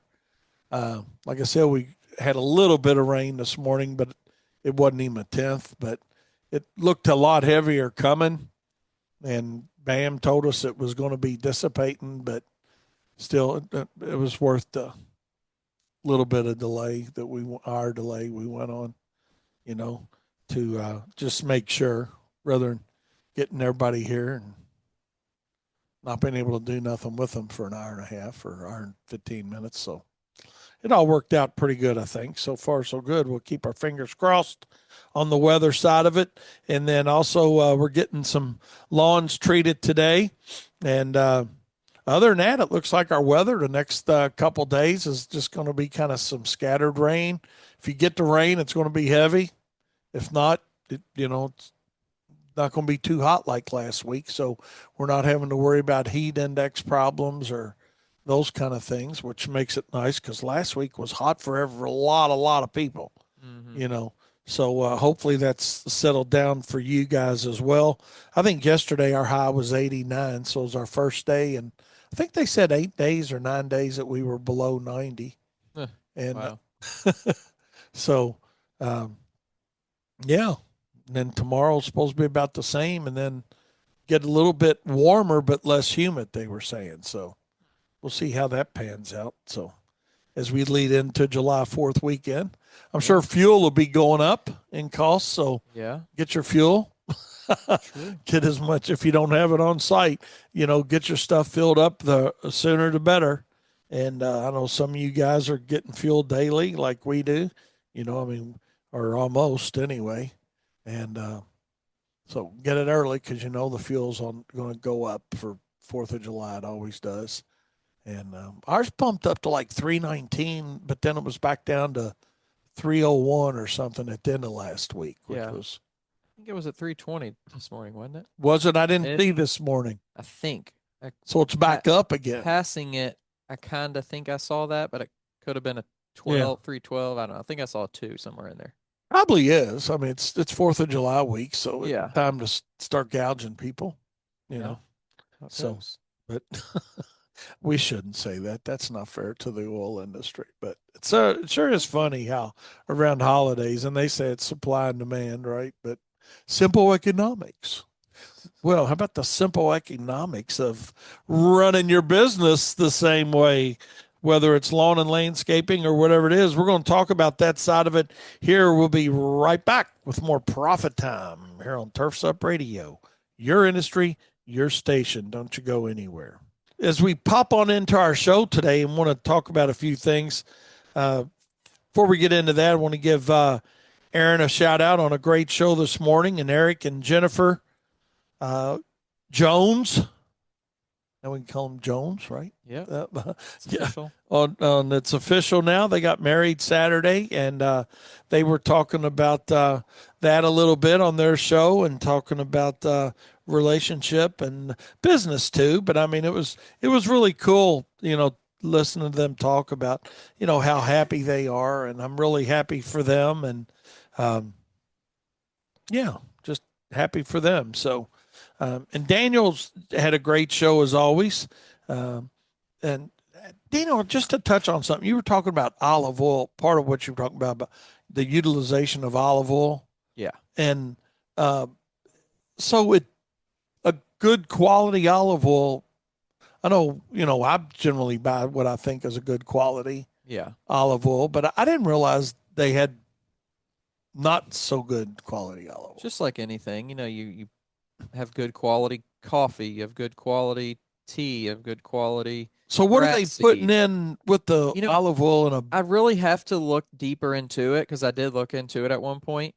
But one of the actual things to think about is um, you want to keep it, you want it to be stored in a container that is not see through, not clear. I'm pretty sure is Really? one of the things. I think you want it dark because the light can actually mess Degrade with the it. product? Yes. and then you want to keep it in a dark spot, especially if it's not in a dark container, I think is another thing. So, and then if you keep, like, how long are you keeping your olive oil and just in general your products? But like as it gets older, of course, it's not going to be as, now if it's within the range, Yeah. that's fine. But like, And I heard you say something too that you use real butter, not margarine. yeah, for sure. Yeah. I know that's something that mom had switched to a long, long time ago. Yeah, for sure. That you're Yeah. better off, even though it's Might be higher calorie, but you're not putting all the other things in. I watched a thing on margarine one time, and this was at a expo kind of thing, and they were talking about the guy was cooking. It was cookware is what they were selling, okay, and he was doing one of those demo kind of things, but he was talking about how margarine's not good to cook with, Hmm. and he took some margarine and he just set it on the side of on him took a spatula and some margarine on the side, and when he got done, I mean that margarine had done nothing as far as dissolved down. Yeah. And I can't remember the point he was making, but it was something with don't use margarine, Yeah. kind of thing in that cookware thing. I don't know if it had anything at all to do with their cookware or not, but you had a really good show on that today. Seth says he's going to go back and listen to your show on that. Olive oil is the only thing that they cook with, Yeah, that's and a good butter. option. Butter, So avocado oil is something we use a lot, and that's generally considered a pretty good option. So, whatever you use, just make sure you know why you're using it. That's the biggest thing. good deal, good deal. So um, go back and check that out, Seth. So he's going to check it out. Dane will have it. He'll have them uploaded here shortly after my show. He gets them up right away. So. Yep. Um, but anyways, hey, something I wanted to talk a little bit about today was disease, fungus, and bagworms in yards and with your business. How do you address it with your company, your customers, and your company? Uh, and I know it can be different. Whether you're in the mowing business, fert and weed business, but let's just say you're a mow contractor out there, right? And you're seeing brown spots in yards. Are you reaching out to your customer about that and, letting them know, or do you just let it go? And certainly from a fert and weed standpoint, it goes back to educating your clients, you know? Um, so we've seen a lot of bagworms up here in Louisville, Kentucky. I'm curious, what about some of you guys in other parts of the country or even other parts of Kentucky? Have y'all seen the influx of bagworms? I know last Monday we saw an arb. Katie and I, she went with me for my eye appointment, Daniel, and we saw some arborvitaes that had very small. They were, very small bagworms, and they were really working on these arbs, Hmm. to say the least. But anyways, let's see.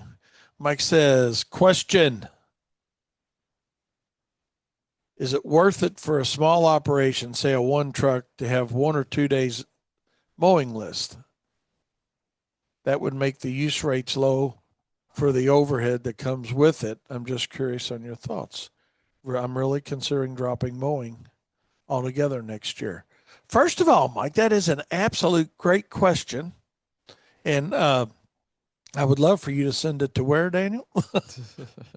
Send it to the Profit circle. Yeah. That's a good question. That is really a good question. Like, and sure, the short answer to that is yes, it will make sense for you to have 1 or 2 days of mowing with the equipment. Even and then what's a good word? Diversify into Right. other services the rest of the week and still justify the cost of the equipment to do the mowing that's going to allow you the opportunity then to get in front of the customers for that reoccurring landscape work, whether it's Right. trimming, mulching, annuals, leaves, spray, whatever it is after that. I think a cool thing that we showed too on our webinar we did last month, which has gotten quite a few views on all the spots it's been in. So that's really cool that people are, watching it and hopefully taking a lot of that information in. But something cool about our product is that you can do that within that product and say, okay, well, what is my cost going to have to be if my use rates do go Yeah, to half or whatever? yeah, it's simple input. You Yeah. just change your use rates, and when you change your use rates, that automatically goes down and changes your indirect costs, fuel, maintenance, and repairs, because all that's based on hours of use. So now it increases the longevity of how many years you're going to amortize that cost out, because you're not putting the hours on it. So then it gets into financing and that whole thing. So yeah, check that out, but put that question into the profit circle as well, because That'll be our, that's a conversation. yeah. There's a lot of things that get involved in that, other than just yes, it makes sense, or no, it doesn't make sense. Y'all know me; I like to give you an answer of why. Right. You know, why things change. Not just, oh yeah, do it, don't worry about it. Yeah, that's the short answer. Yeah, it will make sense and does make sense. To do that. So yeah, that'll be an awesome video response that we'll put in there. So, uh, Seth said his answer to you, Mike, is not yes, Mike, but hell yes, Mike. So, absolutely. That's good Turfs Up Radio friendship right there. A guy trying to help you out. So, Yeah. um, absolutely. So, but yeah, that makes really good sense. And hey, we'll talk more about that. Speaking of talking more about things, and we're going to get into this side, that what we talked about here just a second ago. But Darren, actually, on his show after me today, Daniel, he's going to talk about where landscapers go for fresh perspective and profit. So not 100% sure what road he's going down with that, but there's a lot of different ways to go about that. But so he's going to be on right after me today at 11. But getting back to what we were talking about is disease, fungus, and bagworms, or insects in general, in lawns, grubworms, that time of the year. Those all offer up opportunities. And certainly, I feel pretty confident that with us going into July, and we're going to be promoting that here at Wayne's Lawn Service, and that'll be on our list for the profit circle as well. Things to be thinking about in July, because one thing for sure, it's probably going to get hot again, no doubt about that. Actually, we know by the weekend it's going to be in the mid 90s here again. So the reality of that is we're probably going to start seeing some additional brown patch, and we're going to have disease and fungus problems. And so now, you guys that aren't licensed to treat those, absolutely don't treat them, but hook up with somebody so you can give your customers better service.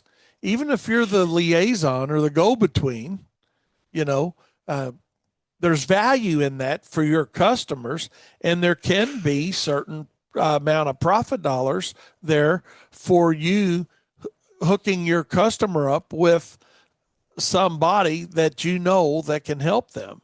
And the good thing about finding a subcontractor, and I got something to talk about that story too.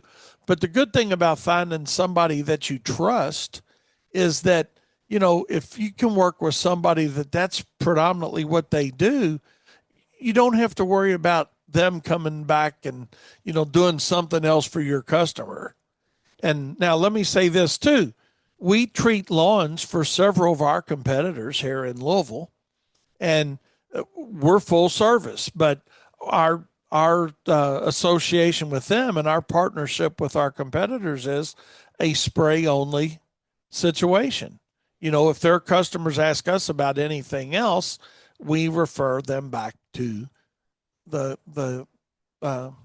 contractor. Hey, you might want to check with them. Hey, if for an example, is the guy we're working for in his business. I'll say, give Daniel a call. Think they do that. And if not, we'll be happy to help you. But what I know is we know what they do and what they don't do. So don't miss out on that opportunity when it comes to insecticides, fungicides, disease issues on lawns, because the reality is it's only helping you out. If we can keep that lawn, let's say, well, hey, Wayne, I'm mowing and that's all I want to do. Well, that's fine, but still have a connection with that. And speaking of subcontractors, my goodness, I want to give you an update on my buddy Chris that we talked about the other day and let you know where that's at. But he gave me a note and he said he didn't mind me sharing this. His administrative assistant had sent out a reminder to the person that owed them this money. And this is the note that they got back. And I don't want this to be like a bedtime story, but he basically got a message back, and I'm looking at this, and it said, it says, hey, I left a message for Chris yesterday. Now, keep in mind, and I'm not going to bring up who this is, but certainly keep in mind that these guys, Chris and the person that this is happening with, and I'm not going to bring his name up because that's not fair because he's not here to defend it. They've been friends / business associates for 30 plus years. I mean, we all kind of got started about the same time. So I can't imagine this happening to Chris by this guy. I can't imagine it, but I can't imagine it. Does that make sense, Daniel? I mean, Yeah. This guy's, I can imagine it. Okay. But anyway, here was his reaction to them asking for their money again the other day. I left a message for Chris yesterday, but let me make it clear, and clear's in bold, all caps. You can add whatever you want, 3% bullshit, and I'm not paying it. I don't see any of you paying attorney fees. Don't write me some song and dance about it. You've been paid over $120,000 from December 24th to now. You should have paid for your materials and gas with that. Now, let's stop there for a second. It's not his job to tell Chris where to spend his money. Yeah. Right? It's irrelevant how much. It's irrelevant how much you've paid him. I don't care if you paid him. Yeah, that's whether you've gotten $120,000, $100,000, or $400. Right. It's irrelevant. The relevancy to this is he did the work. He should be paid, regardless of the amount. If you've paid me $120K already, what that really means is you've paid me $120K for work I did already. Yeah. It doesn't matter. It's not a favor to pay someone for doing what they did. Yeah. Yeah, that's probably the best way of putting it, Daniel. You're not doing him a favor by saying, well, I paid you 120, it ought to be good enough. Well, not if you owe me 160.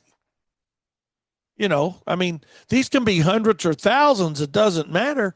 It's all based on company size. It doesn't matter. I agree, John. I think the friendship should be over, but we got a little further to go with this. He said, don't care how you operate, and he filled in the name of who sent this, or pay your bills. Like I told Chris, and I'm not going to say the name of the location, not that it would matter, but I want to protect the other party here that's not here to defend themselves.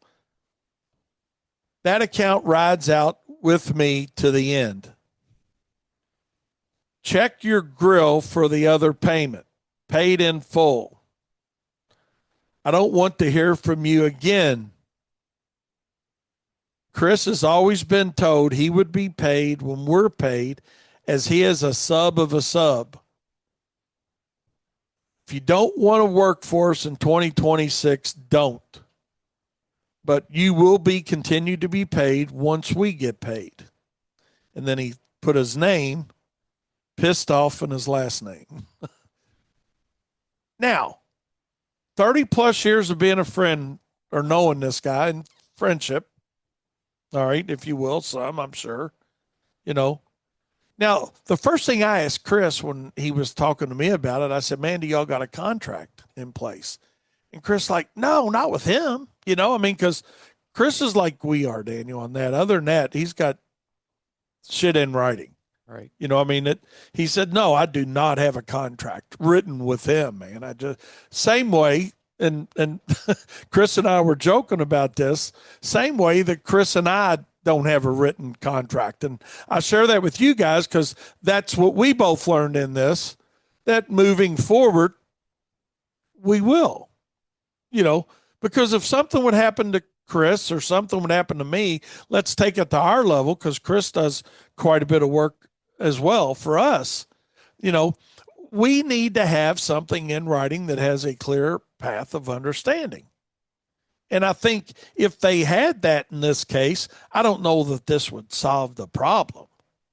But, you know, to tell him, hey, here's one of the jobs that I owe you on, and he did. He gave him 16,000.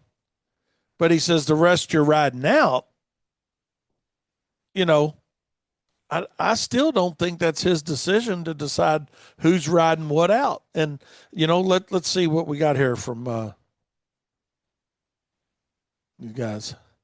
Let's see. John said certainly the friendship is probably over, you know, but you know, I don't in talking to Chris about it the other day, John, this is crazy. I don't think he's there. With all due respect to Chris, I don't think he's there. He's like, man, I'm just going to, you know, wait a couple weeks, make sure the check clears that I got, then reach out to him and say, man, we just need to sit down and talk about this.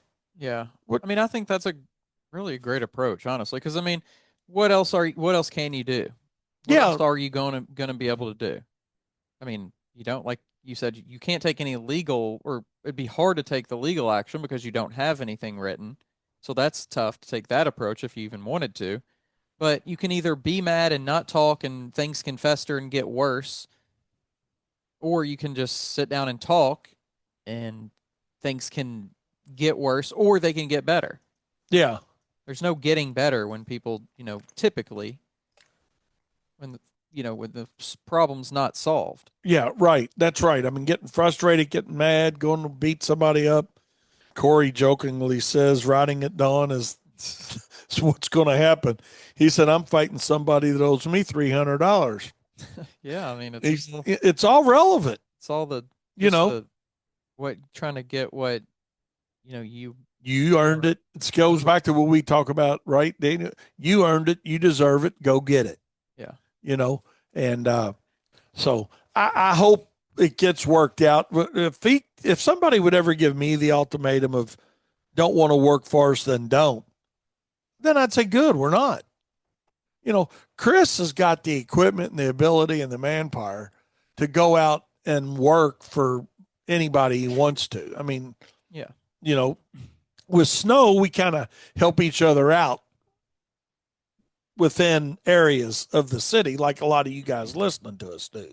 You know, I don't want to drive 14 miles to Chris's end of Jefferson County, where he's at, to do a job when he's there, and we could help him with something over here where we're at. You know, Yep. neither one of us got the drive time. We both give the same type of exceptional service. And at the end of the day, everybody's happy. You know, that's the reality of it. But, you know, that was a pretty nasty note to be sent. Especially, you know, don't call me again, and I really don't see you getting an attorney. Well, maybe you don't think of it because your friendship, but I'm gonna tell you, somebody, your friends. I'm like John, Daniel. Somebody owes you 40K. Friendship left a minute ago. You know, Especially, well, it's not necessarily even the owing; it's how you're treating that person that you owe the money to. right? Is the part that ends the friendship. You need to, if you're the person that owes the money, you need to be more. I don't know if this is the right word. Sensitive about it, right? Like try to at least not try to be accommodating. Do what you can do, Well, and don't take offense when somebody wants something that they're owed when you're the one that owes it. Like, do be a better yeah, I never communicator once and got told mad at somebody that I owed money to. You know, right. I was happy that they would work with me and give me an opportunity to get it called up. Yeah. I wouldn't like this. And that Fred just sent that exact text in. He says, this has happened before, maybe not to this extent or as far as much money, but it sounds like it's business as usual between both parties, you know, over the years. I bet the party with the power is struggling right now. And I do too. Chris, Fred, it's funny to mention that because Chris actually brought that up the other day. He said, it almost makes me feel like he probably already did get paid on it and maybe business is down otherwise. And he used that for whatever he used it for. Yeah. And now he's trying to get the others caught up. Yeah. And I could see that. Yeah, Fred, that's a very, very good point. I could see that exactly being the case, that it's really not a case of not getting paid. It's a case of already been paid and don't have the funds, to take care of it. So I hope, and the reason I even share this story today for everybody is, number one is make sure that you're protected as a subcontractor from a payment standpoint. That's number one. You're going to provide the service, you're going to do a good job, but make sure you've got something in writing, you know. And here we are. That's here goes Wayne, the pot calling the kettle black, because Chris and we've never, like I said, I mean, Chris is the only person that's ever actually done a seminar for me in another state. We trust each other that much. I mean, you know, uh, but the reality of it is this as well. You know, regardless how long you know somebody, like they've known each other for 30 plus years, you know, they're putting a value, or the other party is putting a value on that friendship, and just hate to see it happen that way. So, and Chris is very low key kind of guy. He's high strung when he gets rolling, but he's being really, really fair in this situation. Let me say that. Yeah. Chris would go forever. Is that a fair way to describe Chris? Yeah, he has a lot of patience, maybe, and maybe some people wouldn't call it that, but he has a lot of like go with the flow, I guess, more than patience, and then kind of hit that wall, and then it's like, all right, we're on now. We're on now. Yeah, that's it. But just be careful with. It's a great story to talk about right now because we're not rolling directly into snow season, but you're going to start getting those phone calls from all these national companies that have all these accounts and say, "Hey, we're looking for a snow contractor in your area." Yeah. I mean, well, I think this even is a touch on like working for family and friends too. Like in this situation, it's a different situation than what you would typically hear, like doing a job for a family or friend, that right. But in the same sense, it's the same because you're still putting that relationship on the line. Yeah. So, I mean, even Tom came in this morning talking about somebody who just recommended another person. And yeah, our buddy that lives, he's actually one of our snow subs, yeah, but he's got a carpet cleaning business here right behind us, and he was coming in talking about a guy that got him on a deck. yeah. What kind of it was? What kind of No, Pyrex or no, that's that's the cooking stuff. yeah, But a Trex, yeah, Trex deck, and the guy evidently didn't build it right, didn't do it right. The deck literally just got done a month or so ago, and it's already having some issues. And so Tom said, man, he called his cousin who referred this guy, and he said, I've lost a cousin out of the deal too. And I'm like, damn, really? And I think that was a little excessive. I mean, definitely the heat of the moment kind of thing. But either way, like that's how it can go, even if you're not the one doing the work. Like friends and family and business, is a hard thing Don't to mix. do it. So, Yeah. I mean, not to say that you can't work for friends and family or with them or whatever, but certainly you have to, be smart about it and think if it's worth it. That'll be one that maybe we'll talk about that Wednesday. That'll Yep. be our Wednesday show. It's funny. I come up with a lot of my show discussions about 30 minutes before my show. Anyway, I look and see what's hot and happening out there on social media land or something that happens around here, or like this. But that is it. Friends working for friends and family. You always got to be careful with that. And then this situation is just a perfect example of that. And who knows? Like Chris said, he'd be willing to, if he just said, "Hey, man, I'll give you 5,000 a month." Chris said the money's already worth nothing anyway. Now, Yeah, it's lost 6 months in, the value's gone of the profit dollars on it.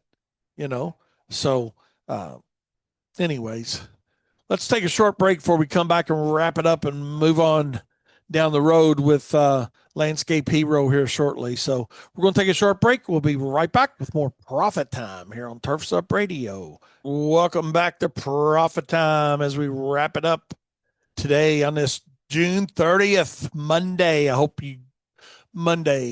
your Monday, you Monday. I hope your Monday progresses along very well.